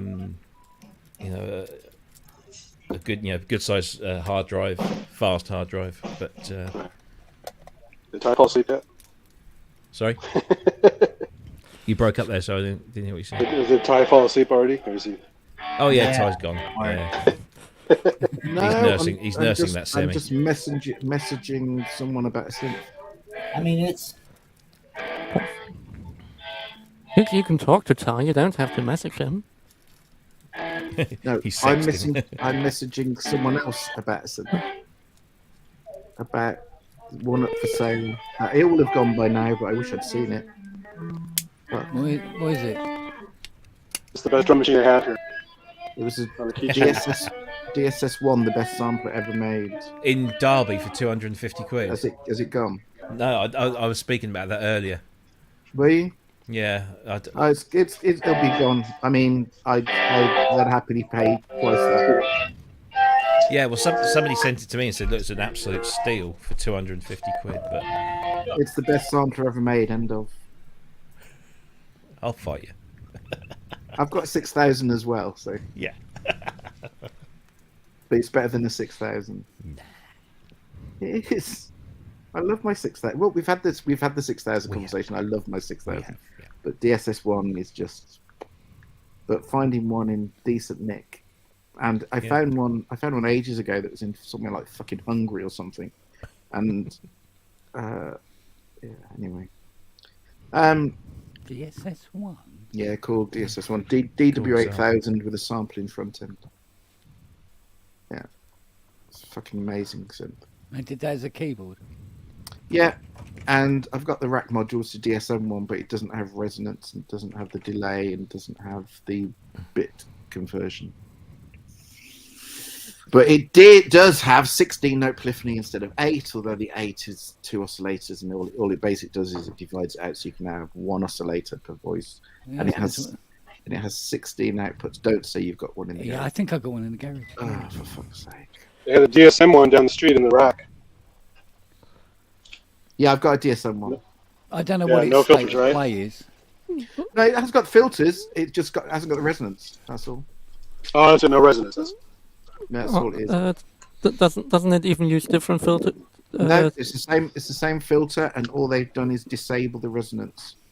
What, because they needed the output from the converter for something else. I have no Probably. idea, but they gave it 16. I mean, it's the Barmy on the rack mount. You get 16 outputs and one mono output. So you use the one mono output or 16 outputs, one for each voice.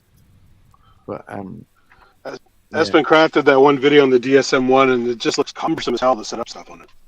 Oh, it's one of the but but it's authentic. Sorry. No, it's not that. No. I'll tell you what it is. Once you get your head set, it's the same way that kind of the early sequencers that I used. If you look at the amount of button pressing that has to go on that compared to working on a door, you're doing nothing but menu diving and buttons. But it's just become second nature. It's the same way if I turn around to any of you lot and turn around and go, okay, what button combination do you need to go into your emails on your phone, go to the bin, delete your messages? It's just automatic. And it's exactly the same with the DSS1, DSM1. Once your mind is in that set, it's just so quick. But yeah, if you're not used to it, it's not like, for example, the S6000 that Rob and I love so much. The great thing about that one is the learning curve on that is, is so short because everything is so obvious. You only need to spend a small amount of time on an S6000 and you know your way around it because everything is just so logically laid out. The only difference is with the DSS one is the fact you have to kind of get into there, but once you're in there, it's a piece of piss to use. But yeah, I think I've said before, it's one of that and Monopoly are the only two synths really that I ever really regret selling. How is it like compared to the Ensoniq ASR? Do you know what? I'll be honest with you. I mean, I've worked on SR, but I've never used one in anger. I know I've messed with it, but ASL, the 10 and the 1, and no. But because the SQ80 I surprisingly managed to work out most things, including the sequencer, without ever looking at the manual. In terms of manual, it's honestly the DSS1 is piece because it's all it is menu driven, and all the menus are on display, and it's not rocket science to figure out how to basically get a sample in there, trim it, and use it as an oscillator. It's really not rocket science. But it's not about that being hard or annoying to figure out. It's more, do you get along with it, or do you want to throw it out of a window after 30 seconds? I had my DSS1 for I don't know how many years, and at no point did I ever get frustrated with it. In hindsight now, 30 years later, I could go back and suddenly want to throw it out of the window, but the reality is at the time, no, I loved working on it. I absolutely loved working on it. Yeah, great. And it's just the fact that it is a DW8000 with a sampling front end, and it's a really great synth. So if I don't want to sound begging, but I've basically just written to this guy going, "Hi, is it still available?" What I'm really basically saying is, "Fucking sell it to me now!" But I know he's going to. It'll have gone. It'll absolutely have gone. For that kind of money, there's no way it'll still be around. But you never know. Well, fingers crossed. Who knows? So, what happened? Wagyu, what happened to my old DSS1? I sold it because, just like everyone else amongst us, you get to a certain point where you want something new, and you convince yourself that whatever it is that you want to sell, I had no money, so I had to sell that to buy something else. Convinced that whatever I bought after that would be so much better. Yep. And hey, guess what? It wasn't, because I went from that to drumroll. My next sampler was a TX16W, which I still stand by the fact that it's a great sampler, but compared to a DSS1, it's a pile of shit compared to a DSS1. With the operating system from hell and beyond. That was it. It was literally the worst. It actually sounded great. Actually, what was really great about it, when you took the samples down a few octaves, the dirty and grunginess that came into it was fantastic. But in terms of operating system, it was. Everyone knows it was the worst operating system of any synth ever. But I like the 16W, but yeah, it's not as good as. I'm not saying it was a mistake, but the only way I could afford that and a whole load of other stuff was to get rid of my DSS1. God, you're making me want to get an EPS 16 again. Cyclone. So they basically, that came into being after I'd got rid of my 16W. So basically, So if anyone doesn't know, the 16W company, were they Swedish? Yeah, I think they were. They went and wrote a whole new UI and a bit like JJ did with the and what are they called now? Sonic Charge. That's what they're now. Quite funky plugins. Yeah. But hang on. Well. Dieter, DSS1 is not a DW with it. It's quite different. It uses quite odd way to play the samples. Some of the few variable sample rate machines in terms of that. Absolutely, in terms of but it is basically the synthesis on it is a DW8000, but with a sampling front end. So in other words, rather than just having to use harmonic wavetables, of which there are how many on the DW8000? I can't remember. 16. Is it 16 or 8 or 16? So I think it's 8 or 16, whatever it is. So rather than having to use them, you do get those built into the machine, but then you have a sampling front end where you get initially 256K of sampling, which obviously was huge. So you got your 5.1 stereo sample across the entire keyboard. But you can sample in it. So basically you use it as a sampler. But the synthesis section is a DW8000. But the front end, obviously, you can either have the harmonic tables from a DW8000, which are built into it, or you can sample. But the synthesis part of it is a DW8000. Oh, hang on a minute. Data's coming back. Uses phase, which is a fixed rate. No, I'm not I'm not on about the front end in terms of whether it's I totally take your word for it, but I'm on about the synthesis bit after the oscillators. Well, it's the same filter chip. Yeah. Filter and BCA chip. And effects and all of that. Am I wrong? Dieter, tell me I'm wrong. Probably.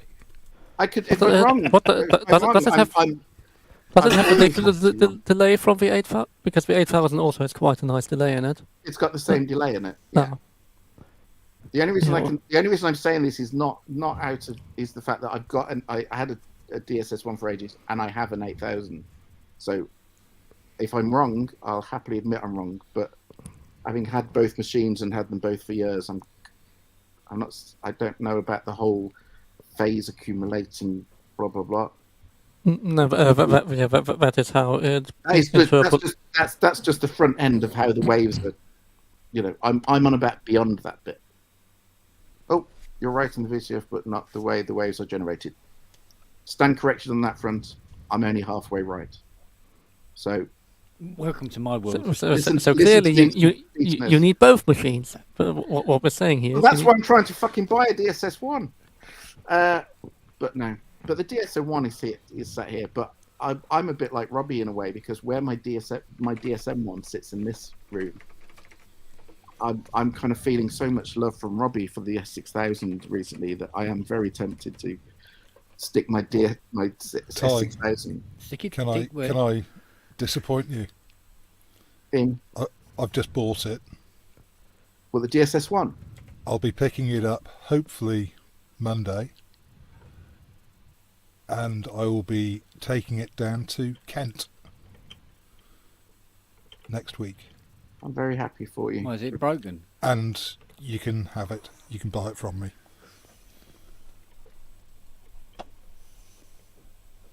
But have you bought? Hang on a minute. Have you just bought it because you want to buy it? Oh no, I bought it because it's pickup only, and I appreciate that you're sort of fairly busy, and Yeah, I doubt you'd be asked to arrange the shipping and whatever. No. It's only Derby's not that far, so I can go and pick it up. I'm hopefully popping down to see Kent next week, so I can leave it at Kent's.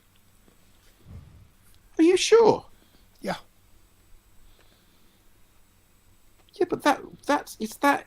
I will be charging storage. Is that not an inconvenience for you? Yes, only minor. Well, where are you coming from?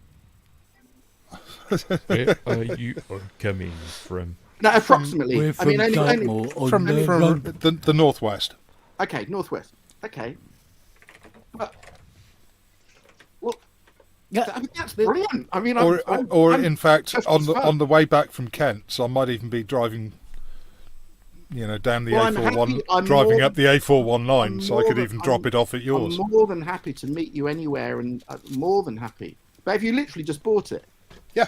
Because I've just sent him a message going, is it still available? No, it's not. He was too busy selling it at SAS to message you back. Yeah, I just hit the buy it now. I mean, it's... Yeah. No point arsing around, so... Yeah, but have you bought... Okay, I have to... Yes, I bought and paid for it. Yes, just... Have you bought £250. Have you bought and paid for it for me? Yes. It will need work because it looks a bit tatty. It does look a bit tatty, but that's why I said I can either drop it at Kent's or I can actually bring it directly to you at the A419. Well, I'll tell you what then. When you pick it up, if you don't mind, see how tatty. Yes, I will plug it in and. See if it not even works. that. To be fair, just see if you think Kent needs to work on it, and if not, then I mean, yeah. I mean, thank you very much. Thank you very much. That's wow. Okay, that's put a smile to my face. There you go. Well, I just thought it would just make it easier for you. Well, I know, but I mean, I'm happy to. I mean, I was sitting there going, Derby's not round. Derby's not too far away from here. Yes, I'm busy, but I would have. Yeah. Well, brilliant. Great. Well, that's. There you go. I've got a DSS1 sort of. Well, let's hope it works now. Honestly, it's not even. It's it's not a difficult synth to get spares for. So it's not. Well, also, it seems I bought from this guy before. Okay. And so obviously I've had no problems with him in the past. So. Oh, great. Okay. Oh, well, that's great to know. Oh, that's brilliant. Yay! Cool. The SS1. I is a happy bunny. Cheers, Sass. Very much appreciated. No worries. When I pick it up, I'll take some photos and send them off to you. Oh, brilliant! No, that would be great. And obviously just tell me what cashier you. That's fine. So all good. Yeah, no worries. So, yay! It's £1,000. Let's cut this commission. Even better, you'll have to take one of his Behringer pieces. No, I mean it's one of those keyboards that you think, okay, it looks messy. It will probably clean up quite well as long as it works. Then it's it's a hell of a bargain. The joystick looks a bit rusty, doesn't it? If you look at the joystick. Do you know what? It's been stored in a garage or a loft. Yeah, it has. Well, I've got an E2 that was exactly that Paula brought back to life and has made look absolutely as new. So if she can do it with an E2, I'm sure. Is that the one you're giving me? I'm not sure. Is that maybe another one? Okay. Yeah. Yeah, the other E2. Try. Yes. Gotta try. The photo of. No, honestly, I tell you what. The reason I'm chuffed is that the DSS one for me was because it was my first sampler.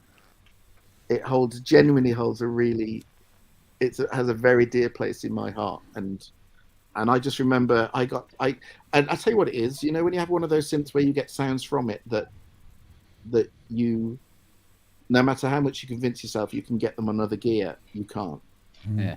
It was one of those synths. There were sounds that I got on that, and I've still got a whole huge box of discs that I had for that, and I never ever got certain sounds, especially some of the sync sounds. I never got them on anything else. That's why I like the Emax 2 so much as my first sampler. So I think everyone has that thing for their first sampler. I mean, it's just But going back to the S6000 thing, just like Robbie, I heard you waxing the other night waxing lyrical about the 6000. The 6000 is such an amazing sampler, and I think that's going to kind of come back into prices the fold. aren't going up. There was a point where I actually thought about selling mine because it was just sat there not doing much, and I thought, they were worthless at the time, though. Yeah, I mean, I saw units going for 150 quid. Yeah, for an S6000. Yeah, Don't want to know how many I've put in bins. Even Dom Larkin was kicking them out for that. I know, but now you're looking 600-700, maybe a little bit more, depending on. For some reason, bizarrely, having the USB card seems to make a difference, even though you still, it's not supported anymore officially, and only works on 32-bit. Seems to make a difference. The only thing I haven't got on my S6000 is an ADAT card. That's the only thing that I didn't, because when my wife, she wasn't my wife at the time. This is probably why I married her. She bought it for me. Yes, I heard. She said, "What do you want?" I said, "Oh, I'd love an S6000. How much are they?" Oh, well, base, the S6000 base thing is like $2,000, and then you've got CD-ROM and other bits and bobs. And she said, "All right." So I was straight up to hence why she's there. Yeah. But yeah, I went straight up to Academy of Sound, and he said, "Right, okay, what do you want?" And I said, "Well, I want this, and I want this, and this." He said, "Do you want the ADAT card?" And I thought, "Nah, I've got nothing with ADAT on it." I mean, only 6 months later, I got a mixer with ADAT on it, so I was like, "Oh, fuck's sake!" But it annoys me because every time I turn it on, the only thing that's got a cross through it, because it lists everything that's fitted. The only thing that's got a cross through it is the ADAT card. And I was like, yeah, that's like having a modular with a hole in it, isn't it? Yeah. Did Ben buy that USB card that he did? Prometheus. I'm sure he said he did. Yeah. Oh, cool. But it's not, I can put you in touch with the head of sound at my old drama school. They should still have, unless it's disposed of them, there should be 3 S6000s with ADAT cards and USB cards and full outputs. Well, that was the thing. People were buying S6000s for a couple of £100 a few years ago, and then they were selling the USB cards for the same amount. and just keeping the thing. I mean, like you just said, the USB card might be useful with that new piece of software, but that new piece of software, actually, the more I look at it, all it is just is replicating the front panel. It doesn't have front panel. Yeah, but the whole point of Axis wasn't just the fact that you could have the front panel on the screen. It was the fact that you could have a graphic interface with all of the synthesis. Mm-hmm. And so it was just, click and drag and drop and, what have you. But then saying that, as you said, the S6000 UI is so good. It's just so naturally. Yeah. Everything just falls where you expect it to fall. Yeah. It's funny. I was going through some boxes the other day, and I found a little box with the FX card for the S5000. I forgot to put it in there. Mm-hmm. So that came as standard. The FX with the the EB20 board came as standard with the S6000, along with the 8 output extra board and the I had mine 64 just voices. I mean, because I came from EMU, because I went from I was a bit of a EMU boy, and so it was only the 6000 was the first thing that really dragged me away, and so I had it completely fully maxed out with everything fitted on my 6000. But it's just like you said, mine's just sat there. But I think I'm going to get it out again. I was sat here the other night just building multis, and I just forget. After a couple of minutes, it's like, why have I got? Oh yes, there's this, and the muscle memory just like boom. I tell you, so much of my best stuff that I've done over the years was all done on 6000. And even when I had, do you remember? I don't even remember. At one stage, so I had all the Giga Studio rigs. I basically just had PCs just full of Giga Studio. Even then, they did some of the orchestra stuff, but all the bread and butter stuff, everything was just coming out of the S6000. And it's quite telling that the S6000, the 5 and the 6000, were the last ones to be designed by the guys in Cambridge. Yeah. Because the Z series was designed back in Japan and just like Because I had the 3000 back in the day, sold it for peanuts. Yeah, and I didn't, because I just stopped using it. A mate of mine bought an S2000 off of Facebook Marketplace, I think it was, and he only paid 40 quid for it. Yeah, wow. And he got it, and he's like, "Oh no, I can't get on with it." He said, "Do you want it?" I said, "Yeah." "How much do you want?" He said, "I'll just give me what I paid." So I got that S2000, which is it's nice it's in its simple way. Is the 2000 the simplified dumbed down version of 1000? It's very simplified. Yes, it was simplified as the 3000, isn't it? It's the 3000. Yeah. Do you know the nicest thing about my 6000 is that I've also got all of the, as well as I've still got all my zip drives, still got all my jazz drives. Yeah. I've still got all more boards, but I've got all the cabling. I've got all the keyboard for it. I've still got all that shit that you kind of every time you look at thinking, I'm never going to need this crap again. Yeah. I've even got that plugged into exactly. Yeah. And you just think, oh, I'll just throw it away. But I've got it. I kept it all. So. My sound cut out before. Ty, were you talking about the Typhoon OS on the TS16W? Yeah. Were you a fan of that? Did you like that? I was saying I got rid of my 16W literally about a month before that came out. Oh, so no. I never got. So I only endured the 16W with this shit software. I never got to try it with the kind of the cool one. But oh man, it's. But I must have told you this was exactly the same. So I replaced that, and I went.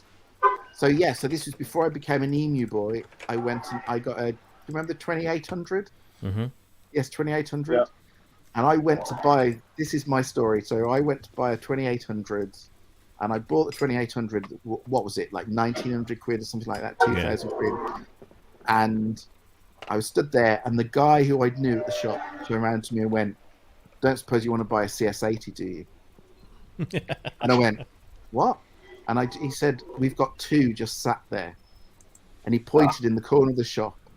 And he just threw in, they're fucking lumps and we can't get rid of them.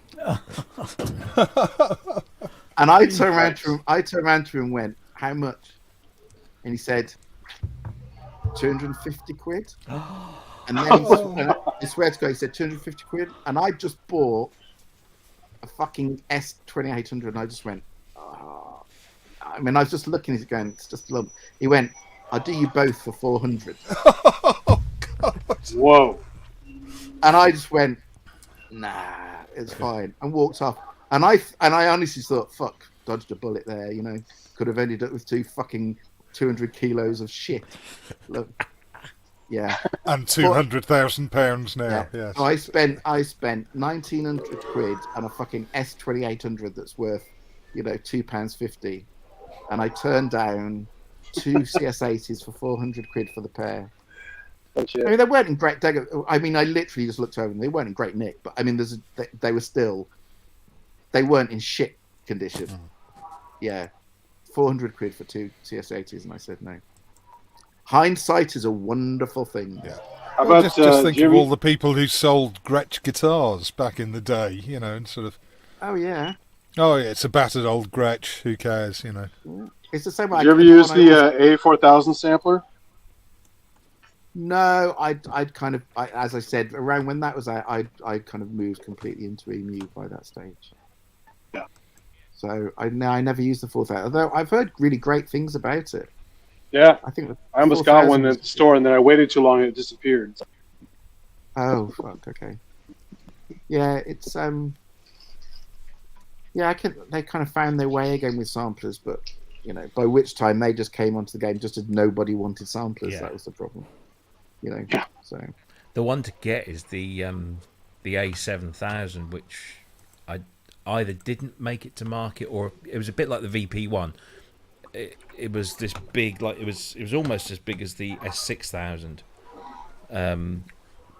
But it's Still with a tiny display though, right? Yeah, I think so. But apparently, I've never seen or heard one. I've only seen pictures and heard folklore. But they're supposed to be quite good. But yeah, a bit like rocking horse shit. Mm. But and I'm hopefully picking up an E4 XT Ultra fairly soon. They're lovely machines. And it's got the what are those cards? The effects cards with the R. Is it the R chip or something? That's the tricky part. Yeah, it's hard to find those. Wagyu. Sorry, I'm just Dynacord ADS. Fuck yes, they were really good samplers. I again never got to play one, but I heard such amazing things about them. They were basically started being used essentially as a drum sampler. It's kind of like Dynacord's version of the SDX. So essentially it's a drum sampler that they then started developing it for doing keyboard stuff on. But again, the ADS is one of those samplers that is meant to be just fucking amazing. So, but I've never used one. But God, that's a blast from the past. Dynacord ADS. Wow. Did you do it in Sonic too, or just EMU? No, I literally did. So I did DSS1, then the Yamaha, then the 2800, then I went all down the EMU path, and then the only thing that dragged me out of the EMU path was the 6000, and that's when the EPS 16 Plus is really great. Yeah, we had one at uni, and yeah, it was really nice. It was really nice. It sounded nice. I found killer effects too. Great effects on it. But I found the interface just a bit. The interface didn't work for me, but it sounded great. It really did sound great. But yeah. Anyway, I've got to have it out with all you wankers for taking the piss out of me the other night about hi-fi cables, you fuckers. Yeah. Don't worry, I took one for the team the other day when you called. Can I point out that I did call Robbie regarding something completely different, but I did actually have to have a rant for like kind of. It was like the phone rang and it said tyre. I thought, okay. Oh fuck! Mr. Unwin, I've been expecting you. But yeah, So I'm not going to go through it all again because poor Robbie had to hear the whole story. But having It's copper cables. It's not like they're waveguides or something like that. It's copper cables. Don't stop. Don't. No. Because I work in the laser industry, and the waveguide's a whole big deal with certain types Yes, of but you're fiber optics, all that dealing stuff. with you're dealing with quite a different frequency there when your cable. No, I'm needs to not. I'm become not saying they're waveguide. the same, but I'm just saying the copper All I'm cable's a going to good copper say cable. is, all I'm going to say, so I'm not going to go there again because poor Robbie's heard it all. Is I spent a long time, and the person that sold all this stuff is a long-standing friend who, as I explained to Robbie, had at no point in the previous 20-odd years of our relationship ever tried to sell me anything like this. But because I'd gone to a different level in terms of hi-fi, explained that this was the time to maybe think of trying this stuff out. And I had 2 weeks of him giving it to me and letting me do whatever I wanted with it. And he said it made no difference to him whether I bought it or didn't buy it. And I tried every combination over 2 weeks, and it absolutely 100% made a difference. And was it a huge difference? As I've said to Robbie, no, it was not a huge difference, but there was So definitely... perceptible, but not night and day difference. Oh, absolutely not night and day. No. I mean, fuck, no. So wasn't night and day. You know, whether it was the power cable or the interconnect or the speaker cable, none of them made a night or day difference. But they all... And I said the best way of describing it was, and I said this to Robbie, was the thing that really did it at the end. I messed for 2 weeks constantly doing different combinations. And what I kind of figured out was which element was... I'm going to say, to call it very basic, brighter, and which one was very basic, duller. And then at the very end, just to prove a point, I took all of the dullest combination of power cable and interconnect and speaker cable, and then put it against the brightest version of exactly the same. And that was kind of night all day. I mean, it really was. It was very perceptible. The difference was there. Do you mind me asking what amp you're using? Is it sort of Macintosh level, or is it? No. It's Copeland, so it's a Danish level. It's you know, I mean, the whole hi-fi it's good. The hi-fi came in with essentially amp, speakers, and CD player about 17K. So it's not stupid high end. Yeah. It's not ridiculous. But this was the reason. So I had bought this hi-fi. I'd formed a relationship with this guy, and I'd bought hi-fi from him for 20 odd years. And it was only, and he'd never tried to in any way. I'd always bought decent interconnects and decent speaker cable, but never silly money and never fucking power cables. And as I said to Robbie, I would be the first to take the piss out of anyone that went, "Oh, I just spent Amazon." I mean, fuck off, twat. But what's the speakers? Sonic Faber, the Italian. Oh yeah. And he basically said, "Okay, this is the stage when you go into that next step." And as I said, as we all know, this isn't high end. 17K in proper hi-fi is it's not a lot. Fuck all. But he basically said this is the time when the margins are getting so small that you kind of need every kind of little element to add a little bit more. And he literally just piled a whole load of stuff on me and just said, "You go and try whatever you want." And because he's a friend, he's just said, "It makes no difference if you buy these or don't buy them, but I want you to try them to try and get the best out of your system." And I literally lived, breathed, and eat those fucking cables for 2 weeks. And so they absolutely, it was never night or day, but there was definitely a super difference. And the other thing, and I said this to Robbie, is that in terms of speaker cable, in terms of normal cable, I have to just tell you this one. When I was setting up my K&H 300Ds a couple of years ago, I was having a whole load of shit in terms of stereo perception, and I couldn't get the stereo imaging right, and it was never quite sounding right when I was mixing, and it always just felt wrong. And I couldn't figure out what I'd done wrong or what had been different. And what I ended up tracking it down to the fact that I was, they're obviously powered, and I was using them straight out of the interface. And the XLR cables were exactly the same length, and I thought they were the same pair of XLR cables. But when you looked really closely, you could the actual socket, what's the word I'm looking for? Connector. Thank you, Rob. The actual connector was very slightly different, and I'm thinking maybe they're not the same cable. And I went and tracked down the thing, and no, they weren't. They were the same length. They almost looked identical, but they were slightly different cables.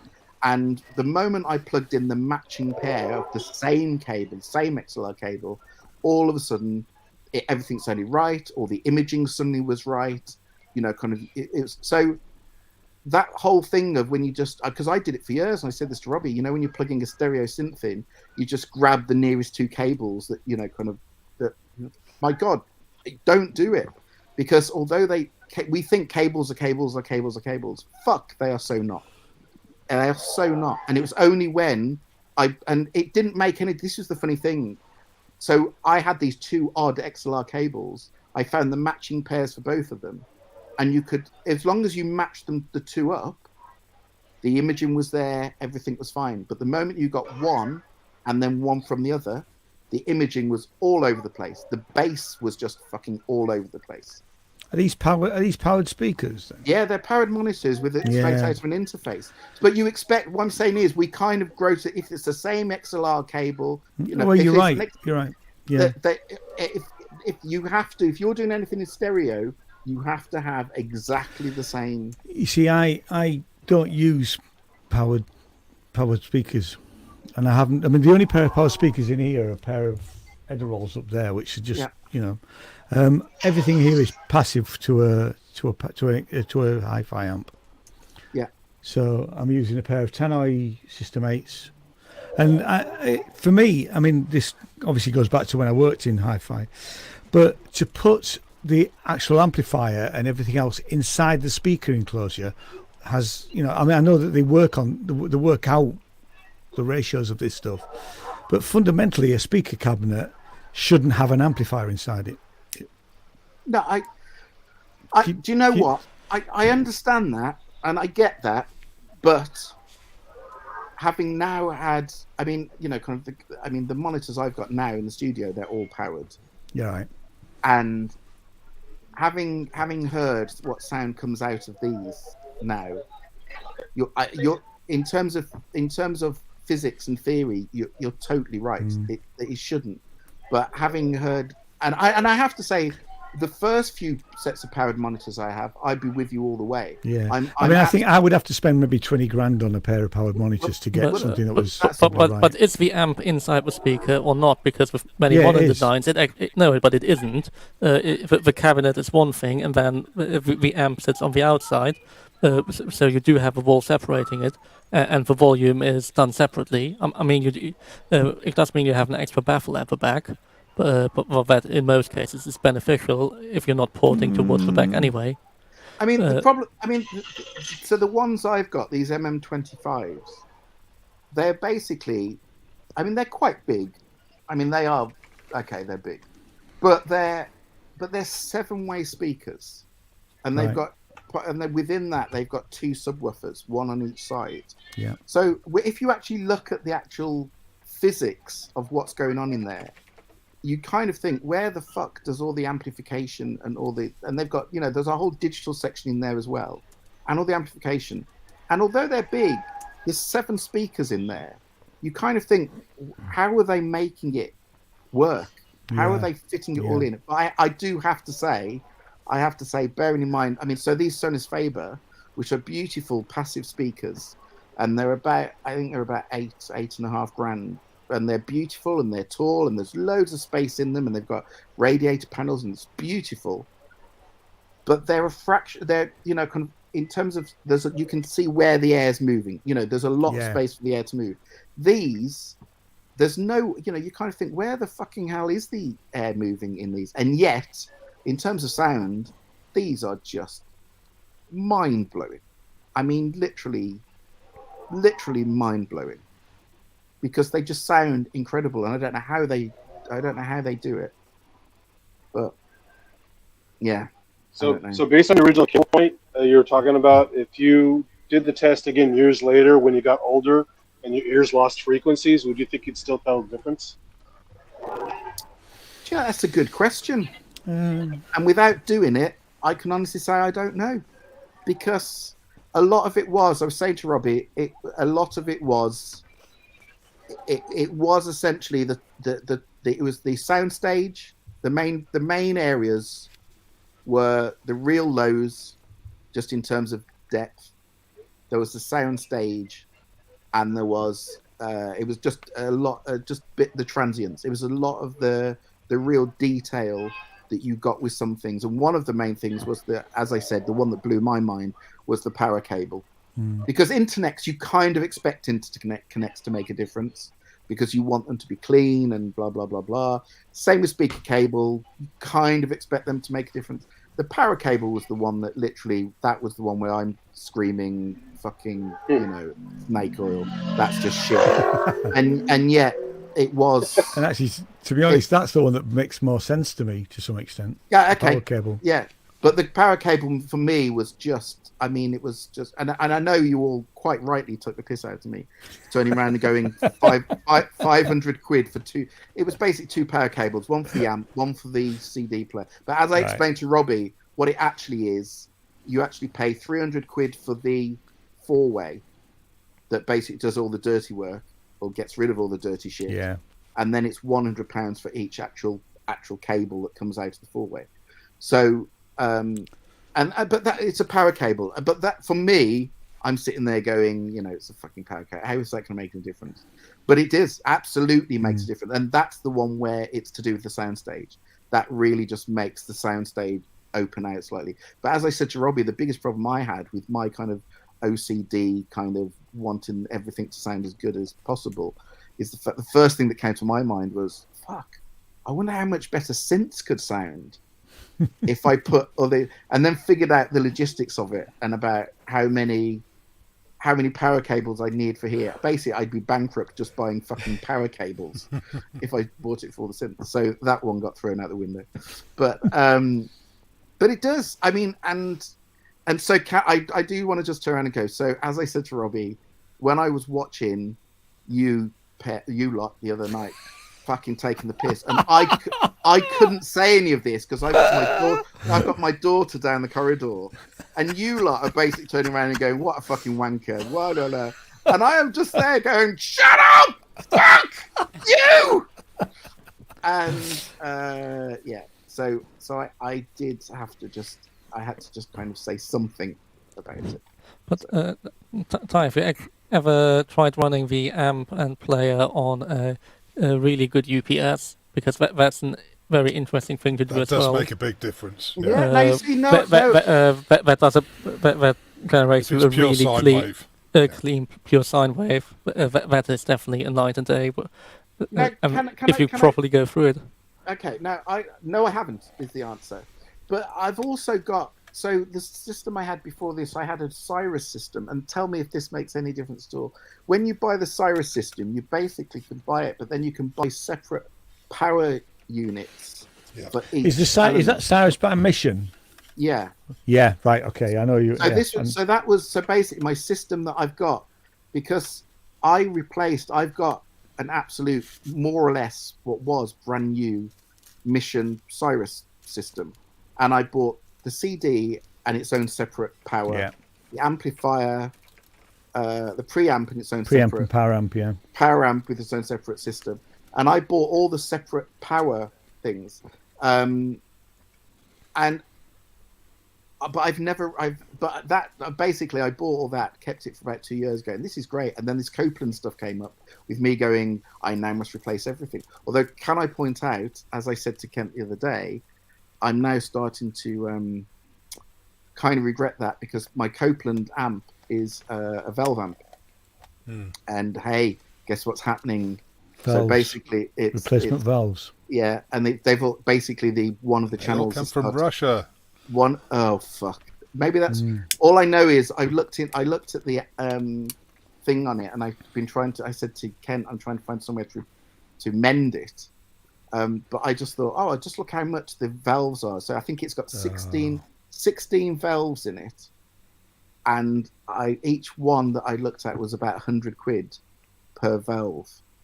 So I'm thinking, so that's 1,600 quid plus obviously the repair. So it's going to cost at least a couple of grand to get repaired with all the valves.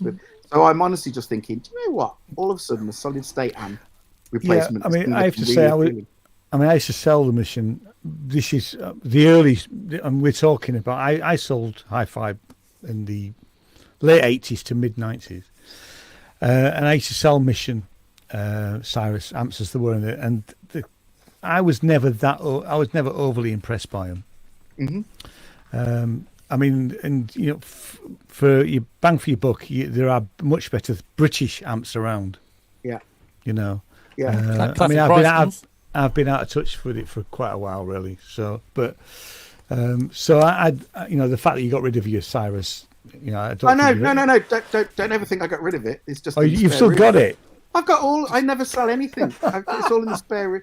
Do you know about this room? Do you? I mean, no. Kent, I need to come down and have a look, don't I? Really? Let's face it. You know the way that Kent has a garage. Yes. Yeah. The biggest. Ty has Studio 3. No, I don't have that. No, this is on top of Studio 3. There's a spare room in the house, which is the biggest room upstairs, and you can open the door, and that's basically as far as you can get. And it is literally, it's just all the stuff that. Ty has Area 51. It's synths and hi-fi and. You know, so I've basically all of the hi-fi that I've ever had. I never get rid of it. It's all up there. So I've got some really beautiful. I can't remember the model number now. B&W. Not the big ones. Not the big ones, but they're the bookshelf ones. They did a limited edition in a certain kind of finish, and they're about $3,000, something like that. They were beautiful. Anyway, they're amazing. They are amazing, actually, for a bookshelf speaker. This is the thing, and everybody at the time said for a bookshelf speaker they are absolutely the dog's bollocks. And I bought them, and I had them with the Cyrus system, and then they're boxed up, and they're just up there, and they've been up there now for. I mean, I haven't been in that room now for 11 years. So with all the Cyrus system, so basically the funny part about it is once all this job is done, part of life moving on, all this kind of thing, there's that room, and there's another room, and there's a garage, and the Studio 3, and they're all being completely cleared out of everything. So I will be finding shit in there, and it's so I have a room. You have a room full, just like Kent's garage. I love it. I'm going to come down. Yeah, it's quite scary. It is quite scary, but the worst part about it is because there's so much stuff in there, and I know it's in there, and when you need something, you're there going, oh, I really need this, and you're there going, oh fuck, it's easier just to buy another one. Yeah. So I know I've got duplicates of just about everything. Well, to be fair, I mean, I do that in a much smaller. I mean, I've got an old. I think we all, yeah. I've got in my spare. If this amp here in the studio ever goes wrong, I've got a spare one literally sat in the garage, the other side of that wall, which is a 30-watt Class A. I think it's actually a Technics amp, but in its day, it was a fantastic amplifier. Yeah. I mean, I'd probably need to service it because it's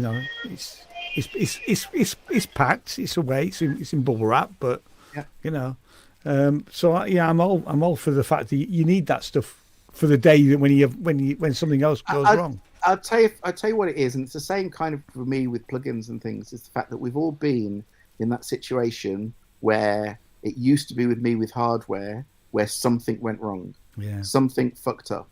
Yeah. And now it's the same with plugins. When you're working away and all of a sudden that one plugin you want just won't load in, or it corrupts this or this kind of thing. And so when I'm doing work, I don't have time to be trying to fix it. You can't fix it. I try and find the solution. I mean, do you know what I mean? So my argument is always just, okay, I just won't use it. I use an alternative. Yeah. And that's how it used to be. Don't you have duplicate backup computers? No, do you know what this is? We won't talk about this. No, I don't. The reason is the fact that no, I don't. I could sit here and give a long-winded shit reason, but there is no long-winded shit reason other than the fact that because I get by so much stuff all the time, I wouldn't actually get any work done because all I'd spend my time doing is just trying to match the computer, keep it up to date with what I do. Because my system is always, people. You have to kind of experience my world sometimes only in terms of I buy samples every day. I buy plugins every day. When I do manage to get round to, I spend most at some point of most days I'm installing something else. At some point of almost most days, which is fucking ridiculous. Honestly, so many elements of my life are fucking. Yeah. You need a studio grunt to do all this for you. You know what? Honestly, an assistant. Yeah. Do you know what? Well, the thing is, if I lived in London, because obviously most of my friends that are composing, they all London based, and they do have,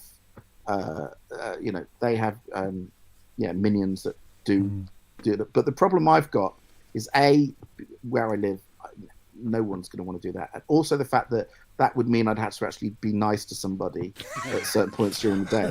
Which is going to wear clothes. That's going to be, and I have to wear clothes. Actually, you will find that there are quite a lot of PAs who would quite happily reside somewhere near you, who will put up with an awful amount of shit. Okay, I'm going to say pay him. That's the trouble. You can get Robert to move into Studio 3. Yes. Yeah. Well, yeah. Oh, fuck no.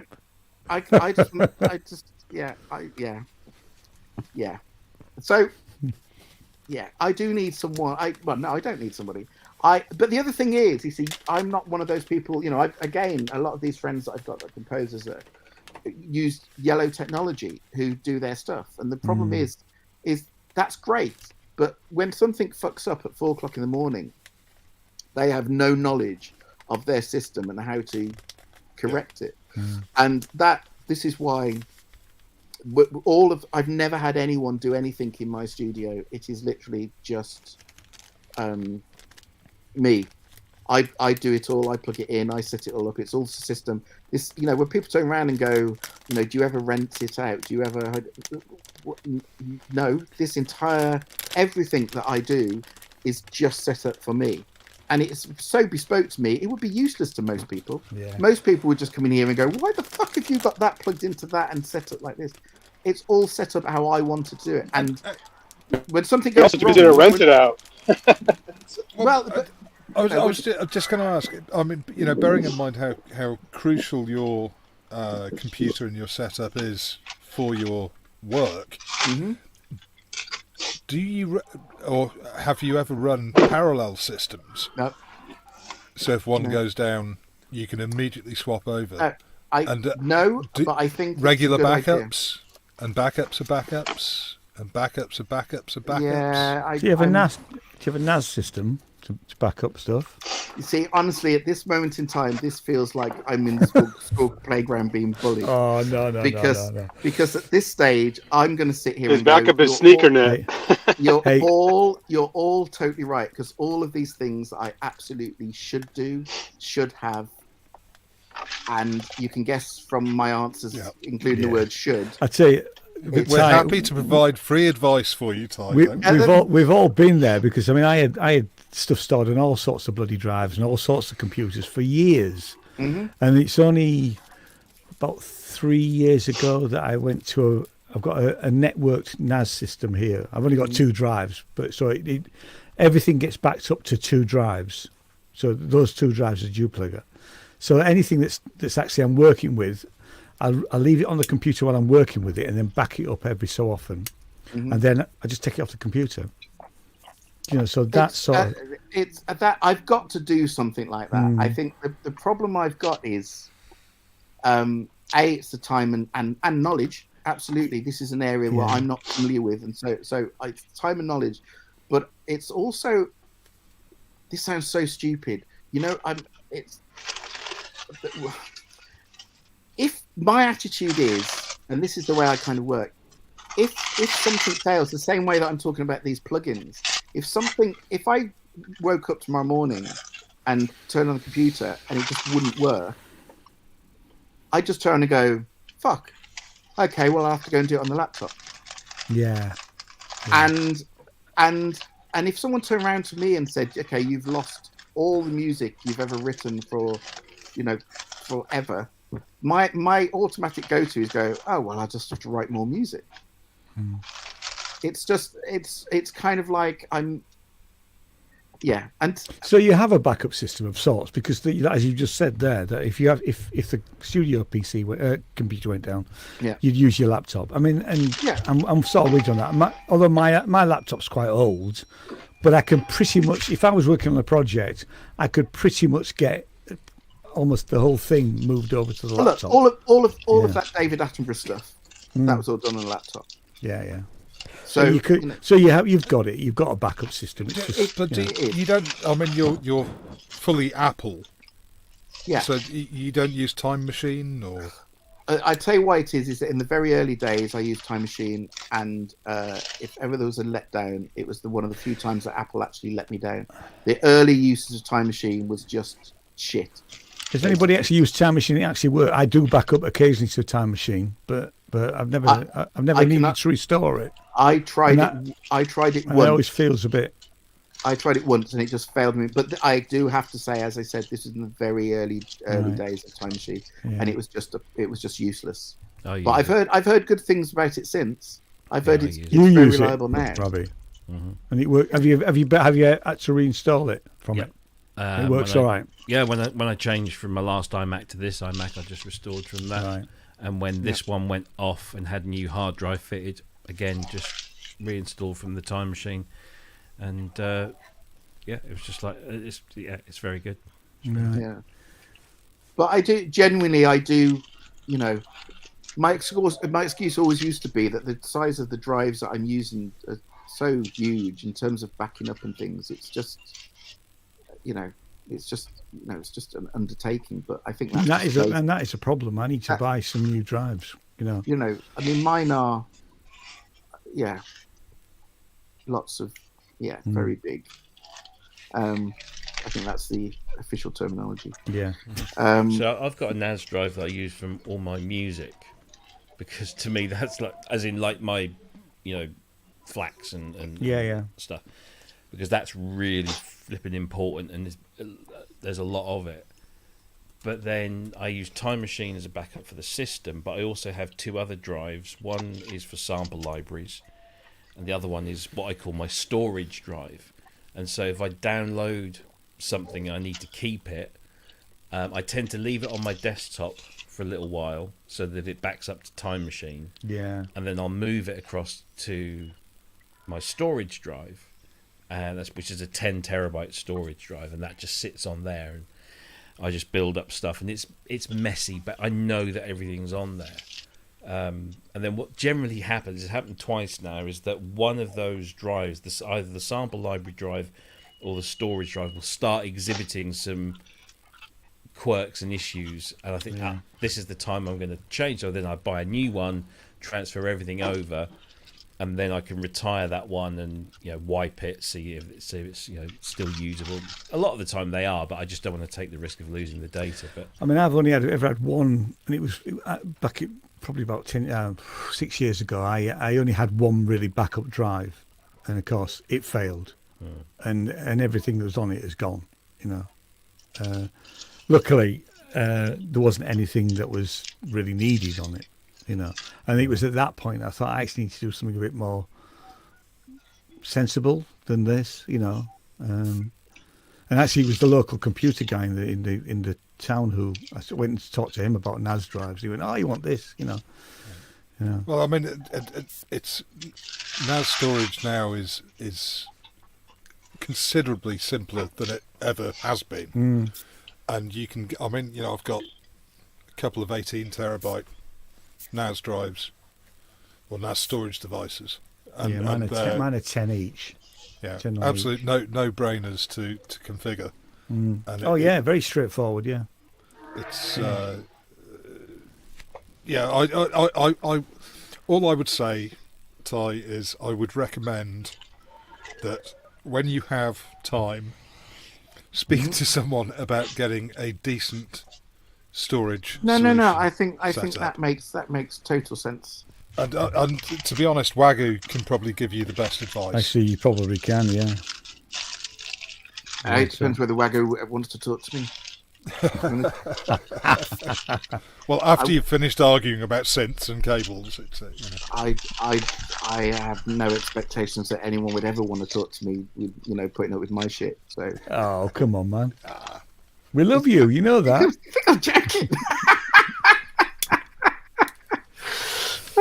Wagyu, will you talk to me at some stage? Just Come say on. no. Just say that. It's Grange Hill all over again. But, no, that would be but you're absolutely right, Sus. I do need to. I do need to do something, but that's that'll all tie in with. There's lots of changes around here, and in lots of ways and lots of things, so it'll all kind of tie in with getting everything. I mean, the fact you haven't had any major catastrophes is pretty damn amazing. Say again, sorry. You So break the up a fact bit, you haven't Andy. had major catastrophe, Yeah. is amazing. Yeah, no. I've touched words. I've been incredibly lucky. Yeah, incredibly fortunate.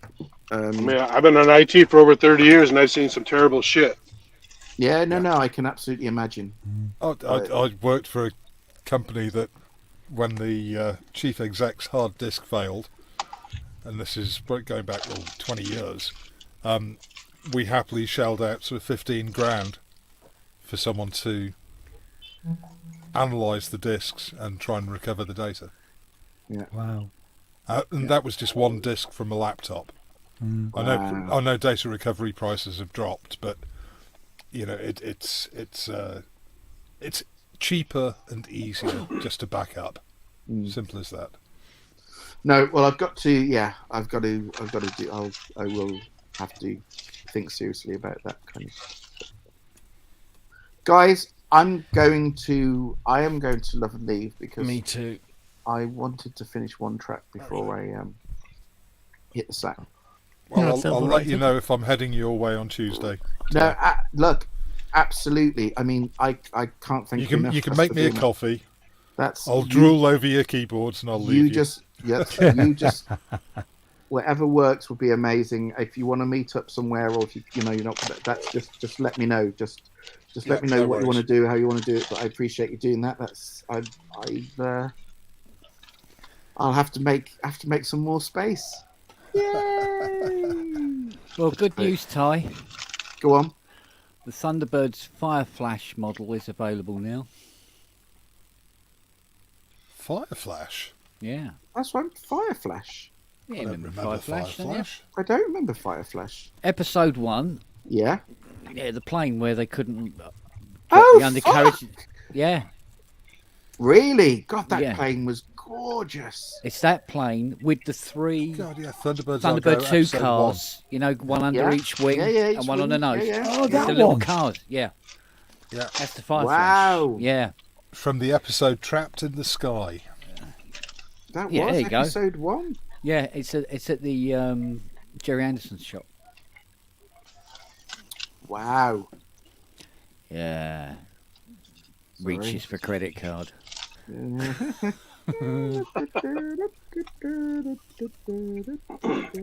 Wasn't there toys? Yeah, just... Sorry, Andy. I said boys and their toys. Oh God, yeah. Yeah, Christ. I want a proper one of the mole as well. The thing is, oh God, yeah, £45, just put a link in They $99. there. have action figures for the characters. No, No. Are you trying no. to belittle and cheapen this? Stop it now. it's not a toy. It's No, not just- a toy. Oh, come I on. believe they're going to be doing the Crab Logger. Do you know? How can you say it's not a toy? It looked like a toy in the film. Actually, can I point out? I'm looking at it now. It's a toy. Oh, they've got the mole model kit. Oh, it's sold out at the moment. Yeah, it's sold out. But the US Navy one? Or was it the Army? Might have been the US Army one. The walking thing that fell down the hole. With the big claws. The most impractical way of moving around possible. But I want the crab logger, for sure. Well, that's very exciting. Oh, they do Space 1999 as well. Oh, don't Yes, they do. And UFO. And Oh, UFO. yeah. UFO, Christ. Yeah, full Granada coupe. You see, I'm not going down this road. This is nearly as bad as bloody Modular. Yeah. No, you See, and by the time they're James Bond came, he's using James Bond. He's actual real crabs because he was with all those ladies. See, those are the three. Those are the three Joe toys from my 90 youth. as well. The three I want the toys T-shirt though. The three toys from my youth were Thunderbird 2, Yeah. the UFO fighter, and the Yeah. Space 99 Eagle. Yeah, the I Interceptor. also had the Captain Scarlet car. Oh yeah, the car, the Captain Car's car. They're the four from my that was my childhood. Yeah. Stinky. Oh. Me too, actually. We got Captain Scarlet over here. It's great. Yeah. Yeah, but nobody Oh, yeah. really liked Joe 90, did they? Oh, no, Joe 90 was okay. It was okay. It wore was. glasses. That's the whole point. He wore It was. glasses for It fun. wasn't great. It was okay. Yeah. Yeah, but it was. It was. I don't know. Captain Scarlet was much better. Thunderbirds was much better. And How about UFO? People like UFO? Stingray was, UFO. Yeah. Space Stingray was 1999. UFO Stingray was brilliant. No, the thing about Stingray is something may happen in the next half hour, Oh, and it yeah. will be underwater. Yeah. Yeah. Regardless. Yeah. Yeah. Actually, Stingray wasn't. I preferred Joe 90 to Stingray, to be Do perfectly you? honest. Oh no. Yeah, no. it was. Yeah. Interesting. Certainly, my memories are, Joe Yeah. 90, Captain Scarlet. I think I was in love with Marina. Exactly. Oh, That's well, what it yes, was. yes. That's what it was. Yeah. Yeah, she was a bit quiet though, wasn't she? Yeah. Lady Penelope. It was anime before anime. Yeah. Oh, dear. Anyway, I'm going to love and leave. Although I just realised, Robert, I haven't even mentioned your Andromeda there, which I just have to just say Where's that looks hissing beautiful. coming from? So, Oh, thank you. yeah, Can you I hear had a a- hiss, Rob? It's It's my Mac Mini failing. Oh. Yeah. I put a little thing. Was it on Pro Synth Network? Someone put about the A6, about the Andromeda. Yeah. I like a comment because Did you? I can't remember. I just That put. cats and yeah. Whereas like, why would anybody call it thin? I mean, Oh, it's just like it is ultimately if you gainstake it right, it is a Moog. Yeah. That's what it basically is. Yeah. It is what it is, and it does what it does. But I think it's a great synth, and I don't understand why it gets such a hard time. If I'm honest, but there we They're go. certainly not cheap. No, well, I'll be honest with you. I mean, They've held their prices very low. Surprisingly, Yeah. considering the issues they have. Yeah. But that's the thing. I mean, I've got a friend who called me about 6 months ago and basically said, "Oh, I've really got an urge to buy an Andromeda. Should I?" And my Can you afford a Moog 1? Well, That's the only question really there. my argument was basically, if you want to buy into it, knowing that literally any day it could become a doorstop, and if you're willing to take that risk, then I think they're great. I think they are great because they are basically exactly as Robert says. Really, they're not. The difference between that and a Moog 1 is not that big, but they're kind of half the price.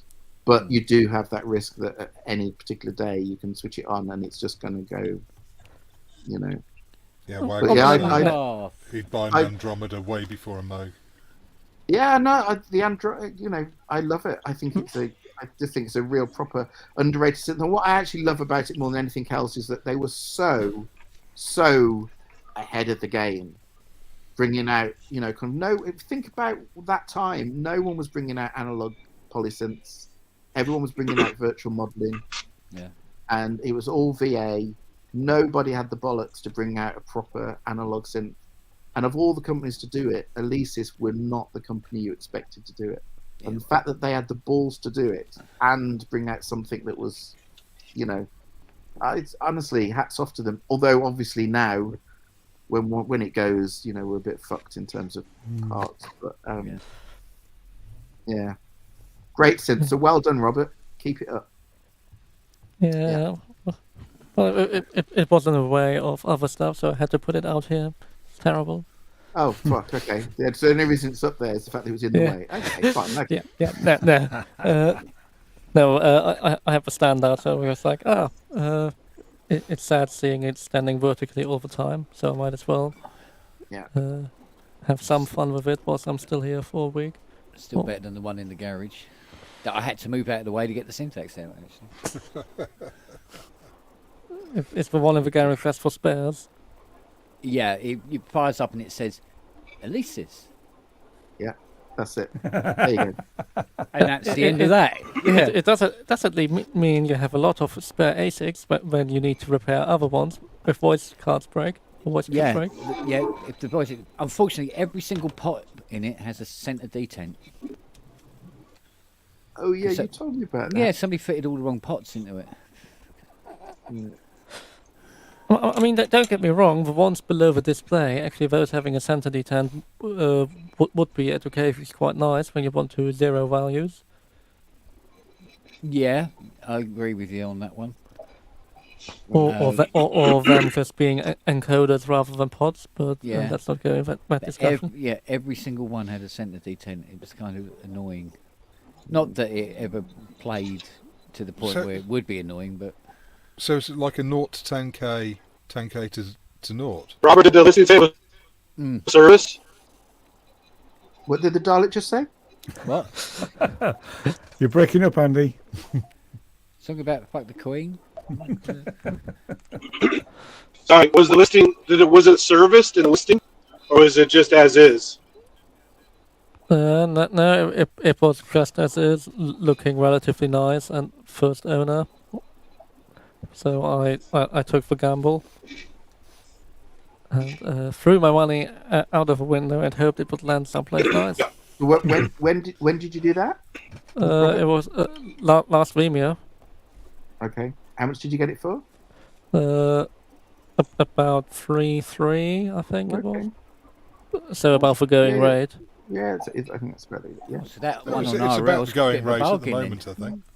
Because that one on RL is gorgeous. Well, I got an immaculate one, so this would have been 4 years ago. 4 years ago, 5 years ago, something like that. It's absolutely immaculate for 2. Yeah. This one I've just done was I think absolutely immaculate as hell. Yeah, Belonged to a Prince Assad something or other. I can't remember his full name. But it's a real cutie. Wow. And no jitter. Not yet. No, it won't jitter for quite some time. I've just done it. Okay. Well, mine's got jitter on what I think it's on the envelope 2 attack. Oh yeah. I think that's the only one. Other than that, but... easily sorted. Yeah. Well, all I figured out is if you actually put the pot to 0 and leave it there, it's fine. Yeah. But if you move it, it starts to happen. Anyway, look, I've got to go. I need to finish. Yeah, I've got to go. By all, thanks. Time for bed. Sass, thanks for doing that for me. Yeah, Really Time for bed, says Zebedee. Hope to meet you soon. Yeah, absolutely. That'd be great. And thank you all. And why am I saying thank you all? As if thank you for coming to church today. Welcome. Yes, welcome all. I'm going. Can we declare this a church or this non-profit? It's paper prayer. Excellent. Right. Okay, everyone. See you tomorrow. Night, guys. Sign out before the Mac Mini completely fucking packs up all Yeah. And make sure you hit the end broadcast button. Yeah, I'll do that this time, just Yeah, for a laugh. do that, Shall I? All right, guys. See you later. See you Take later. care, Good everyone. night, everybody. Bye. Bye, Look guys. after yourselves, guys. Bye.